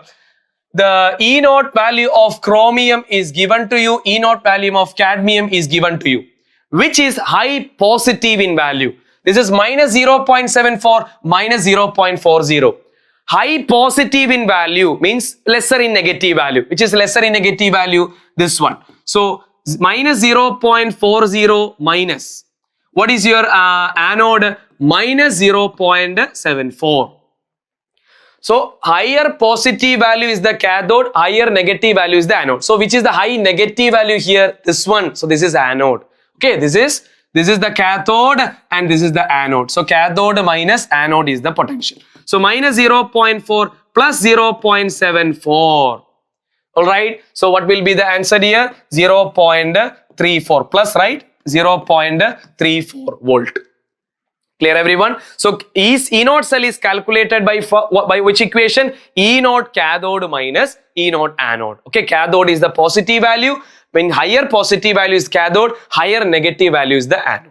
Next one, the standard reduction potential for the half cell is, again, how to calculate the E naught cell from this question? We have the equation E naught cathode minus E naught anode. Can you say which is the cathode and anode from the given value? This is minus 0.15, this is plus 1.2. Positive value, which is that is the cathode. So, this is cathode, this is anode. So, cathode is 1.2 minus 0.15. Please take care about the sign, okay? So, 1.2 plus 0.15 is equal to 1.2 plus 0.15, right? Is equal to 1.35, that is in positive in value. Be careful the positive or negative sign. Next one, in a cell reaction, okay, cell reaction given, E naught cell is given. If the concentration of copper 2 plus ion is doubled, then the E naught cell value will be. Dear, E naught cell is calculated by which equation? E naught cathode minus E naught anode. It is only depend on the standard electrode potential, not on the concentration of the ion. So, if you change the concentration of ion, nothing happened to which one? E naught cell, that remain what? Unchanged. Ready? Next one, observe the given diagram. Hope you can able to see that. What is this diagram shows that? This is our SHE, right? Standard hydrogen electrode, which is used to calculate the electrode potential of any electrode. So, SHE diagram is very important. What they're asking you, what is this X, Y and Z? What is this X, dear? That is the hydrogen gas. See the diagram in textbook. This is our hydrogen gas which is passing in 1 bar. Hydrogen gas 1 bar, that is X. What is Y? The electrode which we are using? Platinum electrode, finely divided platinum. And what is this? Okay, so that is Z, okay, that is Z. That is Z. The platinum is which one? The Z one. So this is 1 bar pressure, all right. This Z is mentioned here. So this is our platinum coated or platinum wire. And Y is the solution, electrolyte. What is the electrolyte which is used in SHE? 1 molar acid H plus, 1 molar HCl.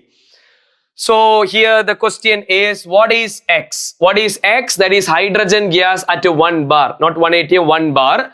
And Y is 1 molar H plus, and this is finely divided platinum. That is option B is the correct answer. So study the diagrams which is present in the textbook. Question 27, which of the following is the correct order of which metal displays each other? You should know the reactivity order of the metal, dear. It's compulsory to know the reactivity order of the metal. Magnesium, aluminium, zinc, iron, copper. Option A is the correct answer. You take it all. Magnesium, aluminium, zinc, iron and copper. Down this one, the reactivity of the metal decreases. Here is the top reactive metal. Here is the least reactive metal. Compulsory to know which will displace and all. You know, high reactive metal displace low reactive metals. Right. Next one. Given below are the standard electrode potential value of many electrodes are given. Question, arrange them in the increasing order of reducing power. Please note it all of you. If the standard electrode potential value is high negative in value, high negative and it can be high positive, all right?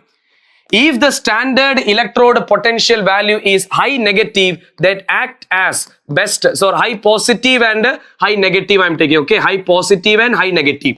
If the value is high positive in value, that is the best oxidizing agent, okay? Best oxidizing agent. Oxidizing agent means undergo reduction. That means cathode. Reduction takes place at the cathode. Therefore, I told you, higher the positive value, they act as what? Cathode. Similarly, higher the negative value, that will be the best reducing agent. Reducing agent means which undergo oxidation. Oxidation takes place at what? Anode. So how you check which is best reducing agent or not? Which is having high negative in value. High negative in value, which one? Please locate the value minus 2.93, 0.8, minus point this and this one. Tell me which is the highest negative in value. Potassium. So potassium is the highest reducing power. After potassium, magnesium, then chromium, then silver. Potassium, magnesium, chromium. Potassium, magnesium, chromium and silver. Higher the negative electrode potential, higher best reducing agent. Ready? So potassium is there, magnesium, chromium and then silver. Ready? Next, electrode potential data of few cells are given here. Based on the data, again arrange the following in increasing order of their reducing power. Higher reducing power mean higher negative in value. Which is the high negative in value? High negative in value minus 1.6. That is what? Aluminium. So aluminium is the highest. Then which one having positive? This Fe, and then we have a bromine. So aluminium first, then Fe2 plus, then Br2, that means Br minus, that's option A. Next one, fluorine is the best oxidizing agent because fluorine, if you see the electrochemical series, you can see fluorine on the top. Fluorine is the best oxidizing agent. See, best oxidizing agent means what? Best oxidizing agent means its value is what? High positive in value. That is because of highest reduction potential. Fluorine is the best oxidizing agent because of the highest reduction potential. For a cell reaction, Mn plus Ne minus gives M. The Nernst equation is, what is our Nernst equation we studied? E cell equal to E naught cell minus 0.0591 by N into log of the product concentration by reactant concentration. So Mn plus, what is happening here? Mn plus converted to M. Okay, Mn plus by M bar M equal to E naught minus. This is given in natural logarithm ln. So 2.30, that term is not required. You know that. So RT by NF into ln. Just to check the product and reactant. What is the product in this equation? Metal. It is solid. Solid concentration is 1. Yes, so the numerator is 1 by, what is the denominator? Mn plus, right? So option A is correct one. Nernst equation, what is that normal Nernst equation? E cell equal to E naught cell minus that 0.0593, actually what we are writing 2.303 nRT, right? RT by NF into log of which one? Product concentration by reactant. And when we substitute the R, T and all, you are getting what? 0.0591, right? Okay, so this is the equation. What is the main thing? What is the product here? M. Product is solid. Solid concentration is 1. Only denominator is Mn plus ion only we have to consider. At 25 degrees Celsius, 25 degrees Celsius means what here? 298 Kelvin, right? 298 Kelvin standard condition. So standard condition, what is the Nernst equation? That what we sell, E cell equal to E naught cell minus 0.0591 by N into log the RHS divided by ions in the LHS. Option A is the correct Nernst equation. Next, cell reaction is spontaneous when? When a cell reaction is spontaneous, Gibbs energy when it is negative. Delta G is negative. And one more condition here. You know, Gibbs energy is equal to minus NF E naught cell. So Gibbs energy, if it want to be negative, the E naught cell should be what? Positive, right? So E naught cell should be positive or delta G should be negative to make the reaction what? Overall, not reduction or oxidation, what? The E naught cell should be positive, delta G should be negative. So automatically E naught cell positive mean delta G will be negative. Delta G negative mean reaction is what? Spontaneous. 34. E naught value of nickel is given. And a silver is given to you. If a cell is made by taking these two electrodes, what is the feasibility of the reaction? Means reaction can happen or not, or what's going to happen there. Since E naught value for the cell will be positive, redox reaction is feasible. We just discussed now.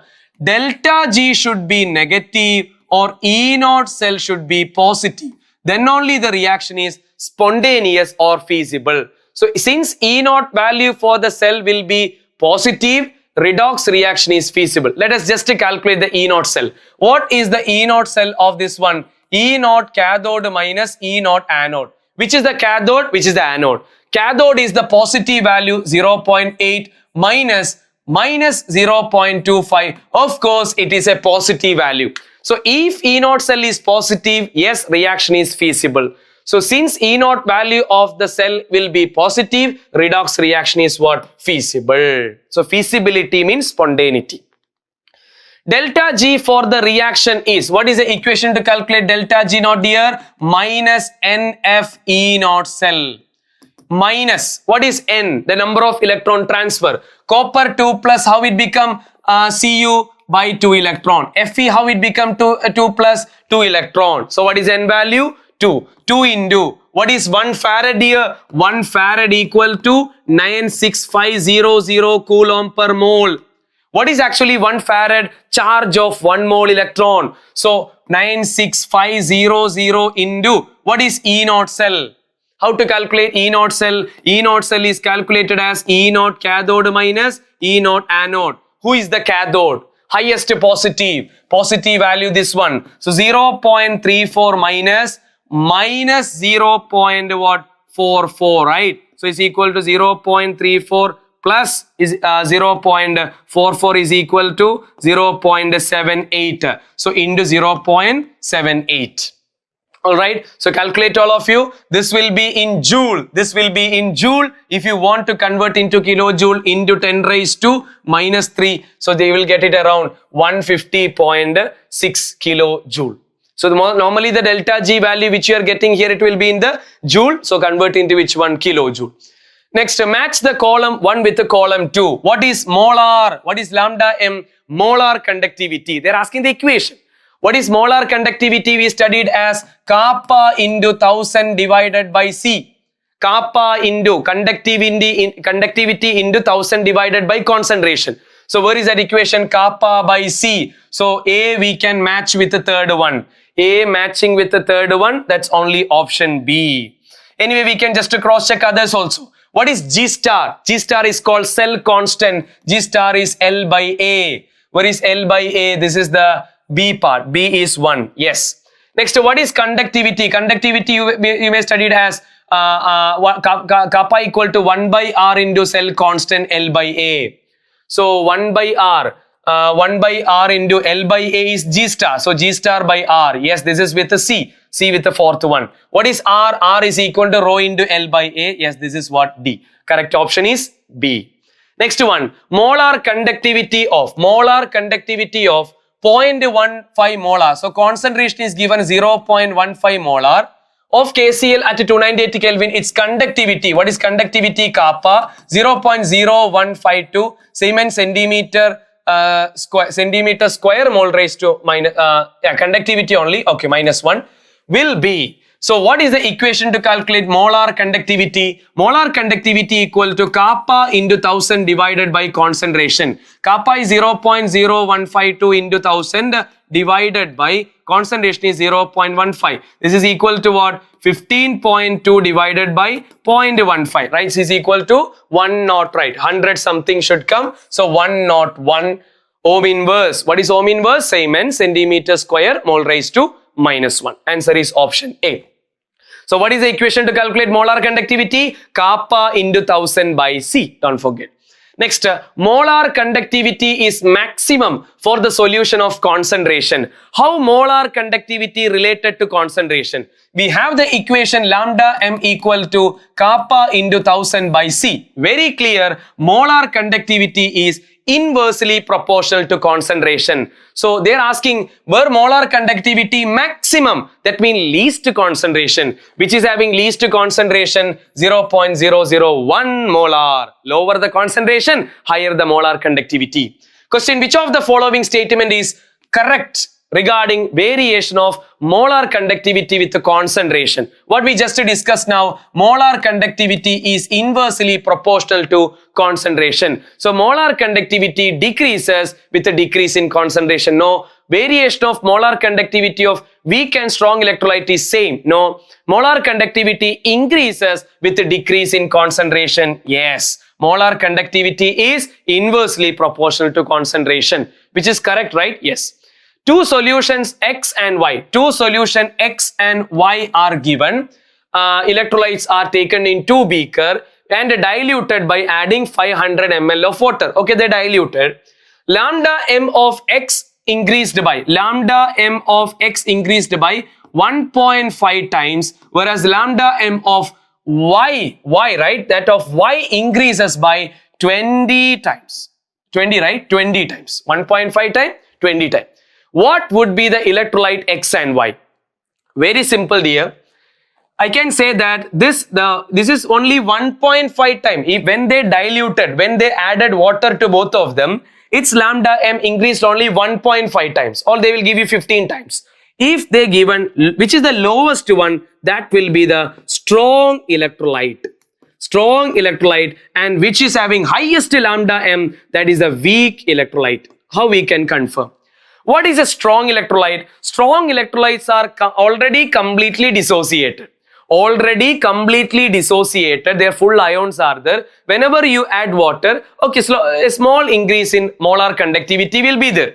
But when you dilute a weak electrolyte, what happened? They already undergo partial dissociation. They only undergo partial dissociation. Whenever you add some more water, they again starts to split and they conduct what? More electricity. So for a weak electrolyte, whenever you dilute, whenever you add water, they again split and into ion and they conduct more electricity. So for a weak electrolyte, lambda m keep increases. There is a keep increases. Sharp increase will be there, but weak, strong electrolyte already dissociated. So its lambda m will be in lesser in amount. So the answer is X is a strong, Y is a weak electrolyte. Identify which is a strong and weak electrolyte. Option B, dear, because NaCl is a strong electrolyte. Acetic acid is, it's a weak acid. It's a weak electrolyte. Next one. When water is added to an aqueous solution of an electrolyte, what is the change in specific conductance? Dear, what do you mean by specific conductance? Kappa.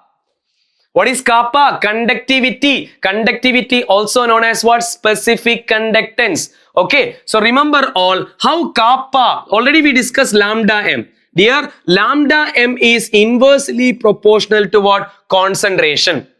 Or how we can say about dilution, that is directly proportional, right? Lambda m is directly proportional to dilution and inversely proportional to what? Concentration. What about kappa? Just opposite one. Kappa is directly proportional to concentration and inversely proportional to which one? Dilution. Please note it all. So when water is added to, that means dilution. So on dilution, what is the change in specific conductance? On dilution, specific conductance or conductivity decreases. So conductivity decreases. Next, mark the correct choice. Do you remember this graph? This is our Debye-Huckel-Onsager equation. What is Debye-Huckel-Onsager equation? Lambda m equal to lambda m naught minus a into root c. It is in the format of a straight line. Y is equal to mx plus c. See, they plotted y-axis what? Lambda m. X-axis what? Square root of concentration. Slope is what? Minus a. Therefore, you are getting a negative slope. And y-intercept is lambda m naught. This is lambda m naught. This straight line is for a strong electrolyte here. Because Debye-Huckel-Onsager equation, this graphical method is only applicable for strong electrolyte, not applicable for weak. So this is a strong electrolyte. The curved one is a weak electrolyte. You know, curved one which is keep increases. We already discussed, no. When you dilute the solution, what happened? Molar conductivity of the weak electrolyte keep increases. But strong electrolyte already end. So this graph method is only applicable for strong electrolyte, not applicable for weak electrolyte. Okay. So question. What is this A? A is a straight one. So it's just A is a strong electrolyte, B is a weak electrolyte. Where is that? A is strong and B is weak. That is option D. KCl, NaCl all are strong electrolyte. Ammonium hydroxide is a weak electrolyte. So careful here, the graph question. Next one, molar conductivity of ammonium hydroxide can be calculated by the equation. Actually limiting molar conductivity. This is our Cole-Rash's law. From where you get overall ammonium hydroxide. Dear, let me go with option C. Why it is? Well, I'm taking the barium hydroxide. Okay, what is barium hydroxide contain? Barium hydroxide contain Ba2 plus and 2OH minus, right? Barium hydroxide, these are the two ion. What about NH4Cl give you NH4 plus and Cl minus. Minus of barium chloride. That means I can write barium 2 plus minus of what? 2Cl minus, right? See, barium chloride give you Ba2 plus and 2Cl minus because it's negative of, therefore both of the negative. You can cut it all, which all are plus barium, minus barium cut, and we have NH4, the barium chloride BaCl2 is there. All right, yeah, but here you see 2NH4Cl. So don't forget to multiply the ion. Okay, so there will be 2NH4 plus and 2Cl minus. So this 2Cl, this 2Cl, we can cut it. So what is this all of you?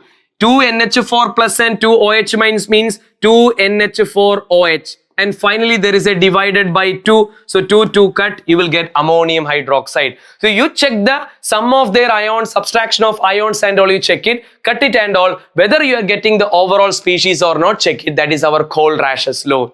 Next one, limiting molar conductivity of NaBr. Where you are getting overall NaBr. NaBr means you should get finally Na plus and Br minus ion. Where you are getting that Na plus and Br minus. Dear, let me just to go with option B, okay. NaCl give you Na plus and Cl minus, right? Na plus and Cl minus plus KBr will give you what? K plus and Br minus of KCl. That means K plus and Cl minus. This Cl cut minus K plus K cut. Yes, what you have? NaBr. So overall, when you get where you get NaBr, we need to check it. That is in option B is the answer. 45. Limiting molar conductivity of some ions are given below. Na plus ion value is 50.1. Chloride ion 76.3. H plus ion 349.6. Acetate ion is given. This is not minus, okay, positive value. Calcium ion is 119.9. What will be the limiting molar conductivities of? Again called Rash's law. Calcium chloride, if you want, calcium chloride give you what? 1 calcium ion and 2 chloride ion. So what is calcium ion charge? Calcium charge is 119 plus 2 chloride. So 2 into, what is chlorine charge? 76.3. Already we discussed this before. 200 something you have to get it. Yes, that is option A. How you calculate CH3COONA? CH3COONA contain the ion CH3COO minus and Na plus. So what is CH3CO minus charge value? 40.9 plus. What is Na plus charge? 50.1. I think it's equal to 91. Like that we can calculate. What about NaCl? NaCl give you Na plus and Cl minus. Ready? Next one. How long would it take? So we need to calculate the time. That is our Faraday's law, right? How long would it take to deposit 50 gram aluminium? So weight is given 50 gram aluminium. An electrolytic cell containing Al2O3 using a current of 105 ampere. So current is what? 105 ampere. Which is this law? Faraday's first law. What is the equation for Faraday's first law? W equal to ZIT. Zit. What is W? Is the amount of substance deposited. Already given 50 gram equal to. What is Z? What is Z? Z is called electrochemical equivalent. What is Z is called? Electrochemical equivalent. How to calculate Z value? Equivalent mass by farad. E by F. How to calculate equivalent mass? Equivalent mass is calculated by molar mass divided by valency. Molar mass divided by n factor valency. What is the molar mass of aluminium? Please remember of these three terms. Aluminium mass is 27, silver mass is 108, copper mass is 63.5. Please remember these three values, their molar mass. Atomic mass. So molar mass of aluminium is 27. What is the valency of aluminium? The oxidation state, aluminium 3 plus, right? So A3 is the valency. 27 by 3 is what? 9. So 9 is the equivalent mass of aluminium. So 9 divided by, what is farad? 96500. So substitute Z is equal to what? 9 divided by 96500 into, what is the current given? 105. We need to calculate the time. So please calculate all of your time equal to 50 into 96500 divided by 9 into 105.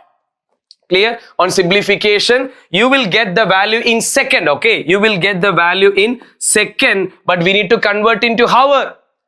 We need to convert into hour. So divide that second divided by what? 60 into 60 means 3600. So it will be converted to what in hour. Please cross check it all. The value will be around 1.42 hours.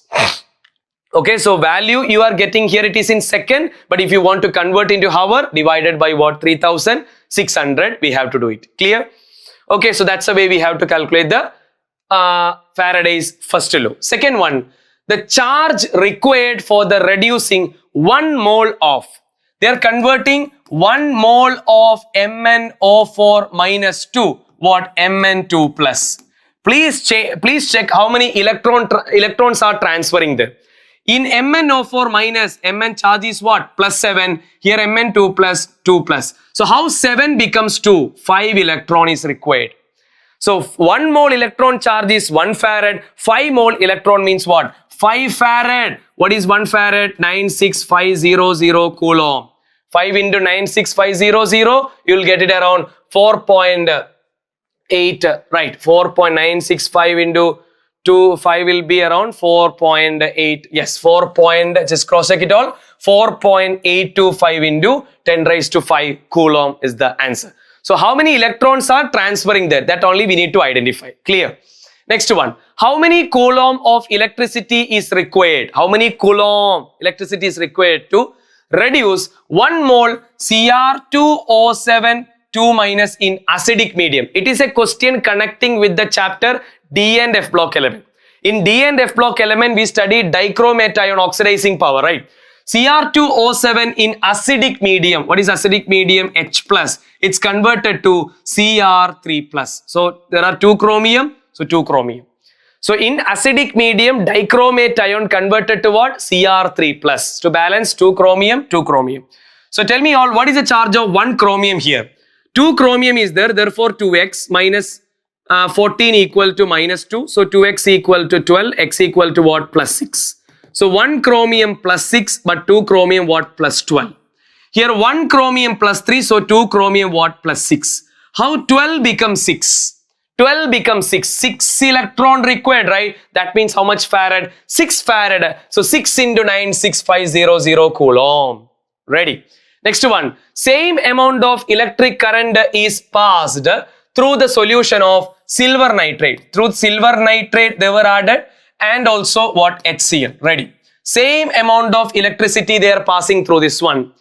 If 1.08 gram of silver is obtained in this one, what is the amount of hydrogen? What is the amount of hydrogen liberated in this one? Which law is this? Faraday's second law.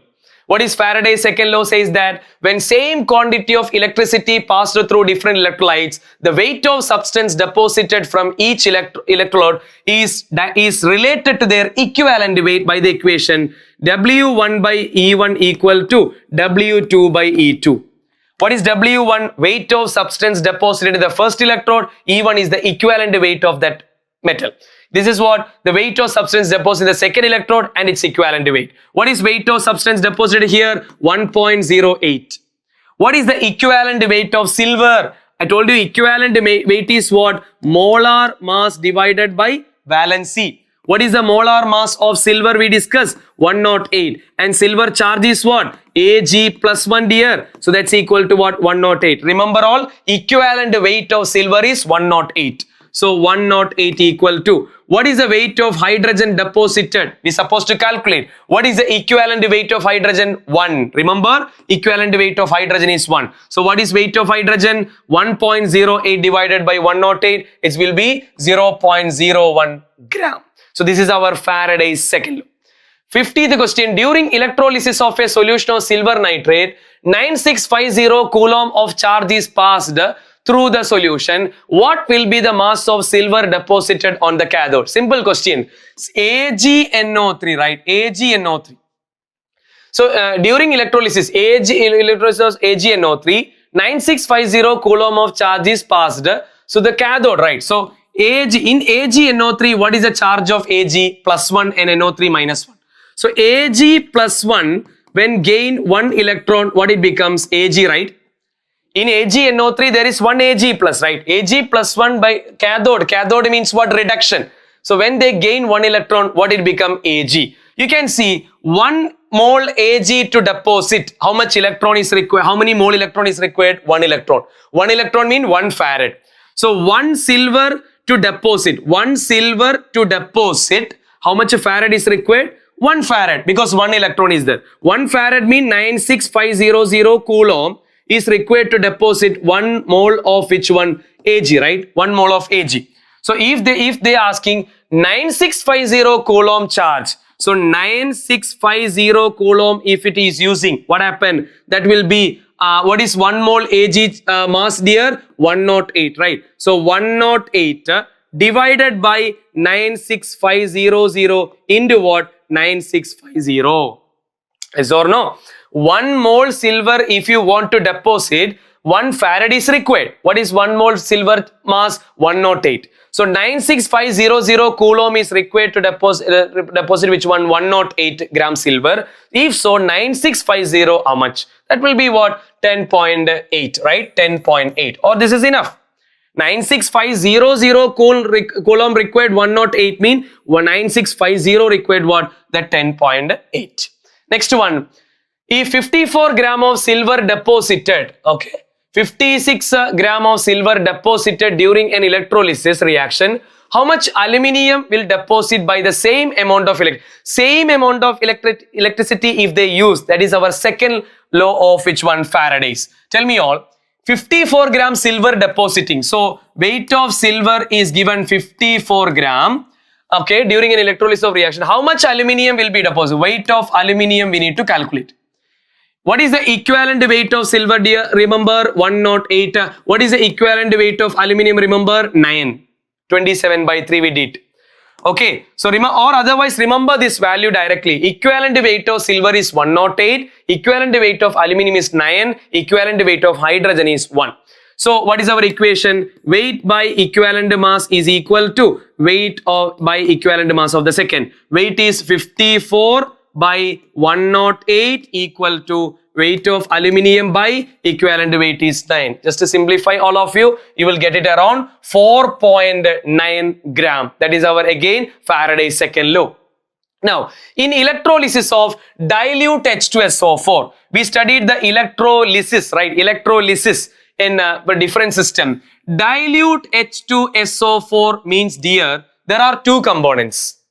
What do you mean by dilute? Dilute means they contain water and also H2SO4 is there. What are the ions given by H2O, H plus and OH minus? What all ions are given? H2SO4, H plus and HSO4 minus. Correct, all of you? And you tell me who will deposit at a cathode, who will deposit at an anode. What is the rule we studied?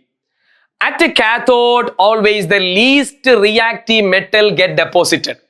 You know, cathode, this is an electrolytic cell, okay? Electrolysis, we are dealing in electrolytic cell. In electrolytic cell, cathode is negative pole and anode is positive terminal. In electrochemical cell, anode negative, cathode positive. In electrolytic cell, cathode negative, anode positive. So to the negative terminal, who will deposit positive? What is the positive one? Only H plus is there. So cathode in which reduction, right? So H plus plus electron gives what? H. So to balance it, right. So hydrogen is depositing. Question, what is liberated at anode? Liberating at cathode is hydrogen, but at anode, who is depositing? At anode, what is the rule? Since it is positive terminal, who will go for that? Negative. What is the negative? Which negative? Whether OH minus deposit or HSO4 minus deposit. If the rule is this one, if there is any halogen, halogen deposit. Is there any halogen? No. Otherwise, hydroxide ion will deposit, OH minus will deposit. You know how OH minus deposit the balanced equation? 4 OH minus gives O2 plus 2 H2O plus 4 electron. This is the way OH minus will deposit. So who is depositing, all of you? Oxygen. So who is depositing at the anode? Oxygen is the one depositing at which one? Oxygen is the depositing at which one? The anode, right. Next one, when an aqueous solution of silver nitrate is electrolyzed. Again, aqueous solution of silver nitrate means what? Aqueous mean water is there and silver nitrate is there. Water give you which all ion? H plus and OH minus. AgNO3 give you which all ion? Ag plus 1 and NO3 minus. Can you tell me who will deposit at a cathode and anode? At a cathode, at a anode. Ready? At a cathode, least reactive metal deposit. Here H plus is there, silver is there. Whether hydrogen or silver is least reactive, silver. So Ag plus gain 1 electron becomes what? Ag. Ag will deposit at a cathode. At the anode, is there any halogen? No. If no halogen, hydroxide will deposit. We discuss 4 OH minus give O2 plus 2 H2O plus 4 electron. So who is depositing at the anode? Oxygen. So option A, silver deposit at the cathode and oxygen liberated at the anode. Yes, option A is correct. Label the part. Can you identify which cell is this? It's very important to know the cell part in the electrochemistry chapter. Which cell is this? This is our Leclanché or dry cell. What is the inner part? Inner part is the graphite rod. Graphite rod. That's a cathode part, right? Graphite rod. So A is graphite. A is graphite, carbon rod. And what is C? C is the anode. The outer layer is the anode. That is what? The zinc container. And B is the electrolyte. That's our ammonium chloride, chloride and all. So A is what? Carbon rod. Yes, that is a graphite rod. And B is the electrolyte. Electrolyte contain, electrolyte is a paste of what? Ammonium chloride, MnO2 and carbon. And the outer layer is zinc can. Yes, option A. This is our dry cell or Leclanché cell. 55. The reaction which is taking place in nickel cadmium. It is compulsory to know the anode, cathode and the overall reaction in each cell. Which all cell? Dry cell, mercury cell, lead storage battery, nickel cadmium cell and fuel cell. Compulsory to know anode, cathode and the overall reaction. So the reaction which takes place in nickel cadmium battery can be represented by which of the following? It's very simple. You can able to see nickel cadmium reaction. Last there is a cadmium hydroxide and nickel hydroxide. Cadmium hydroxide and nickel hydroxide, that is option A. Please check the anode cathode overall reaction of nickel cadmium. The overall reaction of a hydrogen oxygen fuel cell. Already we discussed what is happening in hydrogen oxygen fuel cell. What? Nothing but 2H2 plus O2 gives 2H2O. Formation of water is actually happening in fuel cell. 2H2 plus O2 gives 2H2O. Which of the following reaction does not takes place during rusting? Rusting of iron, you know. Rusting of iron, which of the reaction do not takes place? Option A. Ferrous do not react with the dry oxygen and form Fe2O3. Such a step is not there in the rusting of iron. You know, H2CO3, acid. Yes, acid should form. Acid, oxygen and all should form in the reaction. And ferrous combined with the oxygen along with the water. Okay, not ferrous with the dry oxygen. Ferrous with the oxygen and water is giving your ferric oxide. This ferric oxide combined with the water, you will get hydrated. What is this? Fe2O3 H2O is called hydrated ferric oxide. That is called chemically rust. Right. Electrode potential for magnesium electrode. See, they given a Nernst equation here. The graph is plotted this one versus this one. And which graph is this? Very simple, dear. It is in the format of a straight line. What is a straight line? Y is equal to mx plus c. So what is on y-axis? Y-axis is EMG2 plus bar mg. Yes, they are placing. What is on x-axis? You have x-axis log 1 by mg2 plus, right? Log, actually you have x as per the equation on x-axis. You should take log 1 by mg2 plus. But they taken what? Log mg2 plus. Log mg2 plus means they reverse. When they reverse, what happened? The sign changes. So it shall be a positive slope. Initially it is a negative slope. But when if you are taking negative slope, you should take on x-axis log 1 by mg2 plus. But they taken here log mg2 plus. That means they reverse. So sign changes. So there will be a positive slope with a y-intercept. Where is a positive slope with a y-intercept? That is option B. Why we are not starting? This is also positive slope, right? But there is no y-intercept. This is starting with origin. This is the y-intercept. So option B is the correct one. Next, which of the following statement is correct? First one, E cell is an intensive property. Gibbs energy is an extensive property. Correct, we discussed already. Cell potential is what? A intensive, and Gibbs energy is an extensive. The difference between the electrode potential, of two electrode when no current is drawn through the cell, what do you call? Cell EMF. An electrochemical cell can behave like an electrolytic cell. We already discussed. When an electrochemical cell can behave like an electrolytic cell, when the external potential is greater than the cell potential. If the external potential greater than the cell potential, this will be the electrochemical cell act as a electrolytic cell. Using the data given below, find out the strong reducing agent. What is a clue? What is a clue? You should say. How to understand which is the strongest reducing agent, which is the having highest negative value. Which one having high negative value? That is the best reducing agent. Which is having high negative value here? Yes, very clear, chromium. But there is a confusion. Whether you write chromium 3 plus or chromium as an answer.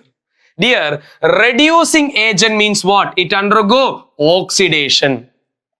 Who will undergo oxidation? Whether chromium 3 plus or chromium? Chromium, right? Chromium can convert it to chromium 3 plus by losing 3 electron. So who will undergo oxidation? Chromium. So chromium is the best reducing agent.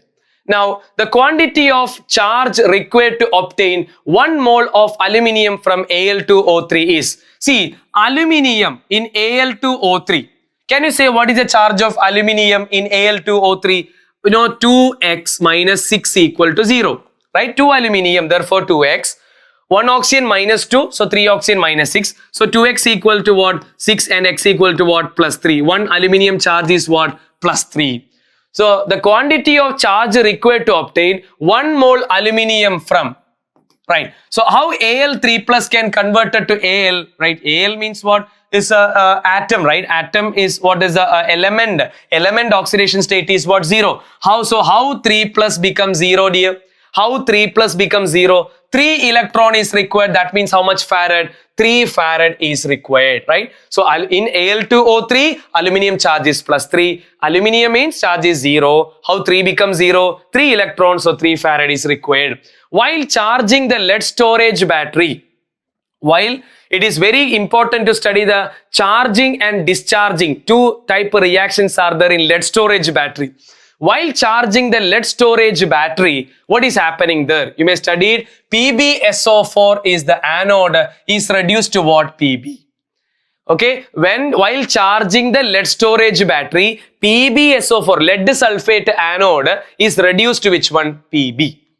Then the E naught of this metal changes values for chromium, manganese, iron and cobalt are given here. Okay, for which one of the metal the change in oxidation state from +2 to +3 is easier? What do you mean by +2 to +3? Losing, right? Increase in oxidation number mean losing. That means what? Oxidation. So which is, what do you mean by oxidation? Oxidation, the one which undergo oxidation, what do you call? Reducing agent. Dear, they're indirectly asking which is a reducing agent. How you understand which is a reducing agent? Which one having high negative in value? Which one having high negative value? This is positive, positive, positive, negative value only for which one? Chromium. So chromium is the one which can undergo easier oxidation. 66. Molten NaCl on electrolysis give dash at a cathode. What do you mean by molten NaCl? Molten NaCl mean only NaCl is there. Sometimes they give you aqueous NaCl. Aqueous NaCl mean NaCl and water is there. Okay. Molten or fusing. A molten NaCl means they contain only NaCl. So what are the ion? Na plus and Cl minus. Can you say who will deposit at a cathode? Cathode is the negative terminal. So they will positive part will deposit. So Na plus plus 1 electron gives what? Sodium will deposit at a cathode. They are asking who will deposit at the cathode? Yeah, which one? Sodium. What about anode here? Anode sign is positive. To the positive, who will deposit? Anion deposit. So Cl minus gives what? Cl plus electron. So to chlorine do not exist as atom. So 2 electron, 2, right. So the chlorine will deposit at anode, cathode, sodium will be deposit. Now the highest electrical conductivity. Conductivity means what? Kappa. Out of the following aqueous solution is. See, we studied how kappa, conductivity related to concentration. Conductivity is directly proportional to concentration. So which one having high concentration? All their concentration wise they are similar. All their concentration is 0.1. Then what to check? See, they all are acidic, right? Which is more acidic? More acidic means they will provide more ions. Acetic acid is a weak acid. Chloro, fluoro, difluoro. Chloro, fluoro groups are halogen. Halogens are electron withdrawing. Electron withdrawing group make more acidity. Yes or no? Electron withdrawing group make more acidity. So this one contain difluoro. 2-fluorine make more acidity. More ions can give more ions if it given more concentration. So more conductivity. So conductivity related to what? More number of ions or concentration. So option D. 68. Which of the following is supplied to the cathode of a fuel cell? It is very clear from the anode and cathode here. At anode and at cathode, who will deposit? At cathode, oxygen will deposit, and cathode is oxygen and anode is which one? Hydrogen. So which of the following is supplied to the cathode of a fuel cell? Cathode of a fuel cell is which one? Oxygen is the one, right? So in general reaction in a hydrogen fuel cell, hydrogen gas at the anode and oxygen gas at the cathode. Next, molar conductivity of 200 molar. So concentration is given to you 200 molar solution of KCl at this one conductivity. Conductivity means kappa is given. What will be the molar? What is molar conductivity equation? Kappa into 1000 by C. What is kappa? Kappa is 2, right? Kappa is 2 into 1000 divided by what is C? 200, right? Is equal to right 1, right? So is equal to 10, right? All right, 10 ohm inverse centimeter square mole raised to -1. Next one. Standard solution of KNO3 is used to make a salt bridge. I told you in the beginning of one question, salt bridge based one. In order to some specific electrolytes are used in the salt bridge, there is a reason. So standard solution of KNO3 is used in salt bridge because velocity of both K plus and NO3 minus ions are similar. The velocity of the cation and the anion should be almost similar in one. Then only the one which is used in salt bridge. So in a salt bridge, it is important that the ions have similar or nearly same velocity to prevent, for what? To prevent the accumulation of the charge. Alright. So please study that point. It's very important. 71. Without losing its concentration, ZnCl2 solution cannot be kept in contact with. Which one? Without losing its concentration, zinc chloride solution cannot be kept in contact with. Dear, that aluminium, you see Zn, you study the reactivity order, okay? In the reactivity order, you can see aluminium is above zinc. So aluminium is more reactive than zinc, so aluminium can displace which one? Zinc.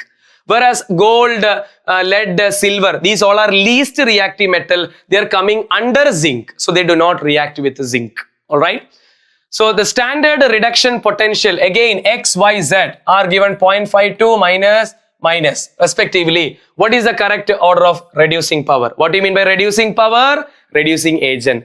Higher the negative value, highest reducing. Which is having highest negative value? Which one having high negative value? This one. This is X, this is Y, this is Z. So Y having greatest negative. So Y is the highest, then Z, then X. Option A. Right? Y, Z, X. Next one. If 96500 coulomb electricity is passed through copper sulfate, it will liberate how much gram copper? Simple. You know, copper sulfate, CuSO4, right? What is the ion? Cu2 plus.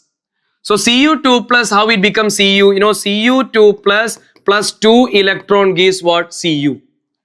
Right? So 1 mole copper, if it want to become copper. So 1 mole copper, if you want to deposit, how many electron is required? 2 electron. 2 electron means how much farad? 2 farad. Yes or no? So 1 mole 96500 coulomb electricity is passed through copper sulfate solution. It will liberate. Yeah. What is copper mass? What is copper mass? Normal copper mass is what? 63.5. So 1 mole, we can say copper, right? 1 mole copper sulfate. 1 mole copper sulfate is converted to what? Copper, right? Alright. 1 more copper sulfate converted to what? Copper. 1 mole copper sulfate, what is copper mass? Is equal to 63.5 gram per mole. 1 mole copper sulfate, if it want to be transfer, how much electron is required there? 2 electron is required, right? But if they're asking if 96500 coulomb only required, 96500 coulomb means what? That is 1 farad. So 1 farad, if it required 63.5, okay. So based on this equation, how many electron is there? 2 electron. 2 electron means 2 farad. So 1 mole copper sulfate want to convert into copper. How much farad is required? 2 electron. 2 electron means 2 farad.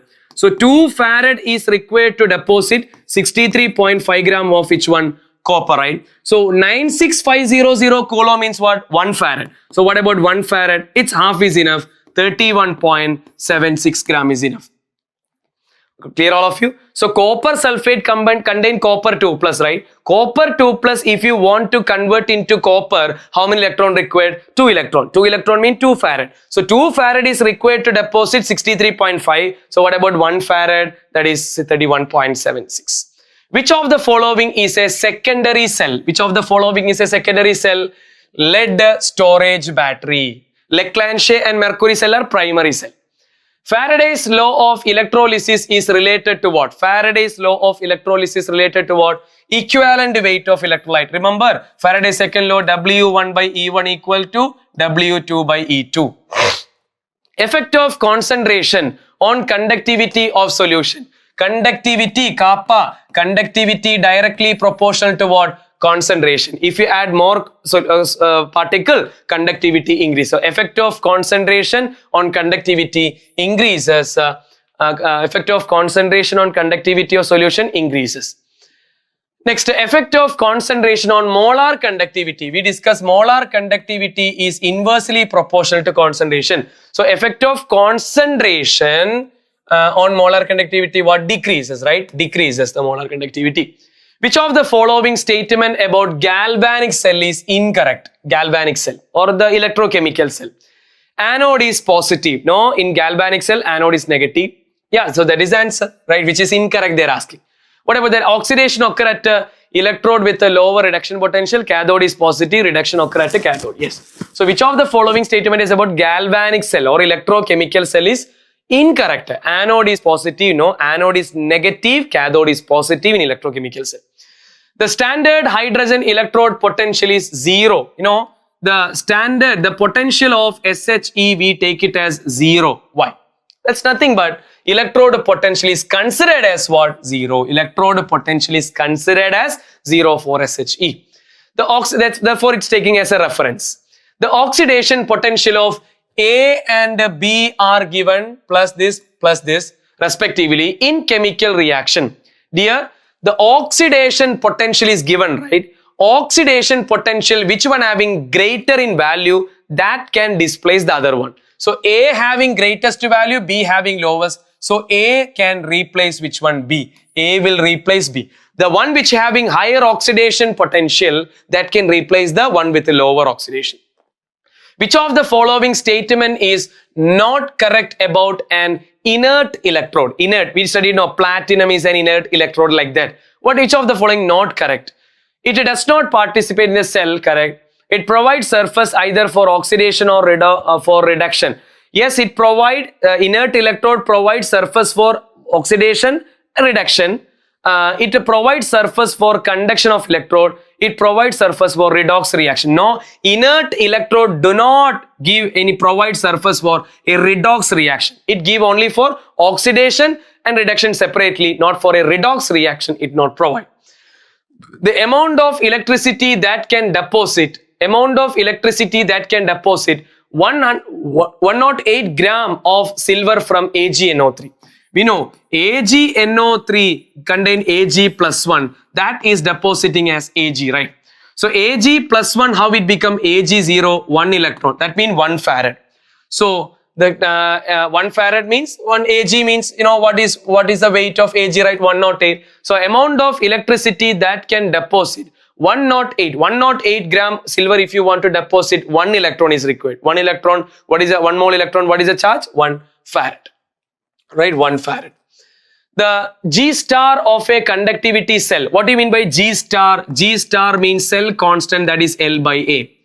G star of a particular conductivity cell remain what?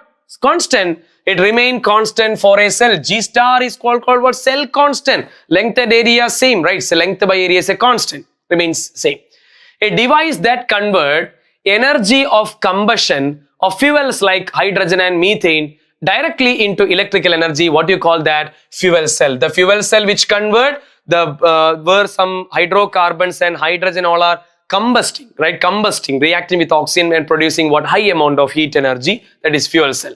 The amount of substance deposited or liberated at the electrode is directly proportional to, where W is directly proportional to Q or W equal to directly proportional to IT or ZIT we studied. That is our Faraday's first law of electrolysis. If you pass more amount of charge through that, more amount of mass we can deposit, given by Faraday's first law. It says that when same quantity of electricity, we studied in which one? Faraday's second law.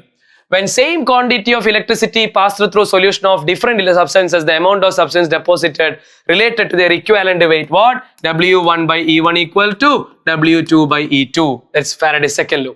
The value of the limiting molar conductivity of NaCl is given, naught of HCl is given, and lambda naught of NaOAc. What is AC, dear? Acetate. Okay, they all are given 126.4, 425.9, 91.0. all right, we need to calculate the limiting molar conductivity of which one? HOAc. What do you mean by HOAc? Nothing but acetic acid. Okay, CH3COOH, CH3CO. This acetate part is given as what? AC, and this OH. Okay, ACOH mean what? Acetic acid. See dear, acetic acid contain which all ion? Acetic acid contain the ion. We can say this is ended Na plus Cl minus, H plus Cl minus, Na plus N, OAc minus, right? So my question is this one. If you want to get, what are the ions here? We have H plus N, OAc minus. So overall you want H plus and OAc minus ion. Correct. Where is H plus present? H plus is here. So let me take it. This is A, this is B, and this is C. Okay. So H plus you want. So H plus is here. So take B. Okay. Plus. You want OAc minus. OAc minus or ACO minus. ACO minus is here. That is C. So A, B and C, when you adding, you will get this Cl and Na extra. We don't want that, right? So subtract this A part.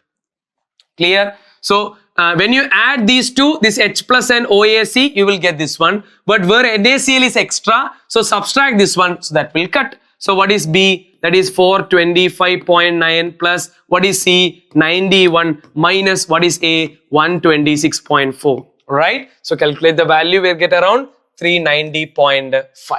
Which all you required, add them. And which all required, add them. Which all not required, subtract it. That's it. 88. The limiting molar conductivity of an electrolyte can be represented as the sum of the individual contribution of anion and the cation. What is that? Cole-Rash's law. The limiting molar conductivity of an electrolyte is the sum of limiting ionic conductivity of each cation and anion is called what? Cole-Rash's law. 89. No long life for dry cell, because in Leclanché cell we studied there is no long life, even if it is in use or not in use, that become after a particular time period it will already die. So why there is no long life for dry cell? We studied that the acidic ammonium chloride. What is the electrolyte, the paste we are using there? Ammonium chloride, right? It is acidic. Ammonium chloride is acidic salt.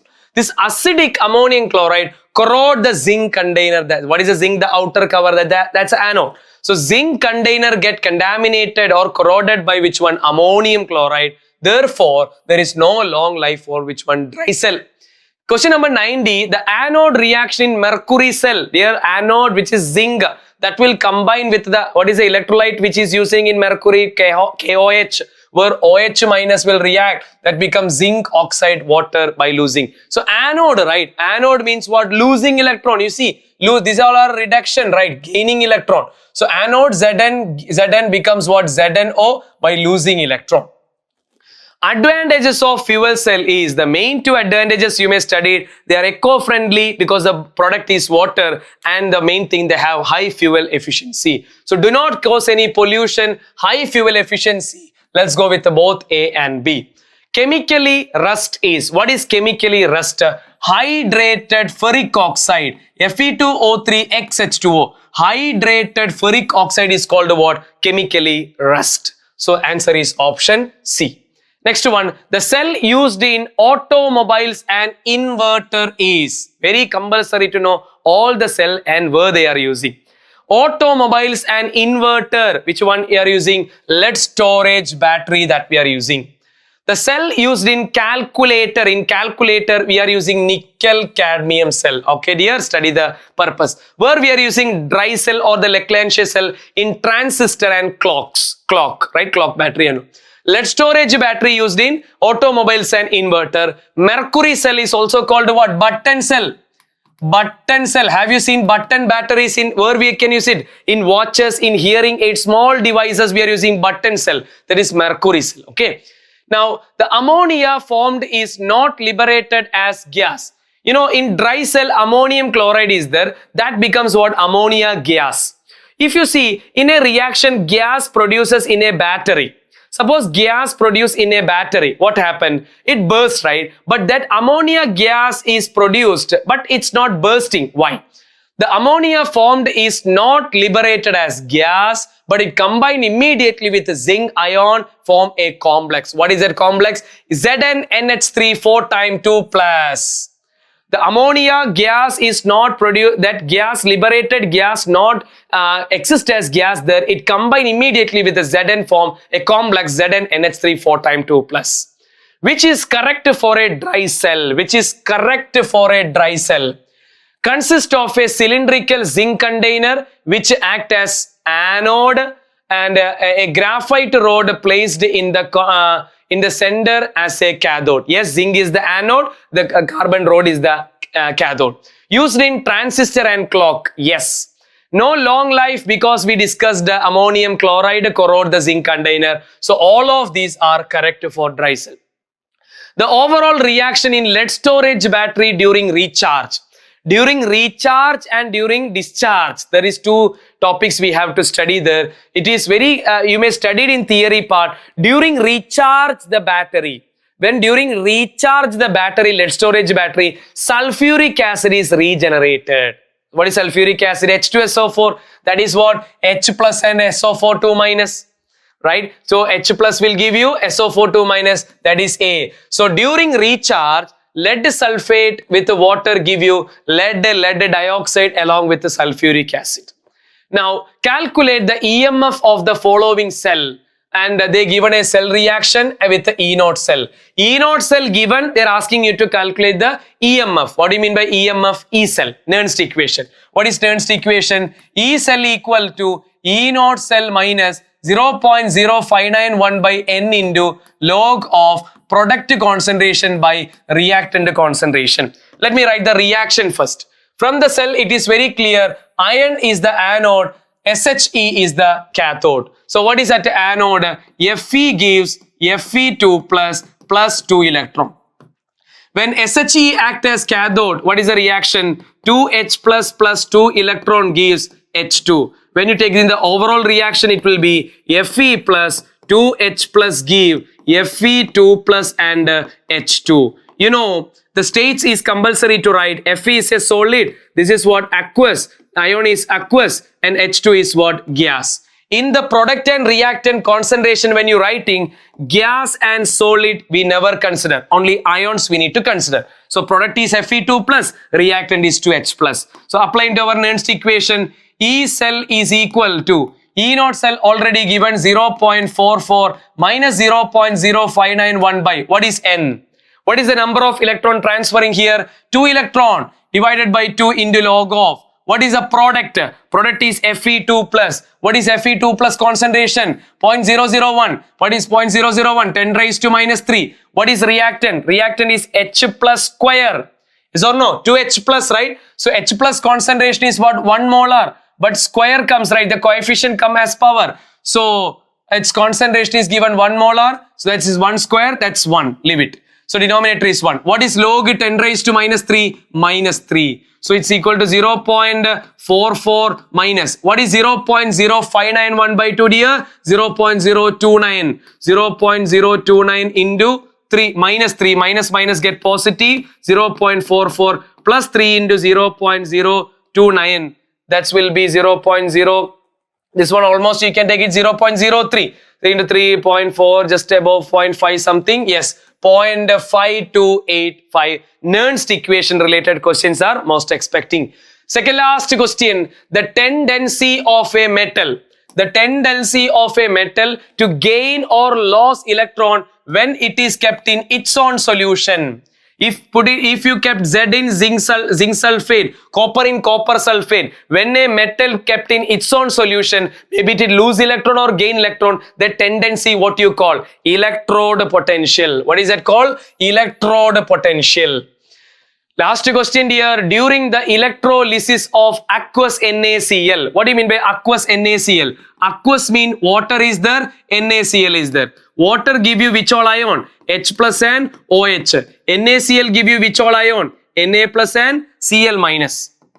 Alright. So who will deposit at a cathode? You know, at a cathode is in electrolytic cell. Electrolysis, we are dealing in electrolytic cell, okay? In electrolytic cell, cathode, what is that? Negative terminal. To the negative terminal, who will deposit? Positive part. What is the positive part? This one. Whether H plus deposit or Na plus deposit, come on. At a cathode, H plus or Na plus, who will deposit? At a cathode, least reactive metal deposit. Which is the least reactive metal? H plus will deposit. So H plus plus electron gives what? H. You know, hydrogen do not exist as atom. So H2, 2H plus, 2 electron. So who is depositing? H2. So what is the answer? Cathode, right? Cathodic reaction mean reduction. Cathode always reduction. So oxidation part we can cut it. Whether it is reduction of Na plus or reduction of H2O. Reduction of H2O. Because from H2O, who is coming there? H plus is deposited as H2. So reduction of H2O is the answer. So that is our 100 MCQ from the chapter Electrochemistry, the highest weighted chapter. Practice well. Make sure all the concepts are okay.